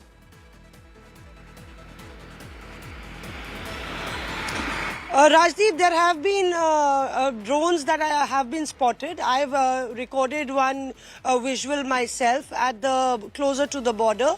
But yes, there is a blackout, but we saw markets open. The situation is less intense than yesterday and day before. You can say it can be a percentage. In terms of percentage, it's 10%. If yesterday it was 100%. So just one or two drones spotted here and there. But the mood in the village is mixed. There is a lot of suspicion over the ceasefire and over the ability of Pakistan to keep its promises. They believe that Pakistan never walks the talk, and whatever it says, it never does. And there is also a bit of happiness, or you can say satisfaction, that perhaps life can return to normal. Children can go to school and colleges, and you know, the economy can be back on track. But most importantly, they believe that you know, nothing should come at the cost of national security. And if a peace has been brokered, hopefully Pakistan will adhere to it. Let me go from Maushmi to Shivani Sharma. She joins us from Srinagar. Shivani, we heard Omar Abdullah, the Chief Minister, say that explosions have been heard in and around Srinagar. What can you tell us? Rajdeep, explosions have been reported in the skies in Srinagar, and this has been ongoing, and this is being taken as a massive breach of the ceasefire that was announced right in the evening. And apart from this, we are getting a number of inputs from a number of areas along the line of control where similar shelling has also been reported, and this drone activity from Baramulla, from Srinagar, from where the other reporters have been reporting are also being reported off. So we are now waiting for a response, in fact, from the armed forces and the government on this ceasefire violation once again from Pakistan. So we have to wait and watch. This is still a developing situation, Rajdeep, but what we are learning and what we are experiencing right now from the ground is that there has been a massive breach of the ceasefire. Massive breach of the ceasefire is what all our reporters are reporting. Less intense, and I think that's important to stress, compared to what was the situation 24 hours ago. But clearly, there has been violations, and India and the BSF is retaliating. So the BSF, our border security force, is retaliating. But worrying signs that just a few hours after the ceasefire announcement, formally announced, we have these violations taking place. Just listen in to what was said just a couple of hours ago by Vikram Misri, our Foreign Secretary, and the backdrop where Donald Trump had tweeted, and it was then retweeted by the Vice President of the United States, J.D. Vance, that the two sides had agreed to a ceasefire starting at 5 p.m. and it had been welcomed by the US President. Listen in to what Vikram Misri said a short while ago. Director General of Military Operations of Pakistan called the Director General of Military Operations of India at 15:35 hours earlier this afternoon. It was agreed between them that both sides would stop all firing and military action on land and in the air and sea with effect from 1700 hours Indian Standard Time today. Instructions have been given on both sides to give effect to this understanding. The Directors General of Military Operations will talk again on the 12th of May at 1200 hours. Thank you. So that was around 6 p.m. We are now at 9 p.m. So barely 3 hours after India formally in a short statement said that India would adhere to a ceasefire, the two DGMOs, Director General Military Operations, would meet. What are we back to square one? And those questions therefore will be asked.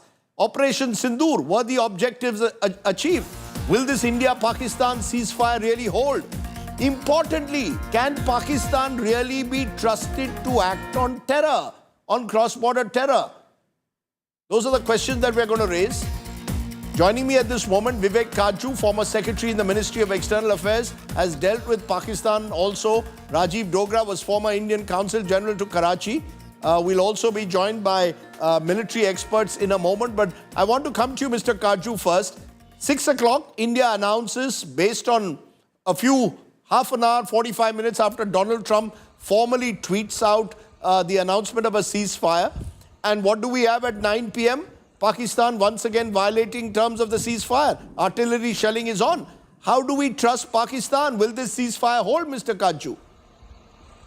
We can never trust Pakistan. That is a given. That's point one, Rajdeep. Point two is that after ceasefires are announced, there are stray cases, I underline stray cases of firing between troops. That is not considered serious. But what your reporters have been telling us is serious. I carefully heard one of your reporters say that the intensity is down to 10%. But 10% is bad enough.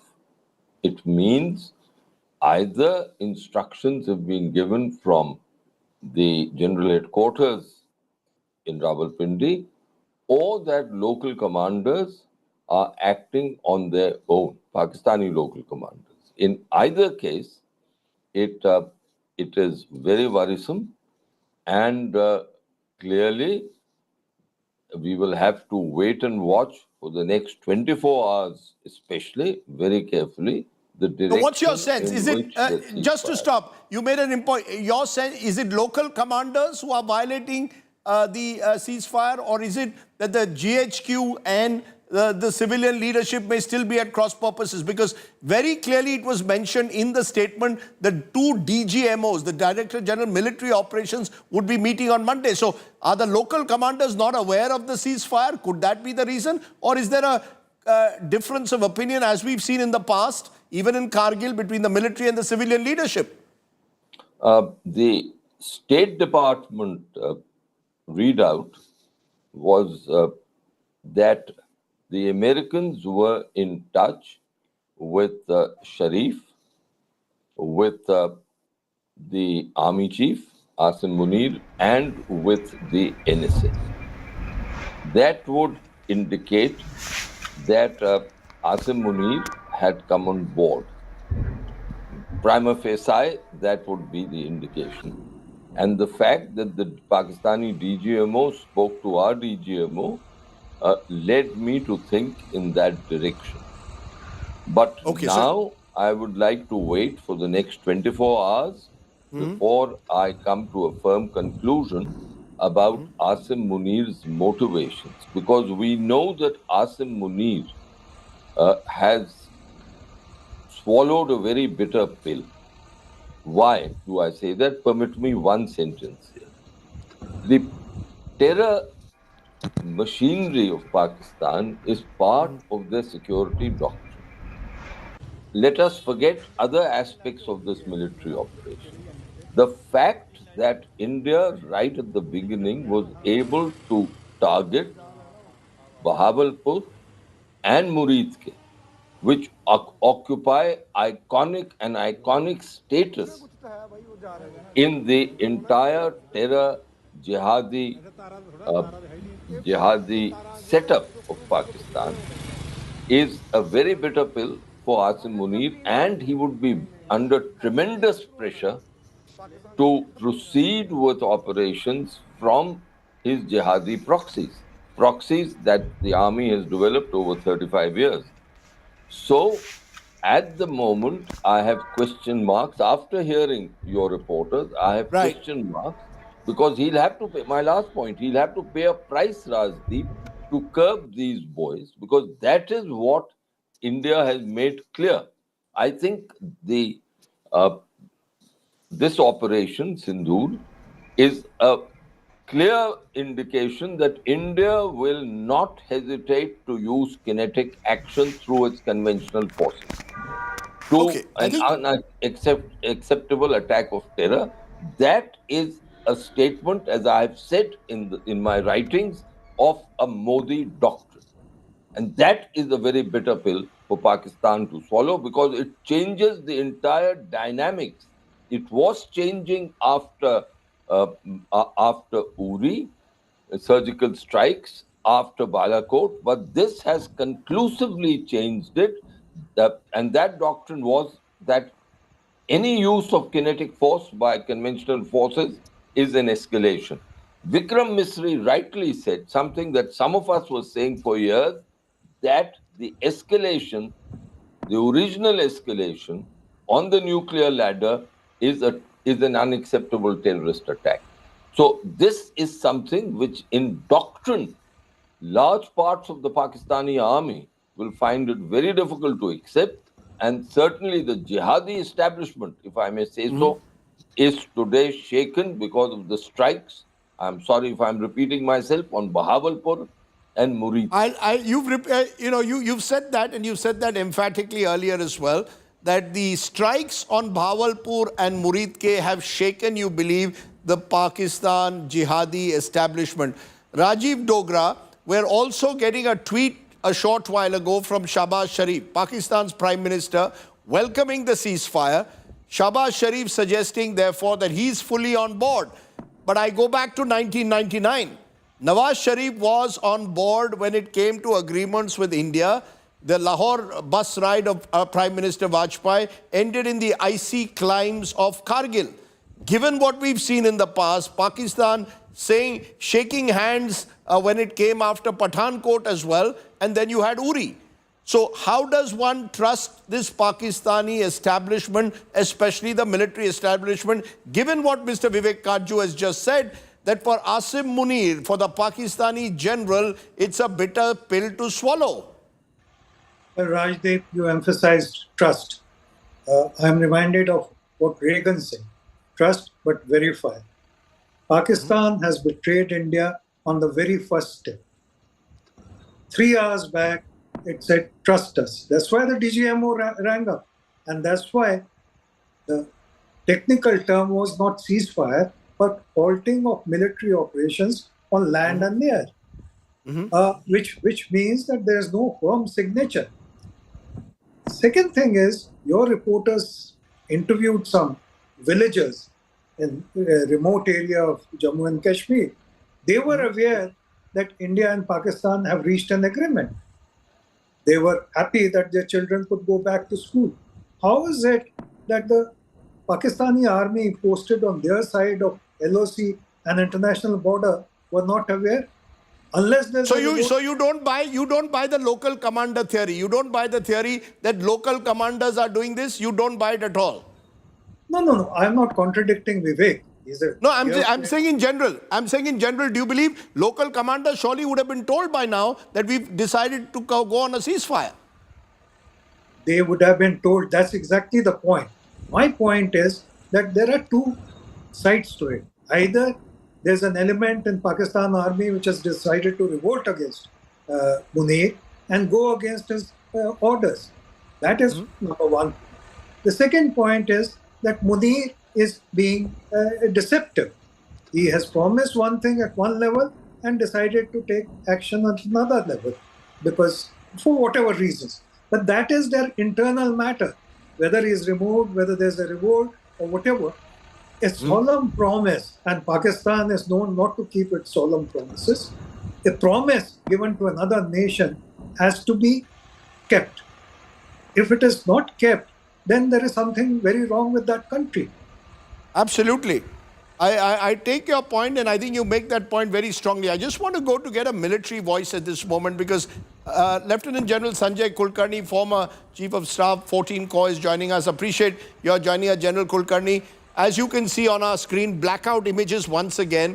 Artillery shelling, explosions heard by our reporters. Chief Minister Omar Abdullah saying 4 to 5 blasts heard in Srinagar. Gurdaspur also has witnessed some explosions or artillery shelling. Are we seeing Pakistan once again betraying its solemn commitments? Thank you, Rajdeep. Leopards don't change their spots. Pakistan is a rogue state. It has a nuisance value. We've seen it in 65, the ceasefire would be declared. Still, you will find somewhere or the other jostling for better positions carry on. We've seen it in 71, and we've seen it in 1999 also, despite Nawaz Sharif in US on the 4th of July comes back, there was still jostling going on to ensure that nobody is found at a place which is not very comfortable there with. So this kind of a jostling does happen after the ceasefire. Not the word ceasefire in this case is wrong, because it's only stoppage of fire. So there is again a subtle difference between a ceasefire and stoppage of fire. So if Pakistan, as I said, is a rogue state, and you cannot trust Pakistan at all. And therefore, I think it's time, whichever commander on ground or opposite us has decided to violate the stoppage of fire, must be given back in the same coin, or rather harder, so that they understand. Because wherever it may be. General, are you clear that these are local commanders operating independent of GHQ? Surely not. Sometimes they do. I've seen it. Sometimes they do. So you can, sometimes the orders to us come so fast and find that this is what it is. The other person may have not got orders in writing, or he'll insist, or he's a little, the word that we generally use, ulta khopdi. He doesn't understand that there is ceasefire, or some nation is at interest his heart, or whatever it be. He will just keep doing it. He will just give orders to his troops, keep firing. Doesn't matter. When they ask me, I'll tell them, is it in writing? Don't tell me verbally. Last time also you gave me verbal orders, and they were not correct. So Pakistan has a tremendous nuisance value, which we saw it, and we keep seeing it, and therefore this kind of I won't call it aberration. It's sometimes intentional. It is sometimes intentional. Maybe they're not pulling along. So they do indulge in this kind of a thing. But as I said, Pakistan cannot be trusted. Pakistan is a rogue state, and it has lots of rogue elements within Pakistan army who can even revolt against their own chief or against their own commanders. Yeah. Let me give you the breaking news again. If you've just joined us, Pakistan has violated the ceasefire. 3 hours after the ceasefire, Pakistan has provoked once again, launching drones, artillery fire, yes, less intensity than it was yesterday, but it is a clear violation. A ceasefire violation is a ceasefire violation. Pakistan army, is it accepting the ceasefire or not? Why is the Pakistan army defying the civilian government? That's the big question. I'm also joined at this moment by Air Marshal Diptendu Chaudhary. Air Marshal Chaudhary, you're hearing these reports of Pakistan violating the ceasefire again, barely 3 hours after official commitments were given. Are you surprised? Yes, I've just heard about it. And frankly, coming from our esteemed neighbor, I'm not surprised at all. We have seen their behavior over the years. The problem here is that when you have military ruling the roost, and suddenly when they're forced to take action, there will always be elements who will defy, and they have a huge track record of doing this. There will always be elements who will defy and go their own way. But that would never happen in the Indian system. How is imagine in India today, the political leadership of Narendra Modi commits to a ceasefire. There's no army general who's going to say, sorry, Prime Minister, I don't accept it. I'm going ahead and violating it. This is Pakistan's army state, isn't it? Asdeep, this is the classic difference between India and Pakistan. We are a democracy. We are a military which has firmly been under civilian control. We respect the constitution. We respect rules, order, law and order, and the normative behavior of the world. We are a nation which is vastly different in our outlook compared to Pakistan. And I think the words of General Munir had made it amply clear how far apart we are. And the fact of it is, in India, it is unthinkable because this is, inconceivable in our Indian scenario, something like this would happen. So this is, I'm not surprised at all. The question is that we have to be gauged and careful here. While there'll be an immediate reaction to hit back in the same coin, but what needs to be borne in mind that when we do so with vengeance and fury, this could again bring back the whole story to square one and give enough fodder to the rogue elements to go the way and continue pursuing the path they have been carrying on till now. Right. I think you make a very important point. And therefore, we've got to handle this very, very carefully at this moment. Just to give our viewers more breaking news, Pakistan, the blasts are continuing in Srinagar. 6 more blasts have been heard. Let's get that clear. 6 more blasts heard in Srinagar. Air defenses, the guns are engaging projectiles with explosive payload.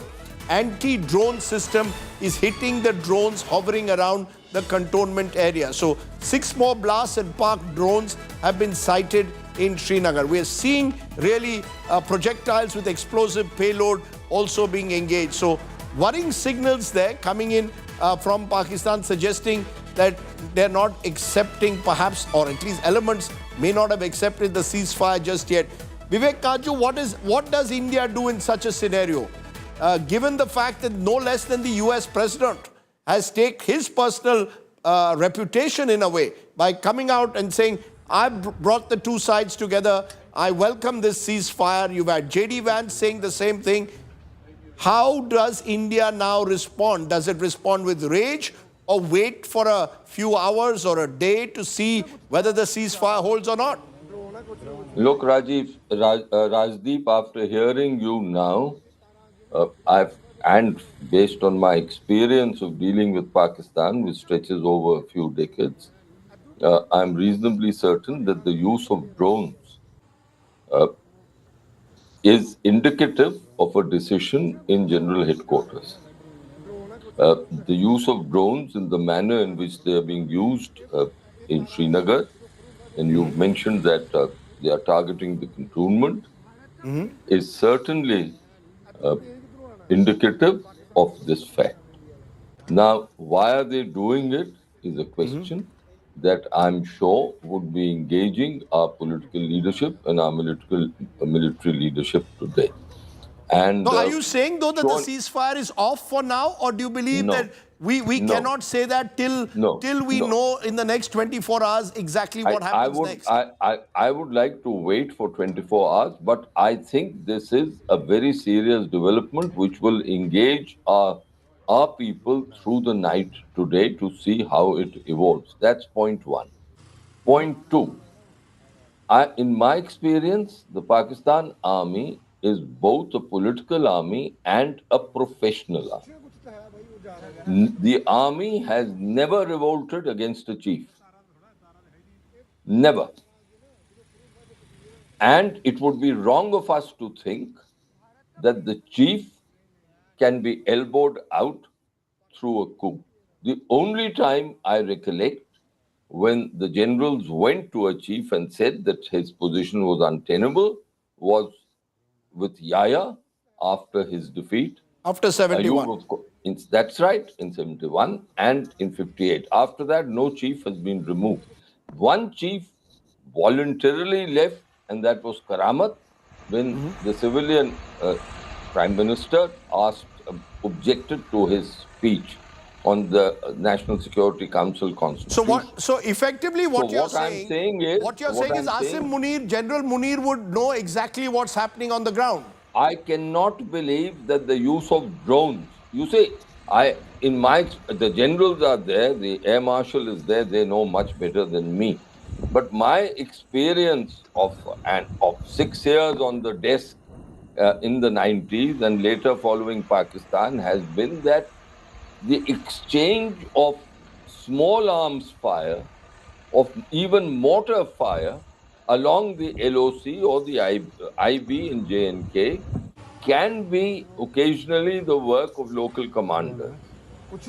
But not when heavy artillery is used, then it has to be sanctioned by General Headquarters, and certainly when aerial vehicles, whether manned or unmanned, are used in the way that they are being used in Srinagar, would be with the sanction of the military leadership. I cannot believe that any local commander would dare to do this and survive in his job. Let's not forget that the Pakistan Army Chief does not forgive any dereliction of his orders. We'll be wrong to think that internally they are rogue. There have been cases of people revolting, and every time they've been caught, they've been court-martialed and punished, and the army chief's position has remained sacrosanct. Okay, let me bring in General Kulkarni just to understand India's response in a situation like this militarily. You've had the military commanders also at the border who perhaps got the orders today from the political leadership or the military leadership in Delhi that we are going in for a ceasefire. 3 hours later, they see the shelling taking place on the border. What do the local commanders do? How do they interpret it? We are told the BSF is retaliating, but there are these mixed signals coming in. How does a military commander on the ground respond? He retaliates without fail. He immediately starts retaliating because he would have asked the superior and told his superior, look, you told me there is ceasefire, but they are firing. I'm sure immediately the orders will follow, retaliate. Come on, open up. If they've opened up with RT, open up with your RT. If they've opened up with mortars, open up with mortars. If they're with small arms, just use small arms. That's it. There's no question. We retaliate, and we instantly retaliate without even looking back once if they've opened fire, because if the life of our troops is in danger, there's no question of not retaliating, because we know they are rogues, absolutely rogues. Some of them will follow. If some of them don't follow, give it back. That's the only way they understand only that language. Yeah, right. Rajiv Dogra, do you believe that India's political leadership will have to pick up the phone, will have to get on a hotline both with Washington and maybe through back channel with Islamabad as well to find out what exactly is happening? Indian leadership or Indian military get on to any phone at all, because DGMOs were in touch. And if there is firing from the Pakistani side, which has started, isn't it the duty of Pakistani DGMO to immediately ring up his counterpart in Delhi and say that, sorry, we've got a rogue commander and we're going to deal with him, but please don't think that this is a violation of our agreement 3 hours back. That has not happened. If that has not happened, then obviously there is connivance at the top. So we have to think whether America's rumored mediation or good offices have helped at all. You know, given what you're saying, I just want to turn to you, Air Marshal Chaudhry. You know, last 24 hours, we've seen use of air power. The Pakistanis attempted to use it. India has responded and targeted Pakistani air bases. That presumably would take it once again back on that same escalatory ladder. At the moment, it is confined largely to artillery shelling. There have been a few instances of drone attacks. Where does the Air Force get in? Rajdeep, just to put facts right, Air Force got in long before, because air defense gets in long before. So even at the first instance of all this, the air defense would have been churning. They are usually the last to wind down. But the Air Force's reaction has been very graded. after the first initial strike, our approach has been very defensive and very, very gauged and measured. But the moment they struck our air bases all along the front, and if you see all the there's a very systematic targeting of air forces, air bases, frontline air bases. And why is that? Because Pakistani Air Force has elevated its position to a point as the keeper of, a big player in the entire military instrument of force in Pakistan.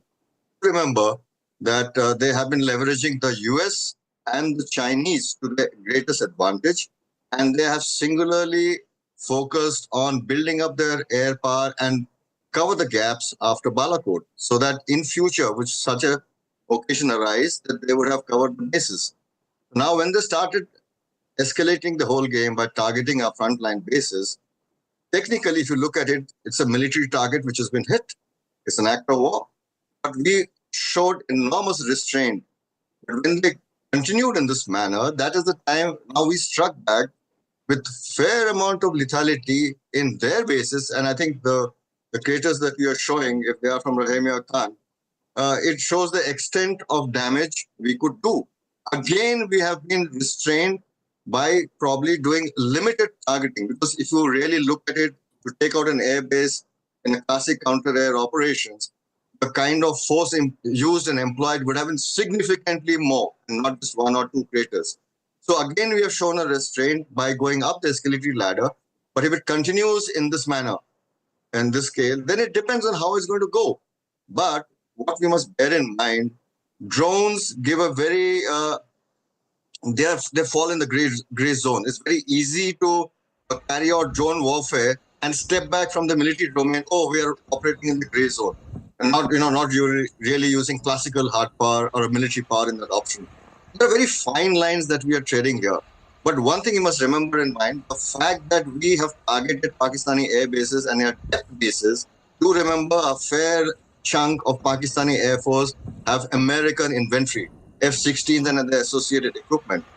I don't think, and that must have certainly be a factor after our serious airstrikes, in possibly they would have played a serious role in the US coming into the negotiations.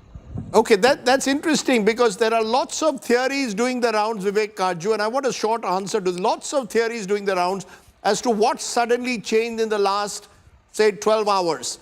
Till this morning, both the countries seemingly were on an escalatory ladder. Along at about 5:30, we get this tweet from Donald Trump saying he welcomes a ceasefire. Meanwhile, I can tell you sources saying Army's Chinar Corps headquarters was the target of Pakistani drones. All the drones have been neutralized. Pakistan's bid to target the Chinar Corps headquarters has been foiled. Sirens now in Amritsar as well. But the Army's Chinar Corps headquarters in Srinagar, that attempt has been foiled. So clearly, this is not just another ceasefire violation. Yes, there were artillery shelling, but all the Pakistani drones that were used went as far as the Chinar headquarters. How is that to be interpreted is now going to be the big question, Vivek Kaju, because something changed for Donald Trump to go public. So did the Americans get the wrong signals? There's also talk that having got their bailout yesterday from the IMF, Pakistan was then willing to come on board with a ceasefire. How do you see this entire ceasefire? Look, Rajdeep, I have always believed that the IMF bailout was never in danger. No one would ever allow Pakistan to go down the tube. They will always be kept on a ventilator or a drip economically. No one wants a nuclear Somalia. It's a country of 24 crore people. I mean, let's smell the coffee. So that's one part. I don't think the IMF bailout was really an issue. So what changed? I think I think two processes. My own experience is that two processes were perhaps taking place simultaneously. One was a direct process, which was between India and Pakistan, and that is what we've stressed, that we were in touch with them directly.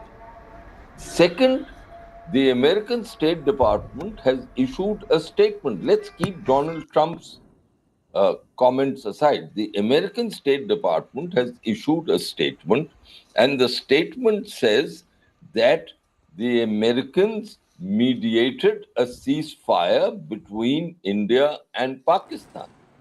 The word used is mediating, and they said they've announced this.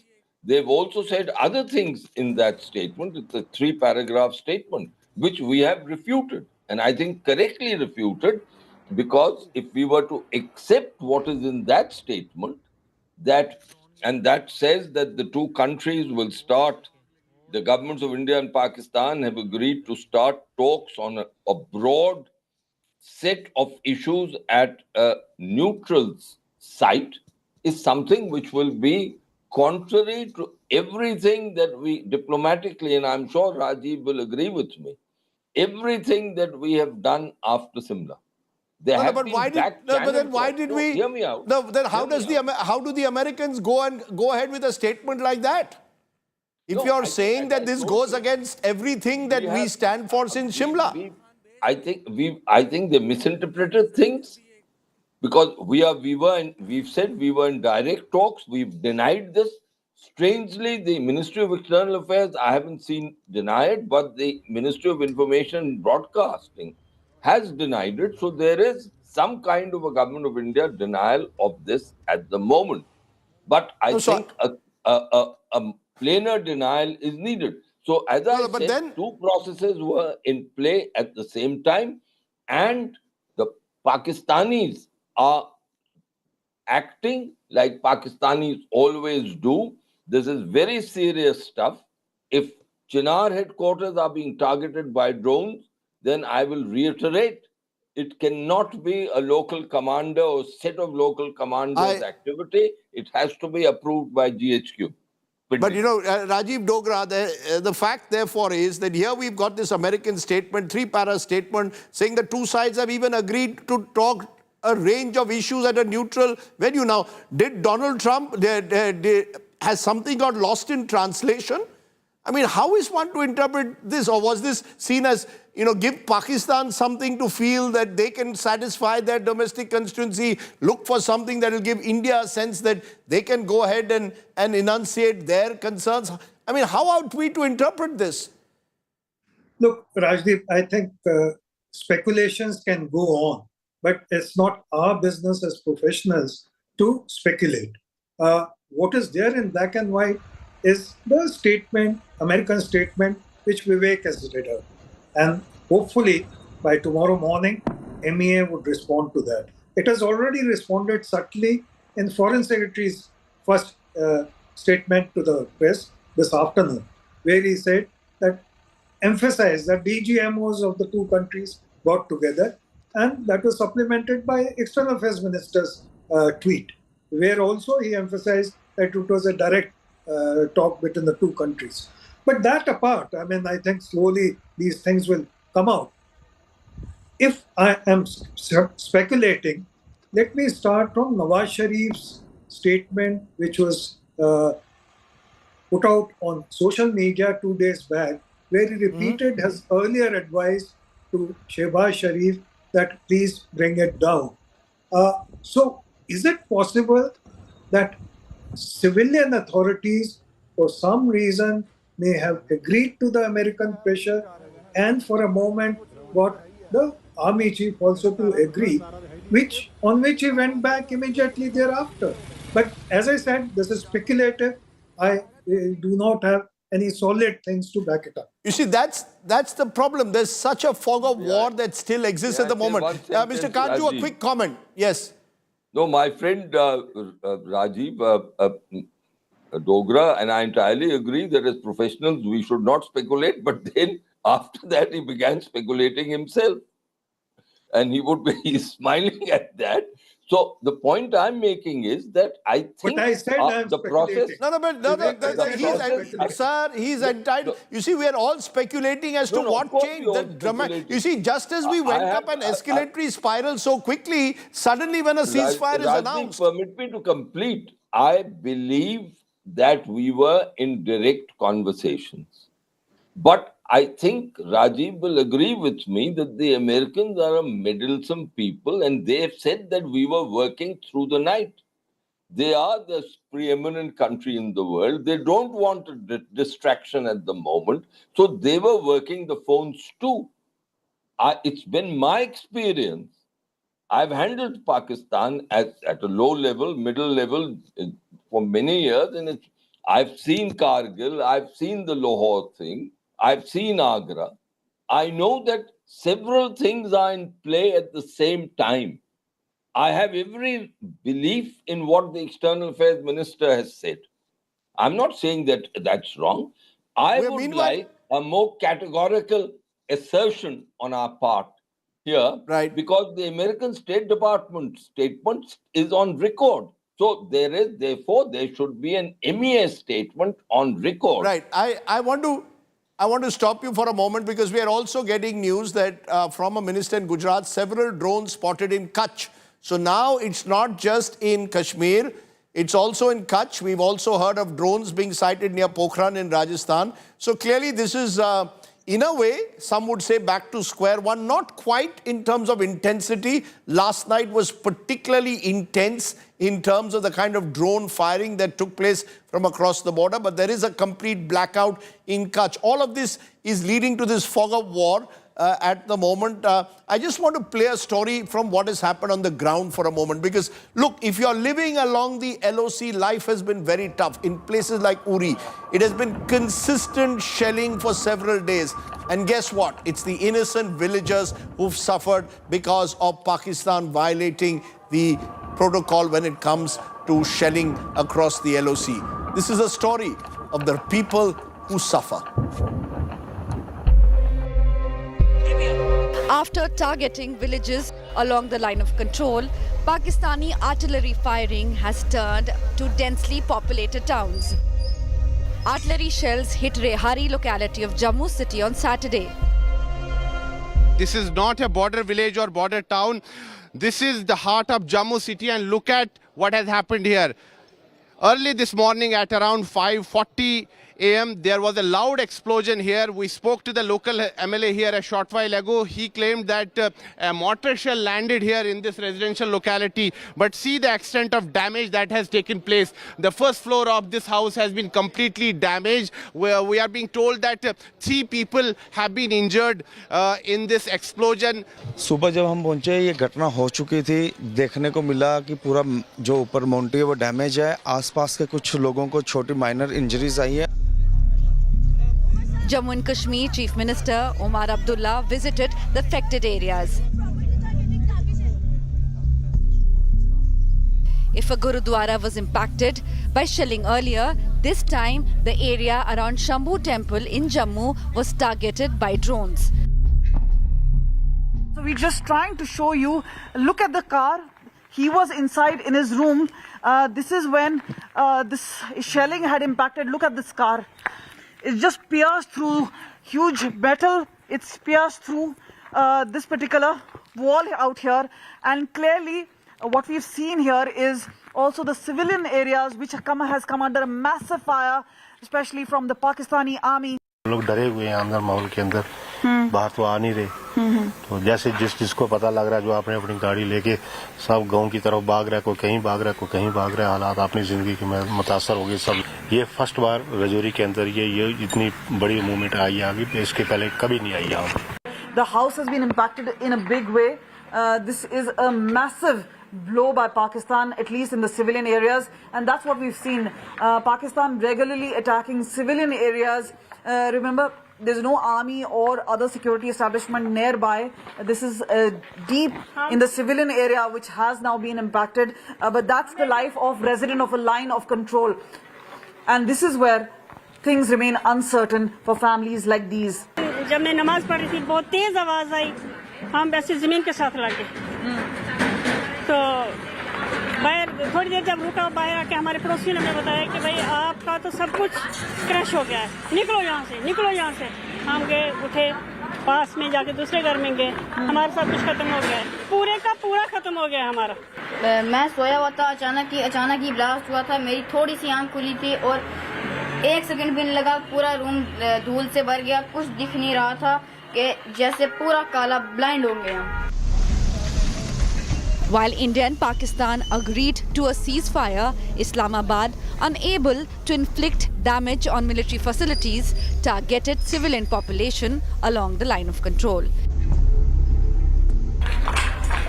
With Sunil Ji Bhatt and Kamaljeet Sindoor, Bureau Report, India Today. I think it's important to emphasize, as that story does, that look, Gurdwaras have been targeted. This morning, a temple in Jammu was targeted. We've had 2 children who were going to a Christian missionary school in Poonch who lost their lives in the shelling. Pakistan's unprovoked shelling and drones are little short of madness. And that's the word I used, and that's what I said even on Twitter when I heard of the ceasefire. I hope the madness stops, because when you have a situation of every night, night after night, drones being sent across, shelling taking place, it's little more than lunacy. It's almost virtually pushing India to escalate the conflict, when all that Pakistan is doing is unprovoked firing against our border villages and civilian populations. That needs to be stressed.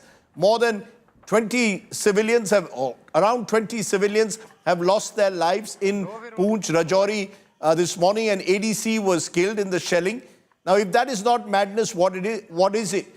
Now, Vivek Kaju, as we conclude, I just want to ask you one last time. Do you believe, therefore, that the Pakistani army has got a wake-up call from the Americans this afternoon and told enough is enough, and therefore may have agreed to a ceasefire only for another section to go against it? Is that how it operates? Is that how the Pakistani army could be operating? I thought they were a very professional army. No, I believe it is a professional army. I believe that Asim Munir is in charge of the army. The army corps commanders, when they meet together in a corps commanders conference, they have a tradition of discussion. But ultimately, the buck stops with the army chief, and once he's taken a decision, everyone falls in line. So I can't believe that this is an action which is taking place without his sanction. Okay, I think we've got a sense from all our guests that what we've seen over the last hour with these violations only reiterates the point that various Indian establishments have learned, often to their cost. Do not trust the Pakistanis at their word. And we can go back in history. Atal Bihari Vajpayee trusted them, went on the Lahore bus yatra, and we had Kargil.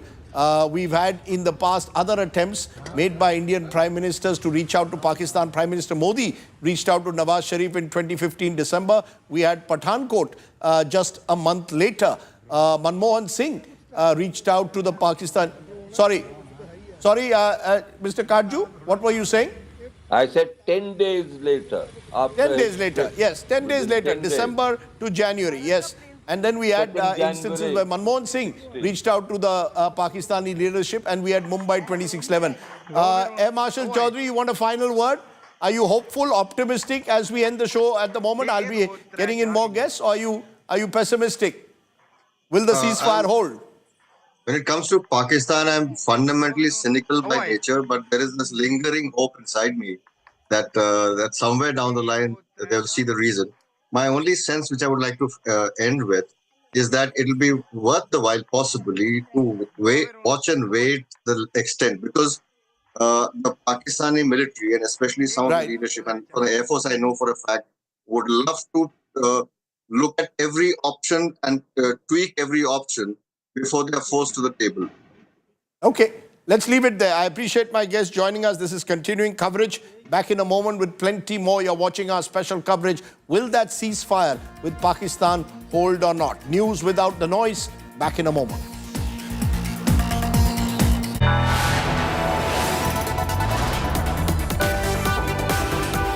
You are watching India Today.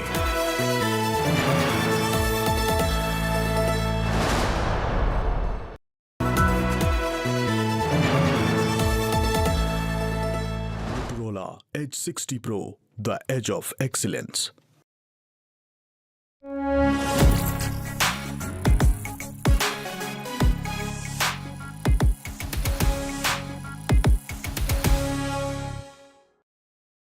Motorola Edge 60 Pro, the edge of excellence. Hi, here are the top headlines presented by Motorola. 5 top terrorists killed in Operation Sindoor strikes on 7th May. PM chairs high-level meeting with Rajnath Singh and service chiefs. BSF destroys terrorist launch pad at Luni in Pakistan's Sialkot.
Make your media plan smarter with India Today Live TV on your connected devices. Amplify your brand with 100 million smart internet viewers. To advertise, mail us at sales@aajtak.com.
Make your media plan smarter with India Today Live TV on your connected devices. Amplify your brand with 100 million smart internet viewers. To advertise, mail us at sales@aajtak.com. Make your media plan smarter with India Today Live TV on your connected devices. Amplify your brand with 100 million smart internet viewers. To advertise, mail us at sales@aajtak.com.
Make your media plan smarter with India Today Live TV on your connected devices. Amplify your brand with 100 million smart internet viewers. To advertise, mail us at sales@aajtak.com.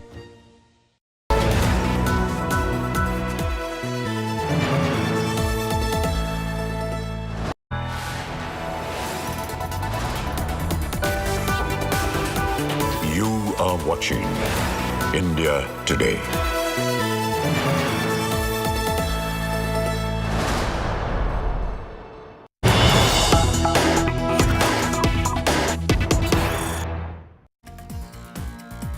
Welcome back. The big breaking news this evening. 3 hours after a ceasefire was announced, Pakistan has provoked and violated it once again. Pakistan has launched drones and artillery fire in some parts of Jammu and Kashmir, in Kutch, as well as in Gurdaspur. Is the Pakistani army not accepting the ceasefire that was announced by no less than US President Donald Trump?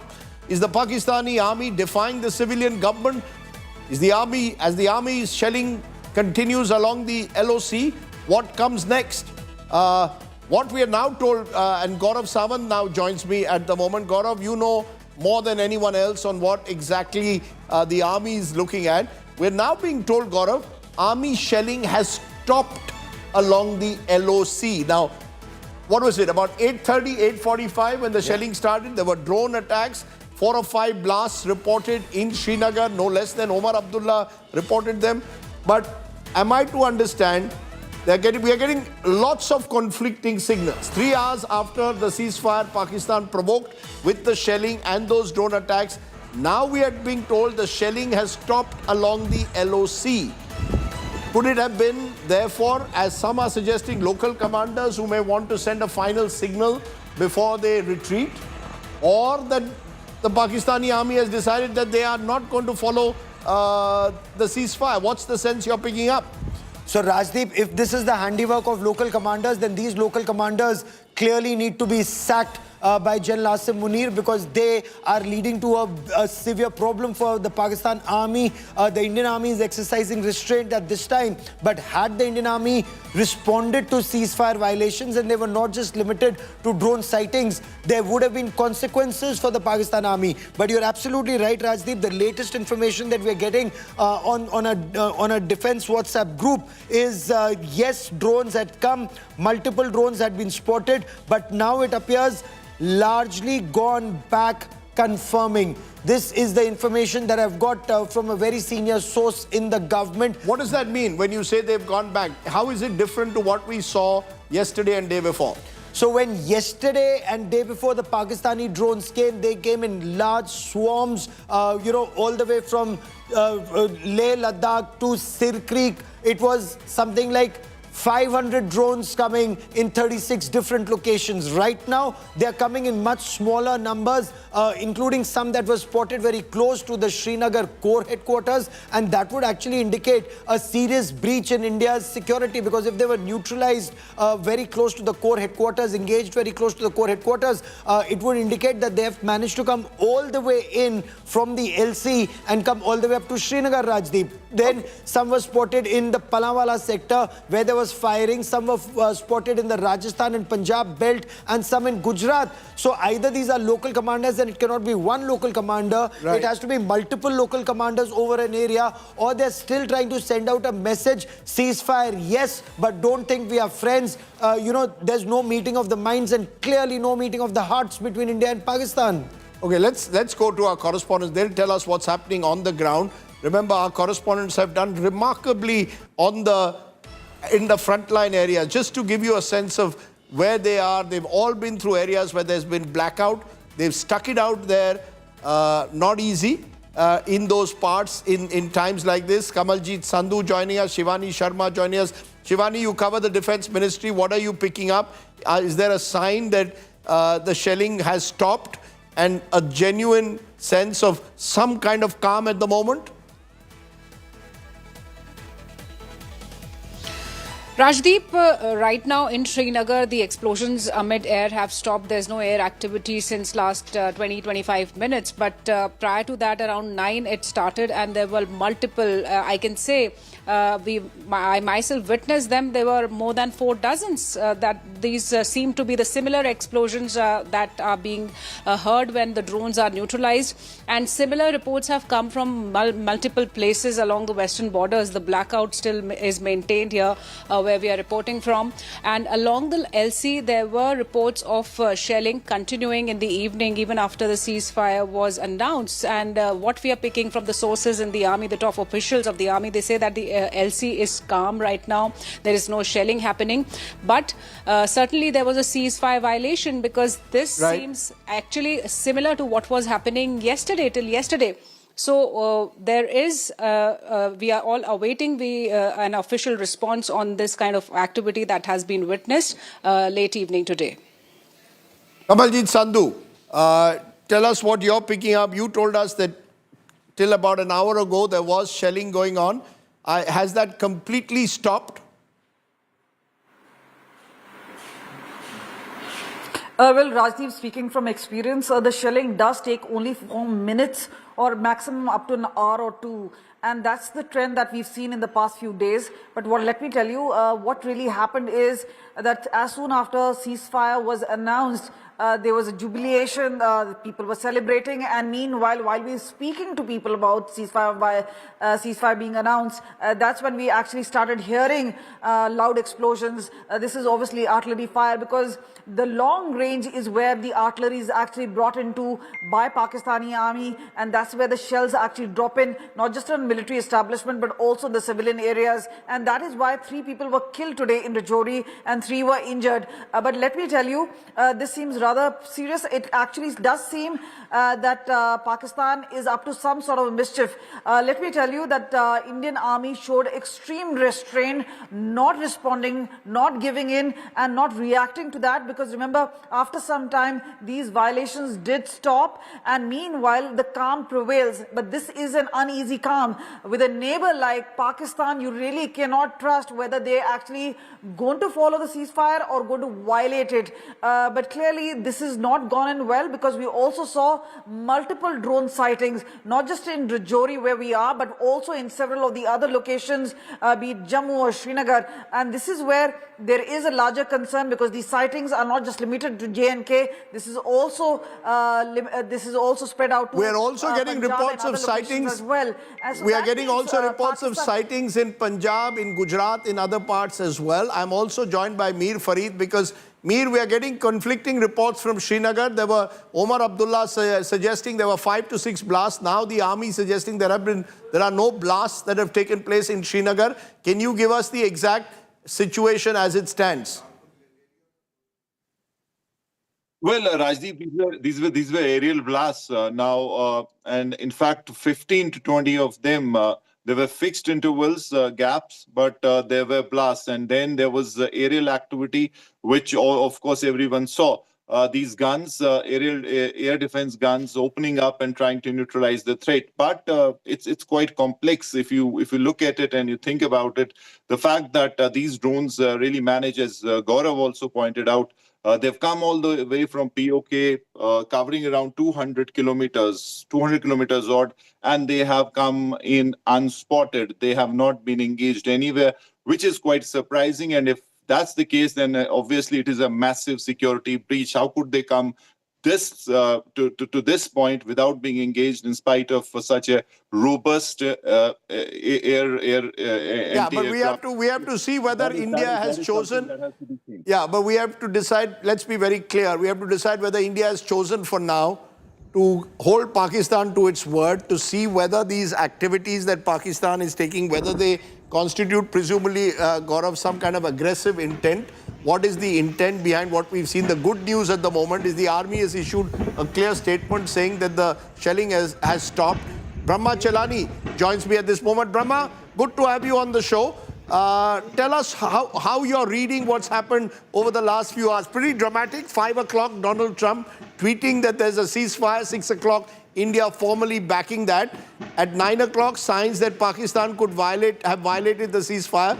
A little after 10, signs that maybe, just maybe, Pakistan is perhaps going to have to adhere to the ceasefire conditions, even though these drones also have been spotted. How are you?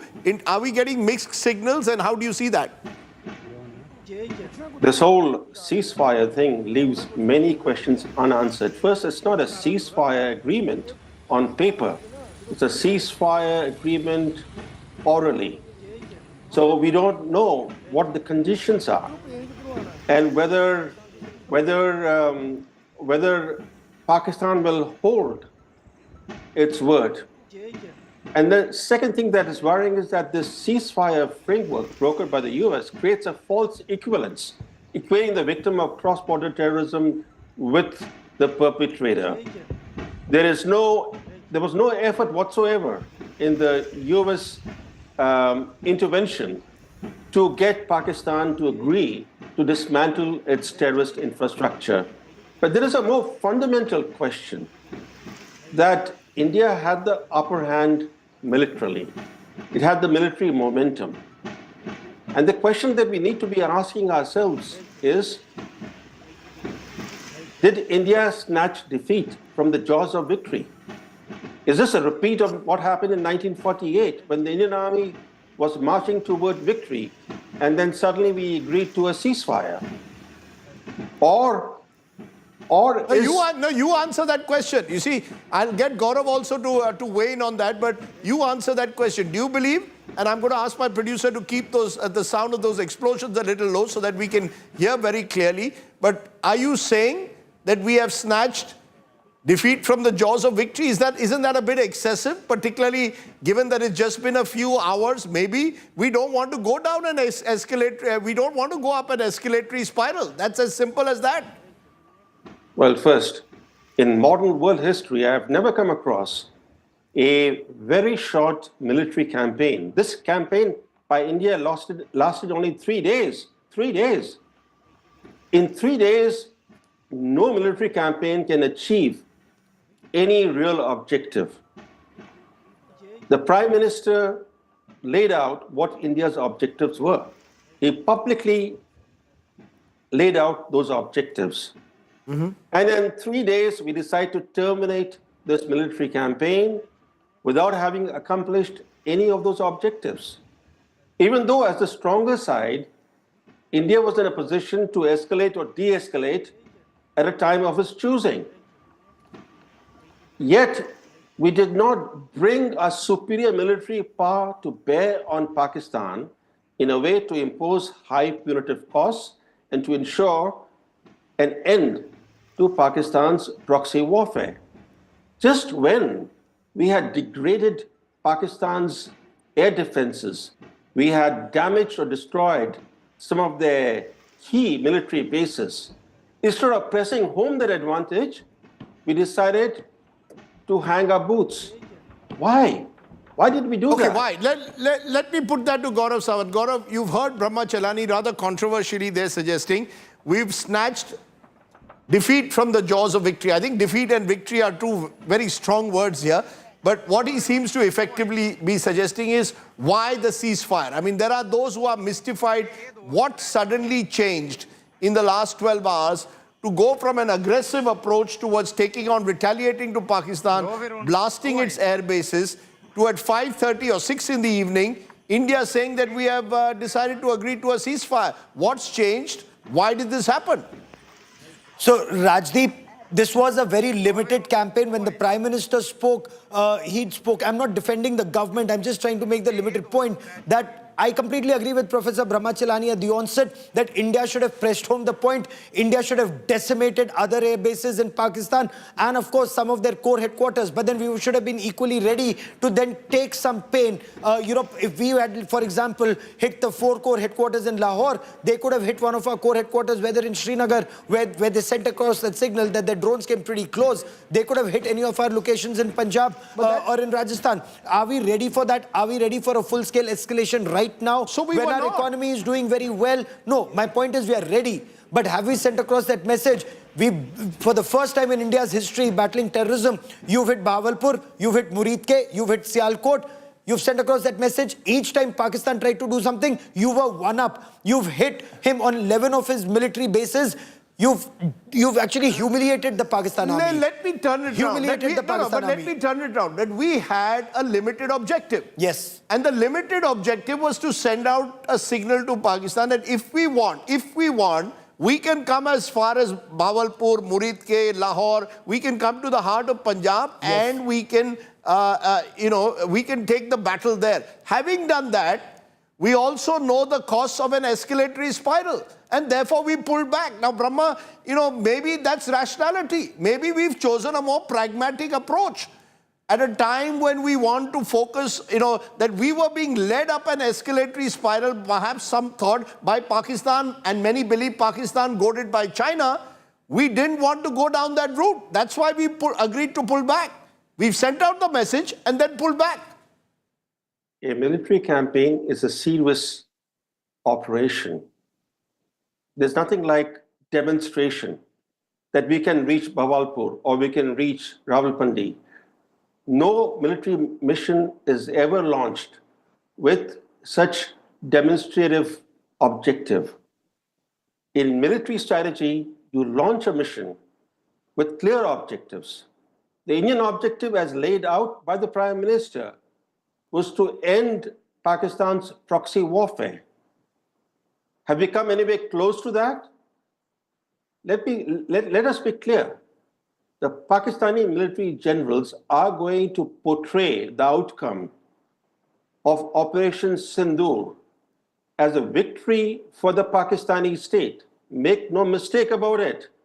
They have always looked at India as a weak-willed nation. They have tried to make up the power asymmetry with India through stronger political will. And in the current battle of rival political wills, they will show that they triumphed over India. The narrative in India... if I may intervene, let them show that. The truth of the matter is we are an economy which is growing. They are an economy which needs to go to the IMF for bailouts. Look, at the end of the day, Brahma, maybe we've taken a conscious choice. Maybe we also wanted to get out of a situation. Maybe the US gave both sides an opportunity to get out of a situation that could have got spiraled out of control. I had Fareed Zakaria on the show last night. He said, look, this could lead to a misadventure or a miscalculation because you can't trust what the Pakistanis will do in desperation. So maybe we've decided, okay, we've sent out a message. This was never intended to be a large-scale military operation. Well, Rajdeep, there are costs to be paid even if you have superior military power. And India is paying costs already. International investor confidence has been badly shaken. International tourist arrivals to India have come to a stop. And the economic costs, the invisible economic costs of Operation Sindoor will continue for some months. They can't be overnight. You can't change overnight that, okay, today we were fighting, tomorrow we are at peace, and therefore the international investor community can be happy with that situation. Let's be clear about what we were willing to bear with. We were willing to bear with some risks and with some costs. We did call Pakistan's nuclear bluff not once. We did it with Balakot airstrike. We did it with Operation Sindoor. We should have pressed home the advantage that we had secured by degrading Pakistan's air defenses. That left the field open for us to inflict punitive costs on the Pak military. Having done the groundwork to inflict costs, then abruptly we have withdrawn and terminated the campaign. As I said, never before in modern world history. No, maybe it wasn't as, was it as one-sided as you're suggesting? Because the truth of the matter is, if India sent out a firm message to Pakistan that we can hit you all the way into Punjab, Pakistan also wasn't necessarily taking a step back. And that's the danger, that then you get onto an escalatory spiral, which maybe with China goading Pakistan, could get us into dangerous unknown territory. We hadn't even mobilized the military as yet. So when you say military operation, this wasn't a hot war that was going on. That's my point. We have stopped it at a particular time. Brahma is calling it a military operation. Yes, Brahma, very quickly, and then Gaurav. Well, if our intent was to send a demonstrative signal to Pakistan and end this operation in 3 days, we would have been better off had we not undertaken Operation Sindoor. Would have been much better for us economically and diplomatically had we not pressed ahead with Operation Sindoor. But once you launched it, once you launched a military mission, you had to take it to its logical conclusion. Terminating it. No, but maybe what was the end game? You see, I'm not able to. What was the end game? I don't think we had a clear end game in mind because the Pakistanis were provoking us night after night. We were retaliating, but there was no end game after the initial targeting of Muridke and Bawalpur. That's my point. You were not getting into you didn't want to get into a warlike situation. So there are two things. So where is victory and defeat here? No, so there is victory in every which way. You've decimated his air defenses. You've targeted 11 of his points. But if I may, Professor Chilani, and I completely agree with you on all your points. My limited point is there are other ways to carry out punitive strikes against Pakistan, and especially the Indus Waters Treaty that will still be kept in abeyance. Now, that is one big stick that we will continue to wield against Pakistan as a middle riparian state. We will give them water in terms of without information.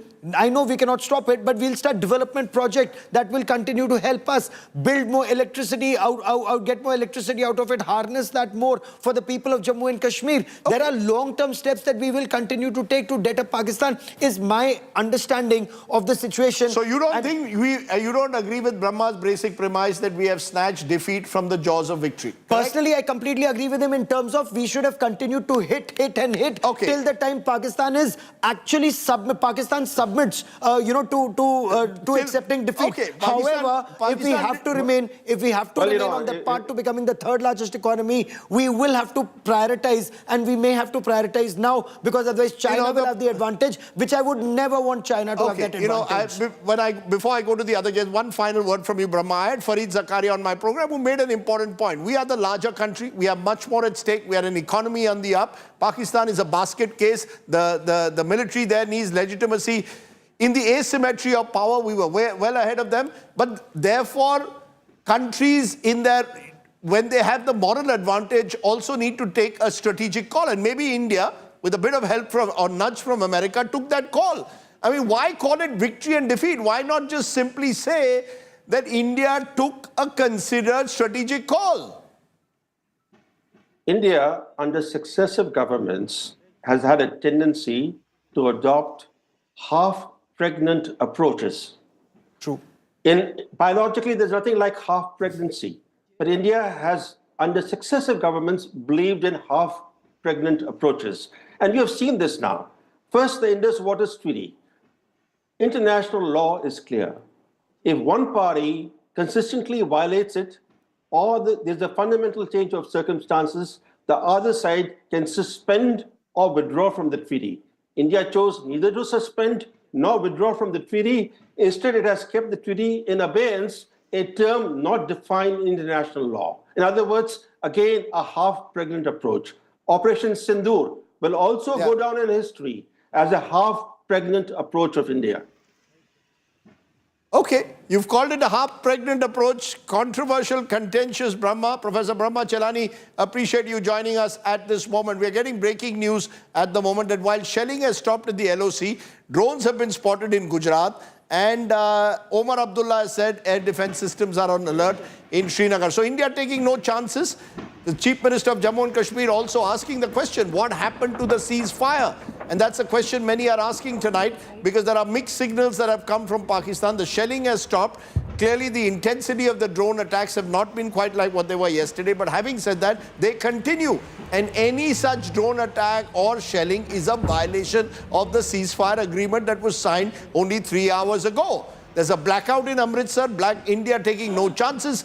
and therefore we will have to wait for several hours before we know whether Pakistan is genuinely acting on its commitment to that ceasefire or not. Let's get in more voices. Einar Tangen, American-Chinese political analyst, is joining us from Beijing. Always good to have you, Einar, on the show. Casey Singh, former Secretary, Ministry of External Affairs with us. Daniel Block, Senior Editor, Foreign Affairs Magazine and contributing editor, The Washington Monthly, joining us. Thank you all very much for being on the show at the moment. Einar, let me get you in because, you know, there is this Chinese angle that's been coming in, that China in some way was goading Pakistan into this confrontation with India.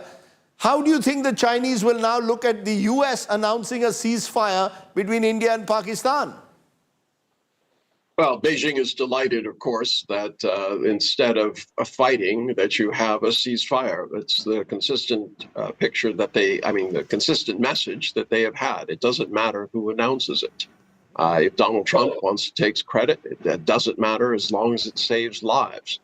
Been listening to Professor Chilani, who, as usual, has the facts according to himself, and he believes that for some reason, there was some larger aim that could have been accomplished. I think Fareed Zakaria was correct that you do not want to lead to a situation where you would risk a nuclear war.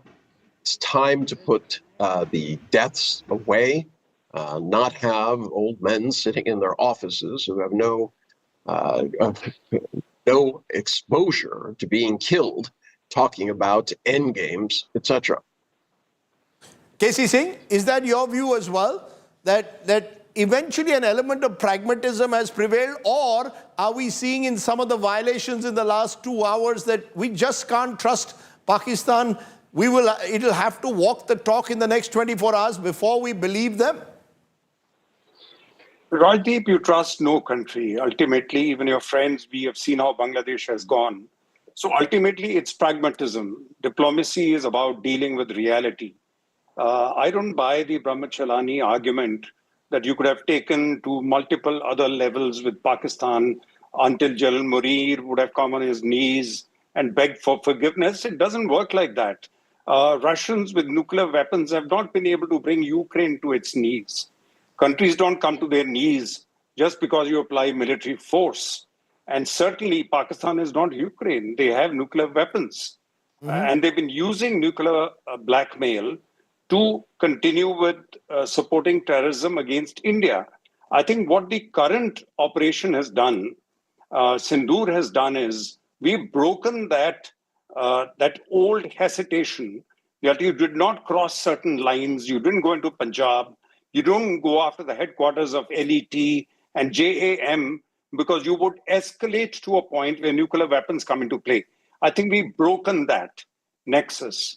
And the other thing is, what Gaurav was just now saying, we've introduced the weapon of river waters. You see, in the past, when we sat down with Pakistan, whether it was the comprehensive dialogue, Kashmir was on the table.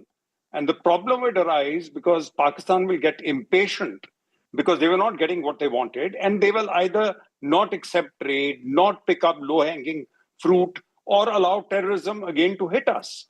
But this time when you sit down, it is terrorism and waters on the table. It is not Kashmir. But the problem is not that. The problem is the conflicting statements that are coming out. Marco Rubio is saying that they have mediated and the two countries will be meeting in a neutral spot to discuss a range of issues. Shahbaz Sharif, in a tweet about 2 hours ago, has thanked Americans profusely. And he has said, we've accepted what implying the Americans wanted because of regional stability. Now, the statement coming out of Delhi is, we were in touch with Pakistan. Well, I didn't see whom they were in touch with, other than the Deputy Foreign Minister of Saudi Arabia coming here, and then also going to Islamabad, which is not direct contact. There was no evidence of any direct contact. And that we gave no commitment. Now, here straight away, there's a very serious conflict. The Pakistanis are expecting what the Americans have said. And we are saying that is not a condition. So you're having straight away a conflict, which can undermine the ceasefire tomorrow. And we don't have a formal ceasefire in any case on paper. And it's very different to what happened in Kargil where Nawaz Sharif, Bill Clinton signed on an agreement. This has just been first tweeted out with no processes being followed by Donald Trump as usual. Daniel Block, how are you interpreting it? Have the Americans jumped the gun? And you know, Donald Trump tweeting the belief that there is a ceasefire on the ground. We are seeing ceasefire violations. Has America put its full weight behind this ceasefire? And what changed? 24 hours ago, we thought Americans had washed their hands of it, or so J.D. Vance seemed to indicate. Something seems to have changed, Daniel. We're seeing reports that there was intelligence coming to the United States government that alarmed them about the nature of the conflict and pushed U.S. officials to get more involved. What that intelligence is, whether there was actually intelligence, we don't know yet. But in some ways, there didn't need to be new intelligence to really push the United States to become more involved. I think they saw what most people saw, which is that you had tit-for-tat attacks between two nuclear-armed powers. Contrary to what some of the previous guests were saying, it did not appear from the Americans' perspective to be a kind of one-sided spanking. It appeared to be that both sides were able to inflict some damage to the other, and there was concern that things would escalate. And you're talking about two nuclear-armed states here, India and Pakistan. So it's very difficult for one country to establish escalation dominance over another country when both of those countries have nuclear weapons. So if you see this happening, you watch escalation taking off, you're anywhere in the world, I think you want to get involved and you want to try and stop that process. And so from that perspective, it would make sense that the United States would come in and play its traditional role of mediating between the two powers. And whether or not they jump the gun, I mean, we'll find out. It wasn't only the United States that announced there was a ceasefire. India said that there was a ceasefire of some kind as well. The same with Pakistan. So what's happening now, whether this is just kind of the last throes of fighting or whether there's actual serious commitment to keep fighting to break the ceasefire, we don't quite know. But we're going to hope that this is the end. You know, there's an important point that the Americans are making. And you look at what the State Department said yesterday. They wanted an end to this, what they call tit for tat. Okay. Gaurav, you're saying, you know, the Pakistanis got a bloody nose. Their air bases were targeted. Global opinion is saying both sides suffered. Okay. And therefore, there was a need. And the Americans feared that if you went up the escalatory spiral between two nuclear neighbors, as Fareed Zakaria pointed out, there could be a misadventure, miscalculation. We don't want that. Something changed. The Americans moved in. Now, Donald Trump is almost taking credit, you know, in his tweets. How is the Indian government seeing? You're talking to people in government, in army. How are they seeing this? Are they seeing this as some kind of a pull back? Just when you were, as Brahma said, you know, that we were about to take the operations to another level, now you've been told a ceasefire. Will they see that as a pause button being pressed on their operations? And I want to ask you, Gaurav, the terrorists have still not been caught. Sure. The terrorists responsible for Pahalgam have not been caught. Yes, we've struck at infrastructure in Muridke and Bahawalpur. We don't know the extent of damage. But the truth of the matter is, what have we gained from Operation Sindoor?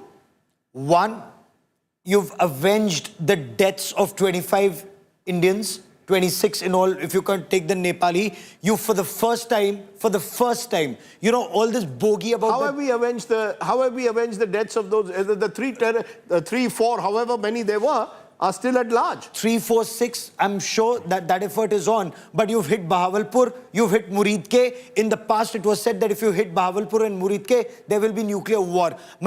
I'm not sure. We've called out that bluff? We've called out that bluff, and we haven't just hit Bahawalpur and Muridke. We've hit Pakistan at Rawalpindi. I'm sorry, that's never happened before. When you've hit them in Rawalpindi, the Nur Khan Air Base. You've hit them in Lahore. You've hit them in Rahim Yar Khan. You've hit them in Skardu. And you know, can you imagine two nuclear weapon states? Having done that within 48 hours, as Daniel was pointing out, we've agreed to a ceasefire rather quickly. So was it a situation where both sides were looking for an exit route and the Americans gave us an exit route? So, look, India's made that point. India every day said our point was hit Bahawalpur, hit Muridke. That was our aim done. If Pakistan had not escalated, we would not have done anything. Pakistan escalated, so we went and hit them. We took out their air defense systems as the Indian Air Force took out their air defense systems. They escalated again. Then we went and hit them at 11 bases. A nuclear weapon state has 11 air bases hit. And there is no escalation, Rajdeep. But both sides agreed to the ceasefire. Yes, I did. Both sides agreed rather readily to the ceasefire. I just wonder whether both sides had boxed. The Pakistanis got their IMF bailout loan yesterday. Let me tell you one chronology. Sure. The Pakistanis got their bailout loan. India abstained, but the rest of the world agreed to it. 24 hours later... the condition, I'm told by our sources, that only if Pakistan backs off will they get that loan. Okay. That was contingent to that. So that was so Pakistan sort of struck their own deal in a way with the Americans. They struck their own deal. And we agreed. And that they will not let their territory be used for terror. We will wait. Okay, the big news coming at the moment, China has spoken out after the ceasefire. We will stand by Pakistan to uphold its sovereignty.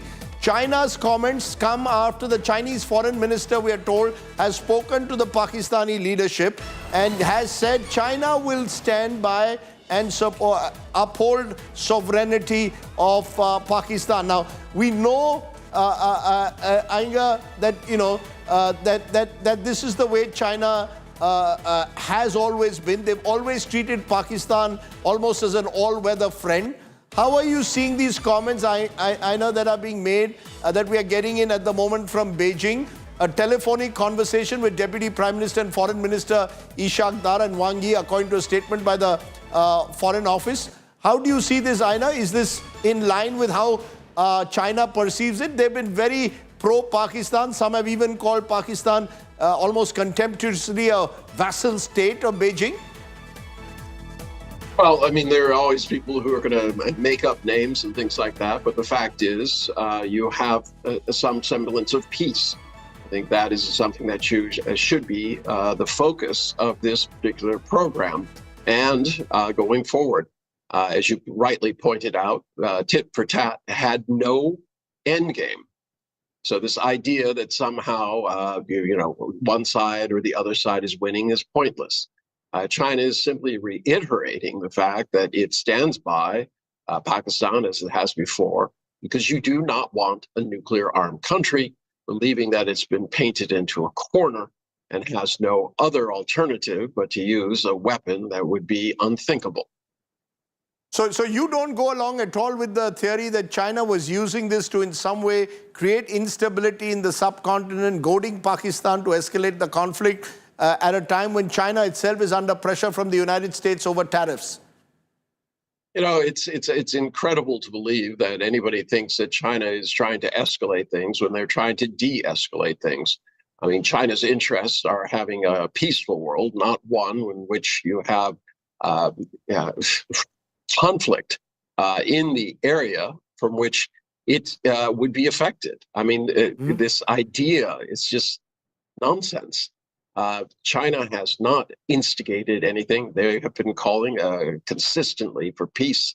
They've been working behind the scenes to make sure that Pakistan realizes that there's no end game in this, that there has to be a real investigation, and those individuals or organizations who are responsible for this. Mr. Tangen, if I may, China should be the last country to preach. China was the country that blocked sanctions against the Maulana of terror called Masood Azhar after he was found involved in that IC-814 hijack, the attack on Indian Parliament in Pathankot and in Pulwama, and several other terror attacks. And there were investigations and there were FIRs that were filed, and China blocked sanctions in the 1267 Sanctions Committee. So, China does not practice what it preaches. And if China wants peace, then China should stop arming Pakistan with the PL-15 long-range air-to-air missiles and a lot of military hardware that will encourage peace in this region. Your belief that somehow every country should bow down to India's desire and that there's only one narrative is naive. from China's if perspective. Jaish-e-Mohammed is not a terrorist organization, and if that is not the narrative that China buys, Mr. Tangen, then I think there is a problem. Or maybe then we should start thinking that East Turkestan Islamic movement is not a terrorist organization that you think, sir. Well, this is not about what I think. It's about what the Chinese government think. I'm not Chinese. I'm an American. Contrary to what was said earlier, I'm not even Chinese. I'm half Korean. American Chinese. The fact is that you have a situation where you want peace in this area. The SCO, which China invited, the entire organization invited both Pakistan and India, was to prevent situations like this. This idea that it's one-sided, where's the condemnation for what has been taking place in Balochistan from India's perspective? There's not a one-way, telescope into what is happening in a very, very complex relationship over a contentious area such as, Kashmir. So at this point, the only thing that China would like is for the both sides to figure out how they can remain at peace, stop the killing. And if you're not for that, I can understand, but you're in essence saying that you approve of more deaths, escalatory effects that take on no interest. They accomplish nothing except more bloodshed, which prevents more peace. So if you believe that India needs to take stronger action, towards what end? Okay, we'll this is, the Chinese factor is an important factor. KC Singh, you are hearing various views. I just want to understand the central question I've raised today. As lights are restored in Srinagar, no blackout now, so some good news, shelling stopping along the LOC. The simple question, what have we achieved from Operation Sindoor? I'm going to, really keep asking this because this has been a week where we've seen so many dramatic developments, and I step back and ask myself, what have we achieved at the end of the day? Pakistan's got its IMF loan. The terrorists responsible for Pahalgam not caught. On the other hand, India has blasted terror infrastructure in Muridke and Bawalpur, sent a firm signal, and as we saw with those funerals, clearly Pakistan terrorists were hit. I'm trying to, if we had to do a balance sheet, pluses and minuses, how do you see it? What have we achieved? Or is it, dare I use the word, a draw? Well, what we've achieved is, number one, we called the nuclear bluff, because till now that was always a factor which India considered when expanding the retaliation against Pakistan. We never had, farthest we went was Balakot, but certainly nobody till now thought of going after the headquarters of LET and Jaish-e-Mohammed. So that is the one gain, that Pakistan has been told that we are ready and willing to hit the terrorists in Pakistan anywhere if you escalate terrorism against us, and they cannot hide behind charitable organizations, schools, hospitals, Pakistani military, and we will come after them. That is number one. Number two is, I think river waters came in. We were always reluctant to put the Indus Waters Treaty. We've been complaining about it. We've been saying we need a review, but we've never used river waters as a weapon. So for the first time, by stopping the flow in Jhelum and Chenab, then flooding, although we cannot completely stop it with the kind of dams that we have, but we can certainly play around with the water and create disruption. So that's given us one instrument to negotiate with Pakistan, because they always used to say, we can stop terrorism. Terrorism will stop. They will not say they will stop. If Kashmir is settled, what they meant is we'll control the terrorist organizations once you give us what we want in Kashmir. Now it's a question of saying, okay, we will discuss water with you and you start controlling terrorism. Otherwise, we'll control the water. It's a new weapon which has come on the table. And I think that for that, we need to talk. There have to be discussions, back channel or whatever. So we have a reluctance to say, I have very clearly what I told you in the beginning, Americans have given a commitment to Pakistan that there will be some talks. I have a feeling they probably did the same in case of Imran Khan in 2019. But then subsequently, you know where history went. Imran Khan went off and ultimately in the jail because the Pakistani army realized he had gone rogue, not listening to them. But third thing, which is not exactly visible, I think we may have unleashed domestic forces in Pakistan. Nawaz Sharif has come back to Pakistan. The Pakistani army doesn't like him. He was present at the house of his younger brother when the meeting took place. He's the one who tweeted and said, yes, I've told my brother to settle this. He has been the back channel. Now, Nawaz Sharif being there will be pressure on General Munir. Can he continue? I heard Vivek Karchu talk about earlier that no army chief has been thrown out. But these are new times. No army chief with the exception has of been thrown Yahya out Khan. With the exception of Yahya Khan. Yeah, but India has also never attacked Pakistani facilities. So therefore, General Munir will be answerable to his core commanders to say, you made us vulnerable. You have not gained anything, but India has at last got over its hesitation to go beyond LOC and come after us elsewhere in India, elsewhere in Pakistan. Therefore, you have made us vulnerable. Punjab. I think this will start a debate in Pakistan, which may lead to Imran Khan's release, which may allow even Nawaz Sharif to play a greater role. But I think Shahbaz Sharif is going to suffer in this because he's been used by the Pakistani army by allowing the DG ISI to become the National Security Advisor. You've allowed the army to sit in the Pakistani cabinet. What was known is now made obvious. So therefore, he's a puppet. He's a total puppet. And let me tell you one story. When I was ambassador in Abu Dhabi, the Pakistani ambassador there happened to be a former aide to Nawaz Sharif. This is before the military coup by Musharraf. And he told me after he lost his job and the coup took place, he says the night Nawaz Sharif took the decision to not allow Musharraf's plane to land and to appoint a new army chief, Shahbaz and this aide were in the residence of Nawaz Sharif, sleeping there. Nawaz never took them into confidence because Nawaz's family told him, your brother is in league with the army. So when he was sacking the army chief, and that is why Shahbaz never went to jail. Nawaz was thing. So there'll be a certain conflict in the Sharif family, as you say, which will surface.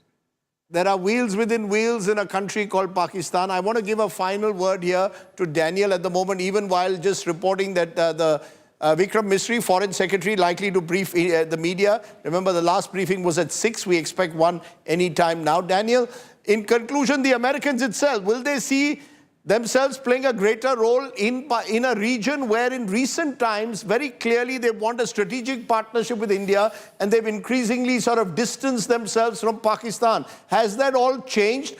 Is America hyphenating Pakistan and India once again?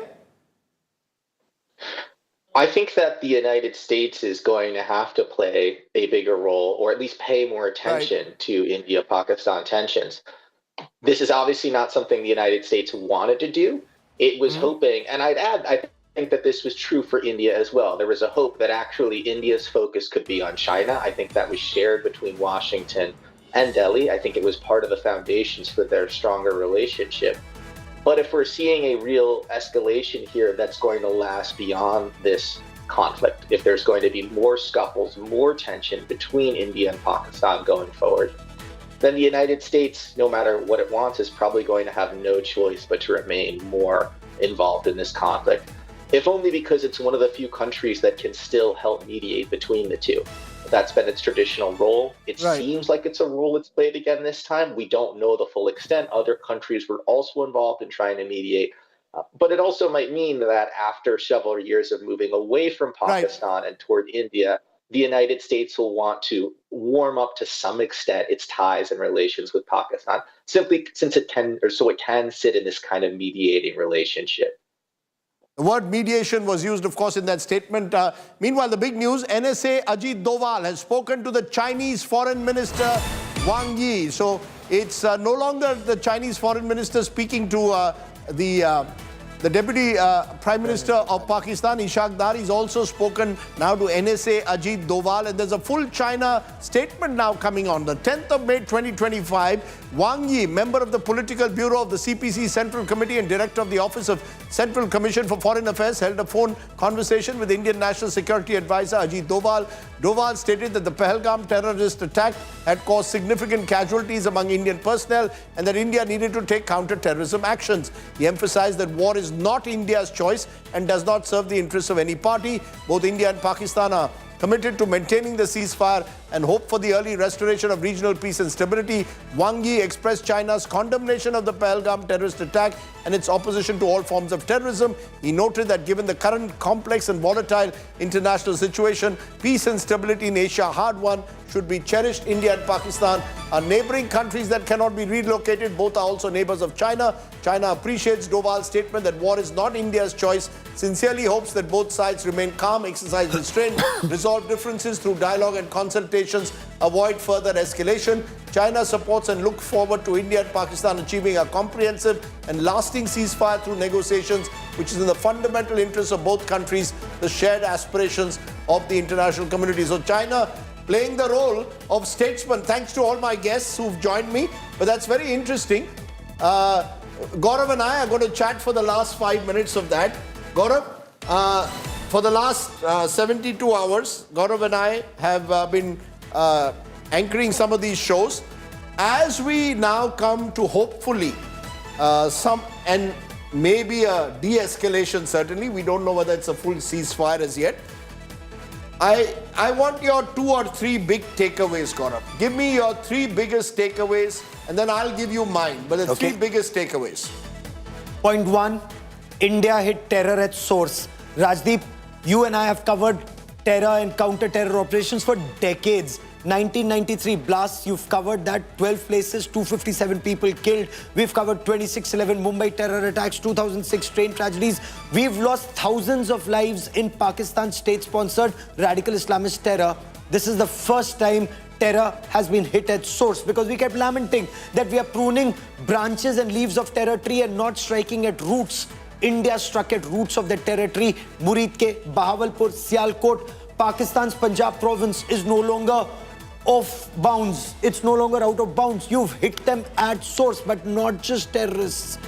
You've even hit the protectors of terrorism at source. Rawalpindi has been hit. Lahore has been hit. Muridke has been hit. Bahawalpur has been hit. There's a core headquarters in Bahawalpur. There's a core headquarters in Lahore. Skardu has been hit, and China would be very worried. Pakistan occupied Jammu and Kashmir, including northern areas, are directly in the line of India's fire and nobody can do anything about it. We can strike again.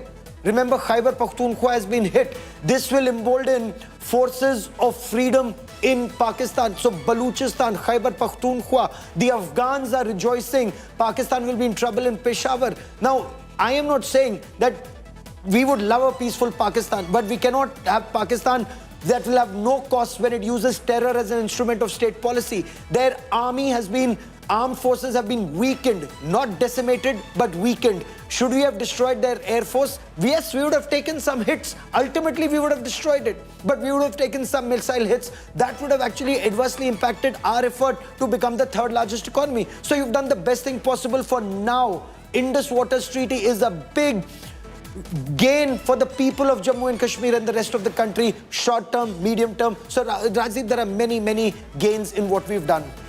Okay, so Gaurav believes that there have been strong messages that have been sent out to Pakistan in the last week.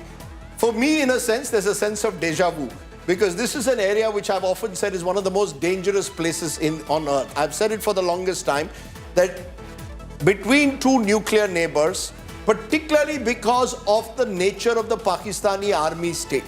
And that is something that one has seen time and again. False dawns, signals coming out of Pakistan that they want to reach out to you, have a dialogue, and then you have terror striking, or you have the Pakistani army state doing operations like Kargil. And therefore, there is a lack of trust. I think what the last week has shown is just how easily 2 nuclear neighbors can spiral up this escalatory ladder and then not know quite how to dismount. And that's exactly what happened. Because I think at the end of the day, that's what required American mediation to get the two countries to find an exit route. And I think therein lie the dangers. And purely from an Indian perspective, I think we have to realize Pakistan economically, and they got a bailout yesterday from the IMF, has been a bit of a basket case. You could say more of a basket case than even a bit of a basket case. India, on the other hand, is a country on a high growth trajectory on its way to becoming the third largest economy in the world, one of the fastest growing economies in the world. Our focus should be at the moment to use the sweet spot that we are in to take ourselves to another level. The last thing we need is to get into this battle with Pakistan to the point of no return. And Pakistan uses every terror attack to do so. I know that the doctrine today says that every terror attack will be treated as an act of war. Now, to my mind, and this is where Gaurav and I will probably differ, that's a dangerous approach to take unless we are clear of the end game. Oh, absolutely. Are we clear? You see, where I differ from Gaurav is Operation Sindoor. Yes, you've struck Bawalpur, you've struck Muridke. Having done that, did you have an end game in mind? Yes. Did you actually, if you had an end game, well, you haven't achieved that end game. What you've done is you've taken your first steps and then pulled back. And I think clearly when you're entering into this very, very turbulent, dangerous space when it comes to dealing with Pakistan, because it's unpredictable, it can be a rogue state. We've seen those pictures of Pakistani generals mourning at the funeral of terrorists. I think in that sense, Pakistan has been exposed yet again. It really shows to me, I think, that we need to navigate this very carefully and cautiously in the future. I believe there should be no chest thumping. DGMOs के बीच foreign secretaries brief कुछ दिन से चल रही सैन्य कार्रवाई को रोकने का समझौता आज शाम को हुआ था। पिछले कुछ घंटों से इस समझौते का पाकिस्तान की ओर से घोर उल्लंघन हो रहा है। भारतीय सेना जवाबी कार्रवाई कर रही है और इस सीमा अतिक्रमण से निपट रही है।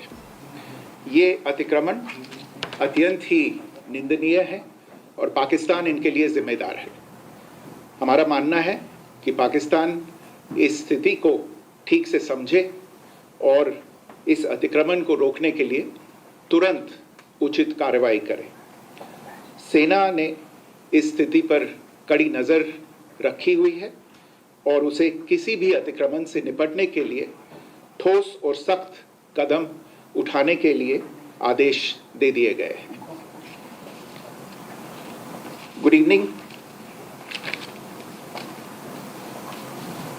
For the last few hours, there have been repeated violations of the understanding arrived at earlier this evening between the Directors General of Military Operations of India and Pakistan. This is a breach of the understanding arrived at earlier today. The armed forces are giving an adequate and appropriate response to these violations, and we take very, very serious notice of these violations. We call upon Pakistan to take appropriate steps to address these violations and deal with the situation with seriousness and responsibility. The armed forces are maintaining a strong vigil on the situation. They have been given instructions to deal strongly with any instances of a repetition of the violations of the borders along the international border as well as the line of control. Thank you. I have a very short, brief statement by Vikram Misri, making it very clear that Pakistan has violated the ceasefire, but making it also clear that they expect Pakistan to fall in line, else India will respond appropriately. So I think there is that concern with Pakistan, and that's the point I was making, Gaurav, before we went into that presser, that with Pakistan, you never know what happens next. You can't trust your neighbor, but you have to deal with your neighbor. We cannot change, Gaurav, the geography of the subcontinent. But we're dealing with that neighbor so beautifully. You're pounding him when you have to. You're holding that water for the people of Jammu and Kashmir. We love the people of Jammu and Kashmir more than Pakistan. I want to see how this Indus Water Treaty abeyance works. But yes, I do believe water is a far more useful weapon and maybe that's the pacifist in me. I believe it's a far more useful weapon than drones and missiles. We are also friends with friends in Afghanistan who don't like friends in Pakistan. Rajdeep, look at India's foreign policy, and I don't mean it in any other way. I only mean it, you know, you and I covered 26/11. You remember 26/11, 166 of us were massacred. 166 from so many countries. Yes, the but Air Force chief said, let's strike them in POK. No, one minute. In POK, we exposed each and every terrorist involved in that. That was the one time that Pakistan was forced to acknowledge their role in that terror sponsoring. They had to get the Hafiz Saids and the Zakir Rahman Lakhvis to be prosecuted. And to my mind, therefore, and there produce are two children. Look, produce children in jail. They whether were strategic restraint, conjugal rights in jail. No, but at the end of the day, Gaurav, if this operation, and let's look, if this operation Sindoor as we see it today, and you know, sometimes in the present we don't know what the future will bring. If Operation Sindoor is able to actually rein in Pakistan's terror infrastructure and continue its support to these proxy jihadis, radical Islamists as you call them, full marks to Operation Sindoor if that happens. And I think we can judge that a year, 2 years down the line. If on the other hand, we continue to have every now and then we bleed because of terror, I think the jury will still be out as to what we achieved with Operation Sindoor. Certainly, after 2009, you'll recall there was a brief period where Pakistan itself stopped for a while sponsoring the kind of terror. We had a number of terror blasts in the first term of Manmohan Singh from 2004 to 9. In the second term, I got a sense that India had been able to diplomatically isolate and strangulate Pakistan. That's one approach to take. German bakery, Zaveri Bazaar. Yes, Gaurav, but what we have seen Pathankot, then we saw Uri, then we saw Pulwama, and now we've come to Pahalgam by Saran. Terrorism, according to me, will have to be solved only when the Pakistani army state in some form or the other is dismantled and becomes a normal state. Every country has an army. The army has a country called Pakistan. That is the truism. I still, even with this ceasefire, I want to see General Mir acknowledge publicly that this was accepted. All of these, of course, Gaurav and I can go on with this debate. But this is a democratic newsroom. Will you permit me just one response? 30 seconds to you. Okay. All yours. I only want to say Pakistan will not be a normal state. Pakistan is not a normal state. Imagine when an Oxbridge-educated Bilawal Bhutto Zardari speaks the language of Hafiz Saeed. It is not a normal state. Hafiz Muhammad Saeed was quoted as saying, "Tum hamara pani rokoge, hum tumhara khoon bahayenge." Exactly the same language. An Oxbridge-educated Bilawal Bhutto Zardari in that language, in that tone of his, he just spoke. What's the difference? I am only saying, I believe in this particular instance, pragmatism forced two countries that were going up an escalatory spiral to pull back. If the Americans mediated to do it, so be it. I think both countries have lessons to learn, is my view. I think India has lessons to learn, and we need a clearer end game in the future. Yes. The Pakistanis need to be clear that misadventurism of the kind that we saw in Pahalgam is unacceptable. So I think both countries, in my view, have lessons to learn from what has happened in the last few days. I want to go to Munish Pandey, who's joining me at the moment. Munish, late in the night, appreciate you joining us. What are you picking up from that MEA briefing? Is it clear that India still hopes, Umeed pe duniya kayam hai, is still hoping that the ceasefire will hold? What happened a couple of hours ago was only an aberration.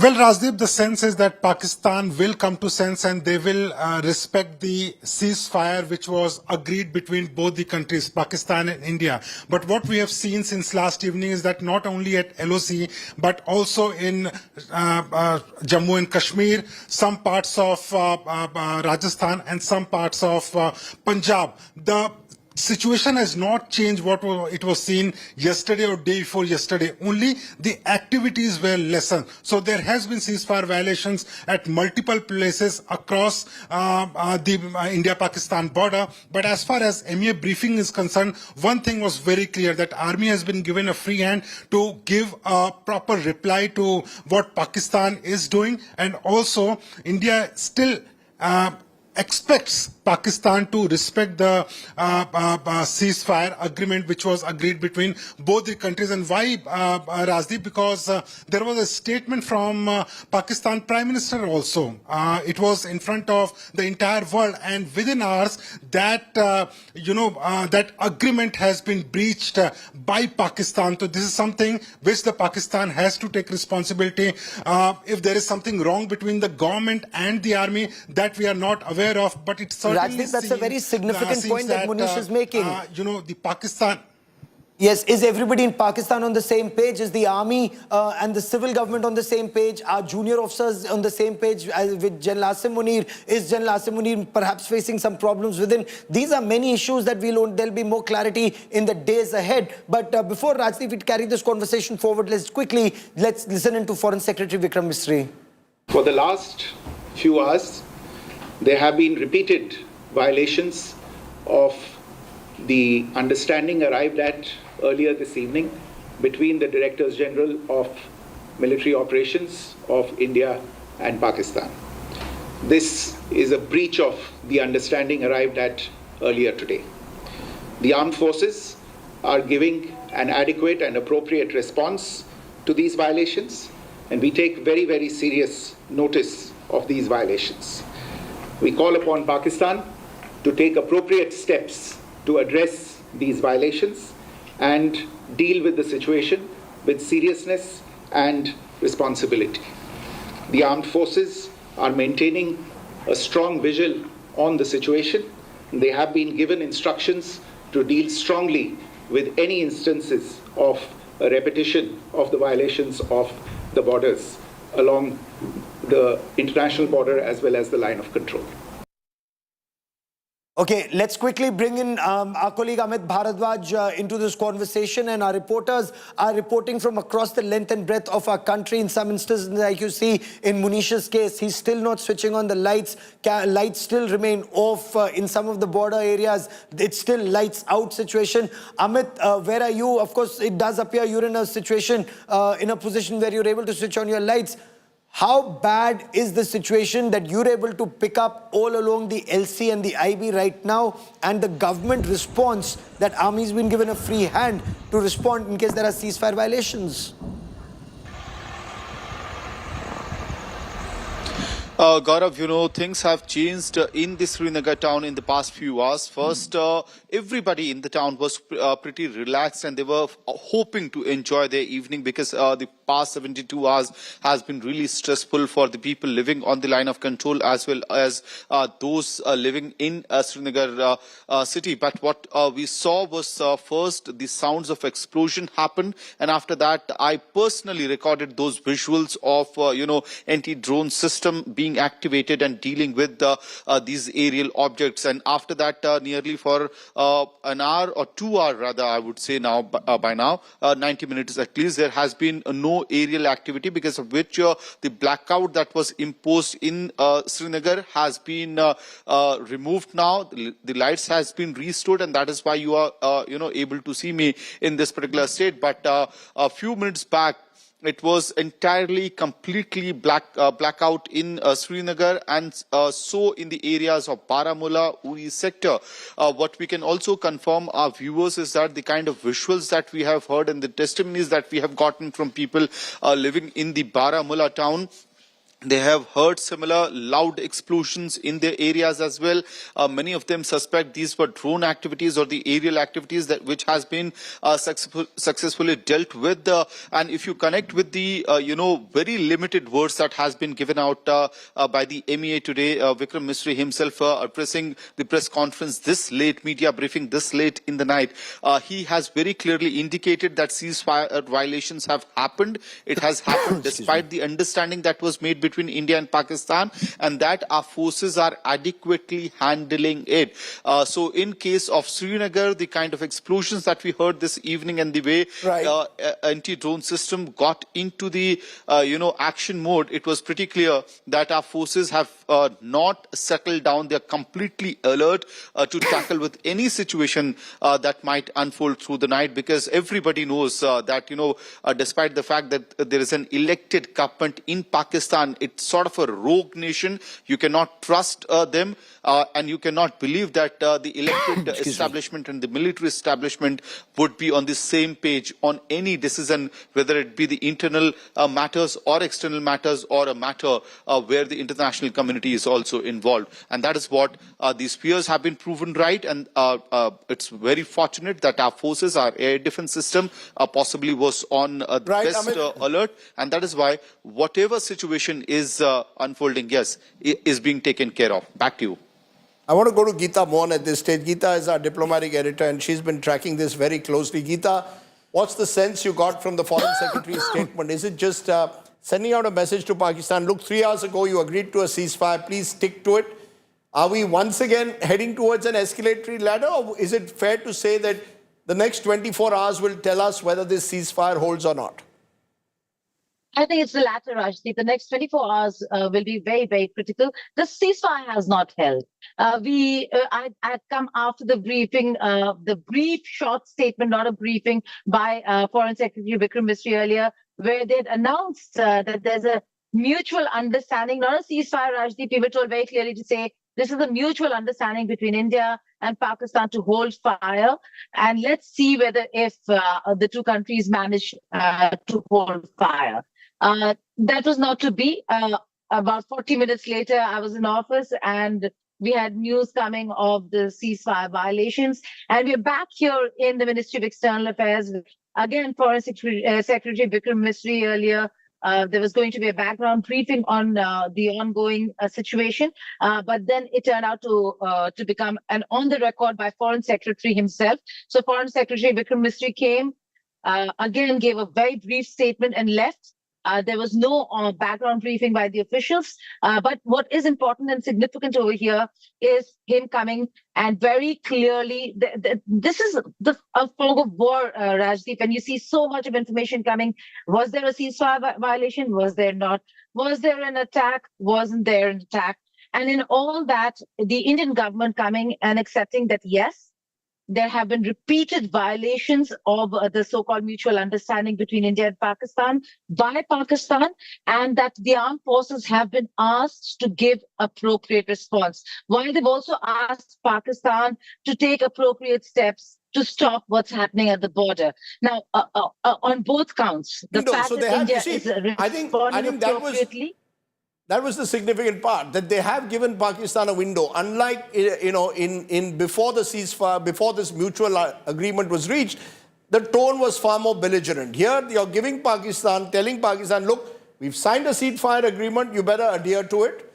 We will respond appropriately, and we hope and expect you to adhere to it. So there is a sense that we are leaving that window of some hope that possibly in the next 24 hours, and we will, therefore, I think that tomorrow is far more important, where we will know whether Pakistan is abiding by this ceasefire. They will have no excuses if these violations continue same time tomorrow evening.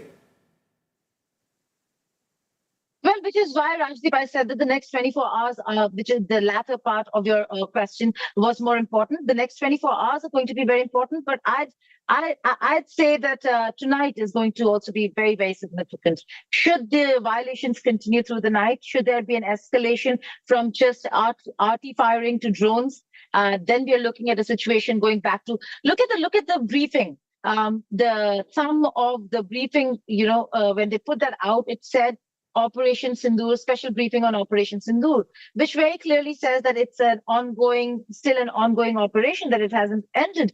And why? Is because there have been violations of again, I'm saying it because, officials over here asked us to call it not a ceasefire. It was not a ceasefire. It was a mutual understanding between India and Pakistan to hold fire. And that has not held. So when is tonight is going to be significant. When is the DGMO meeting, Gaurav? On the 12th. So it's usually, the DGMOs talk on phone every Tuesday. That's a standard operating procedure, and that is one CBM that's held. So that's on Monday? Tuesday. Usually it's every Tuesday they have a conversation. Monday. Yeah. So then this time they'll talk on Monday. I think they're talking on Monday. And every Tuesday they anyway have a conversation. At times additional DGMOs, at times DGMOs. And when that conversation was put, where are India and Pakistan talking, the DGMOs always remain in conversation, and that's the best CBM in a way, that military to military, then there is no confusion. Rajdeep, that is a very significant point. Of course, often it leads to a situation that while ceasefire violations are happening, Pakistan is sending in terrorists. Then I've been told by some former DGMOs when they were DGMOs that Pakistan would be given a stern warning. Military to military, then they do something at times. So that CBM is always a good thing to have. Either way, I think we've had a evening where there's been lots of developments that have taken place, rapid switches and turns and twists and turns. Correspondents will carry on with Gaurav and he will take you right through this night. If there are any more ceasefire violations, you know that Gaurav will be the first to know about them and he will report them. As of now, the hope is that the next 24 hours will tell us whether India and Pakistan have come to a mutual agreement. We can only hope. And I can only hope as a pacifist, and I claim I am fully committed to the whole notion of pacifism, that the two countries see what Donald Trump said, not me, common sense. And common sense dictates that you don't fight 21st century wars with neighbors with drones and missiles unless you want to get your economy back down a tube. And Pakistan's economy has been down a tube. And if India wants to move on this path that it is compete with global economies, have a place on the high table, be the leader of the global south, be part of G20, then I think India too needs to be very focused on how it's going to deal with terror on one side, but not allow that to confuse it when it comes to its other strategic objectives and more importantly, its geo-economic objectives. I'm going to leave it at that. I've given enough gyan. No, you're absolutely right. I'm a pacifist like you. Gaurav, you're a pacifist? Absolutely. But I believe Gaurav seems to, much like I, on election day, get all excited. Gaurav seems to get excited by the prospect of having war games in a TV studio. Not really. He's a Noida, Lashkar-e-Noida. Which is so not true, Rajdeep, because I have reported from ground zero where most people don't dare to go, whether it's the Russia-Ukraine war or Israel-Hamas war or the Kargil war. But that's not the point, including 26/11 standing right outside Taj when Kasab and his buddies were lobbing grenades outside. But that's not the point. My point is, we have to go by our Sanatan philosophy, which is Shakti se Shanti. As Ramdhari Singh Dinkar very clearly said, that only the brave are respected. If you're weak, you turn the other cheek, then he'll keep, slapping you on every cheek. So pacifism should not mean weakness. And that is where, problems arise. Shakti se Shanti, and we should never suffer the Prithviraj Chauhan syndrome, that you forgive a Muhammad Ghori and he'll come back the next year and then give you grief. We'll have another debate on this. But my thoughts and prayers today, and I say this really with all sincerity, is with the people of the border villages of this country. Please think about them. There was a lot of anger and rage after, and legitimately so, after what happened in Pahalgam by Saran. Completely unacceptable, the killing of innocents. But there are people living on the border villages who've suffered, often anonymous villagers in places like Poonch. And we haven't perhaps said enough about them. True. Their courage is not easy. True. To live in these border villages. They infrastructurally do not have the same benefits as the big metros. It's been hellish for them over the last few days. And that's the madness I spoke about. You can't have these villages suffering in the way they have. My thoughts are with all those innocent civilians. If Pakistan believes that that's the way they want to prosecute war, then we have to reply in kind.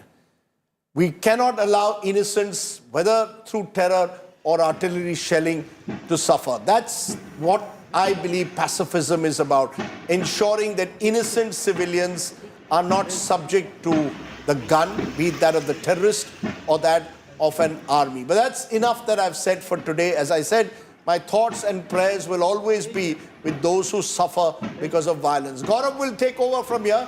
Let's listen in once again to the Foreign Secretary, Vikram Misri. But wonderful discussion, Rajdeep.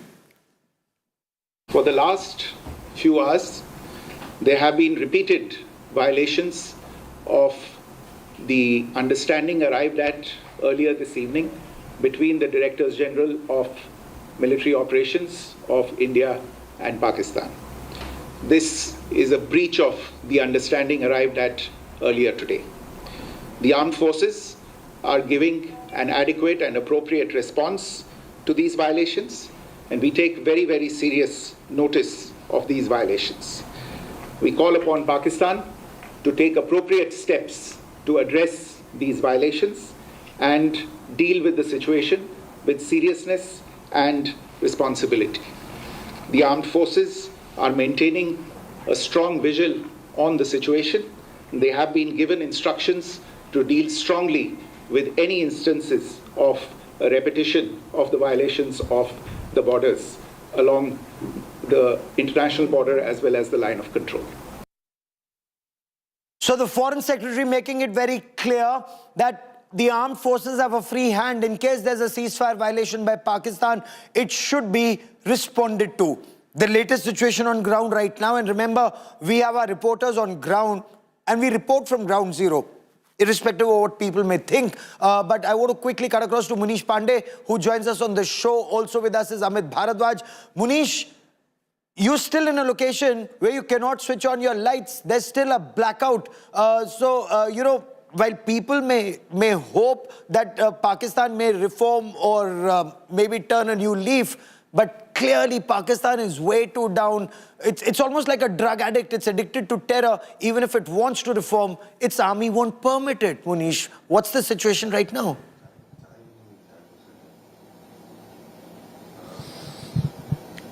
Well, Gaurav, as far as Punjab and Rajasthan is concerned, most of the areas are still in blackout. And why? Because at least in Punjab, there were big cities like Gurdaspur, Pathankot, Hoshiarpur, Jalandhar and Faridkot. In all these areas, drones were sighted, and those drones have been neutralized by the Indian Armed Forces. The similar thing happened in Rajasthan also. So there was hope. Let me tell you, Gaurav, this evening around 7 o'clock, I was in Amritsar and I went to the market, and people were really happy because after many days they came out of their home, the shops were open, they wanted to walk around the streets and all. So they were really happy that at least this ceasefire has happened. But when I spoke to most of those gentlemen, they told me that, Pakistan is a country which can't be believed. We have those bites on record also, Gaurav, and this is exactly what happened. Pakistan is a country which can't be believed, and within hours of, agreeing to a ceasefire, Pakistan violated those ceasefire, and there have been multiple air violations as far as this part of country is concerned, and that is why, we are seeing blackout happening in most of the parts of the Punjab and Rajasthan. And as far as the administration is concerned, at some places like in Amritsar, there has been no drone sighting, but as a precautionary measure, because Amritsar is a very sensitive area. Pakistan has tried sending armed drones with 10 kgs of explosives, towards the Kant areas. So it is a very sensitive area. That is why precautionary, the Amritsar is still in blackout, but in most of the areas, drones have been sighted, and the administration still believes that the situation will get better. But again, they are not ready to believe that Pakistan will respect any agreement as far as ceasefire violation is concerned. I agree with all those people. I mean, Munish, I completely agree with you.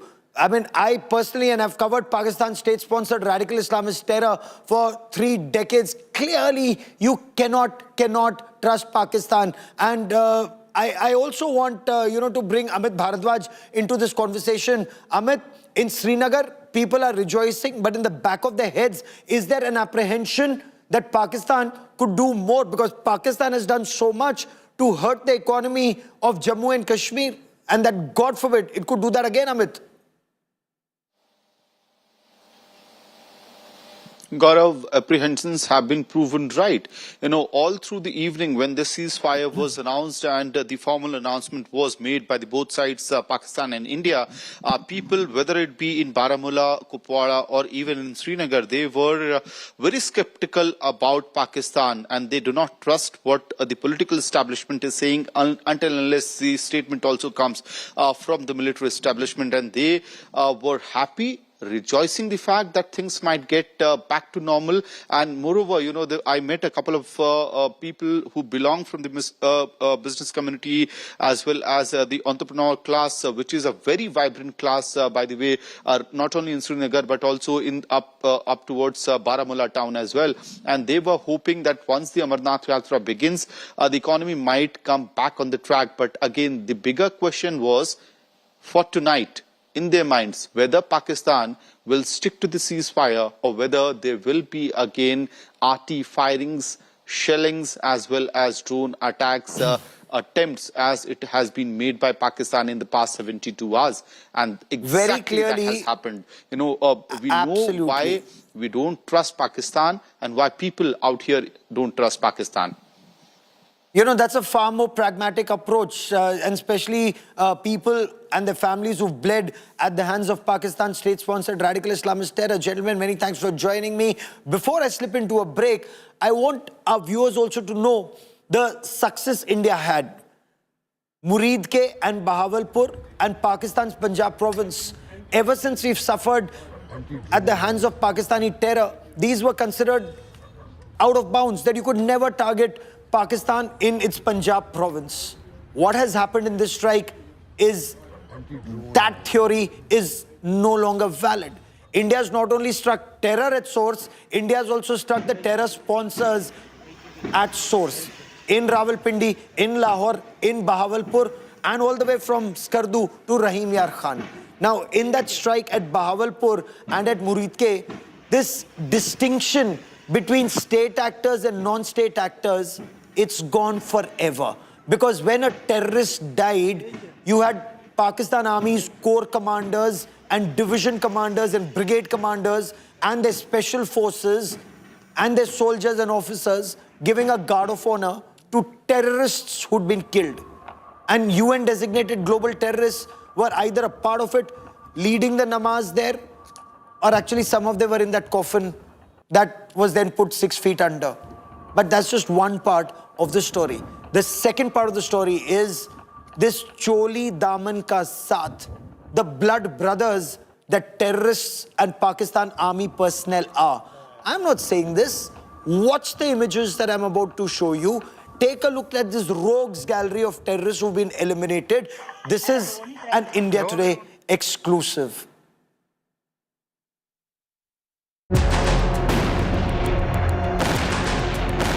A 25-minute multi-domain assault on 9 terror camps in Pakistan and POK. Terror hotbeds reduced to rubble. Most wanted terrorists and terror pads destroyed by Indian forces in a precise strike. Exclusive information accessed by India Today reveals the elimination of over 100 terrorists on May 7. Among those killed in Operation Sindoor were 5 top operatives from Lashkar-e-Taiba and Jaish-e-Mohammed involved in planning and executing attacks against India. Sources say Indian forces neutralized Mudassar Khadian Khas, also known as Abu Jundal, an LET terrorist who was in charge of Markaz Taiba in Muridke. Jundal received a guard of honor at his funeral from Pakistan Army. Among the attendees were a serving Lieutenant General and IG of Punjab Police. The prayer was led by US designated Lashkar terrorist Hafiz Abdul Rauf. Another key target eliminated was Jaish-e-Mohammed's Hafiz Muhammad Jamil, the eldest brother-in-law of Masood Azhar. Jamil was in charge of Markaz Subhanallah in Bahawalpur. He was involved in radical indoctrination and fundraising for JEM. Also killed was Muhammad Yusuf Azhar, known by several aliases including Ustad Ji and Muhammad Salim. A Jaish-e-Mohammed terrorist, Yusuf Azhar was brother-in-law of Masood Azhar. He was the weapons trainer for JEM. He was also a suspect in the Kandahar IC-814 hijacking and linked to multiple terror attacks in Jammu and Kashmir. Another top Lashkar operative, Khalid, alias Abu Aksha, was also confirmed dead. He had orchestrated multiple terror strikes in Jammu and Kashmir. Khalid was involved in weapons smuggling from Afghanistan. The fifth high-value target was Muhammad Hassan Khan, a next-generation Jaish leader. He was the son of Mufti Asghar Khan Kashmiri, an operational commander of the Jaish-e-Mohammed in Pakistan-occupied Kashmir. Hassan Khan coordinated terror operations in Jammu and Kashmir. Operation Sindoor was not just retaliatory but a show of India's resolve and capability in dismantling terror infrastructure. The operation followed the April 22nd terror attack in Pahalgam that left 26 dead. Bureau Report, India Today.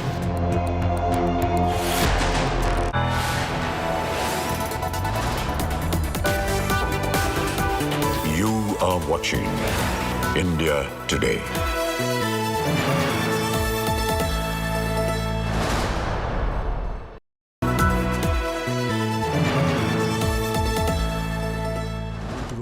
Edge 60 Pro, the edge of excellence.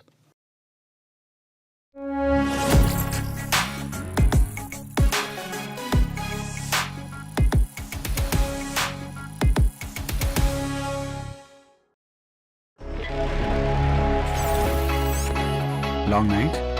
You have no idea. I got you.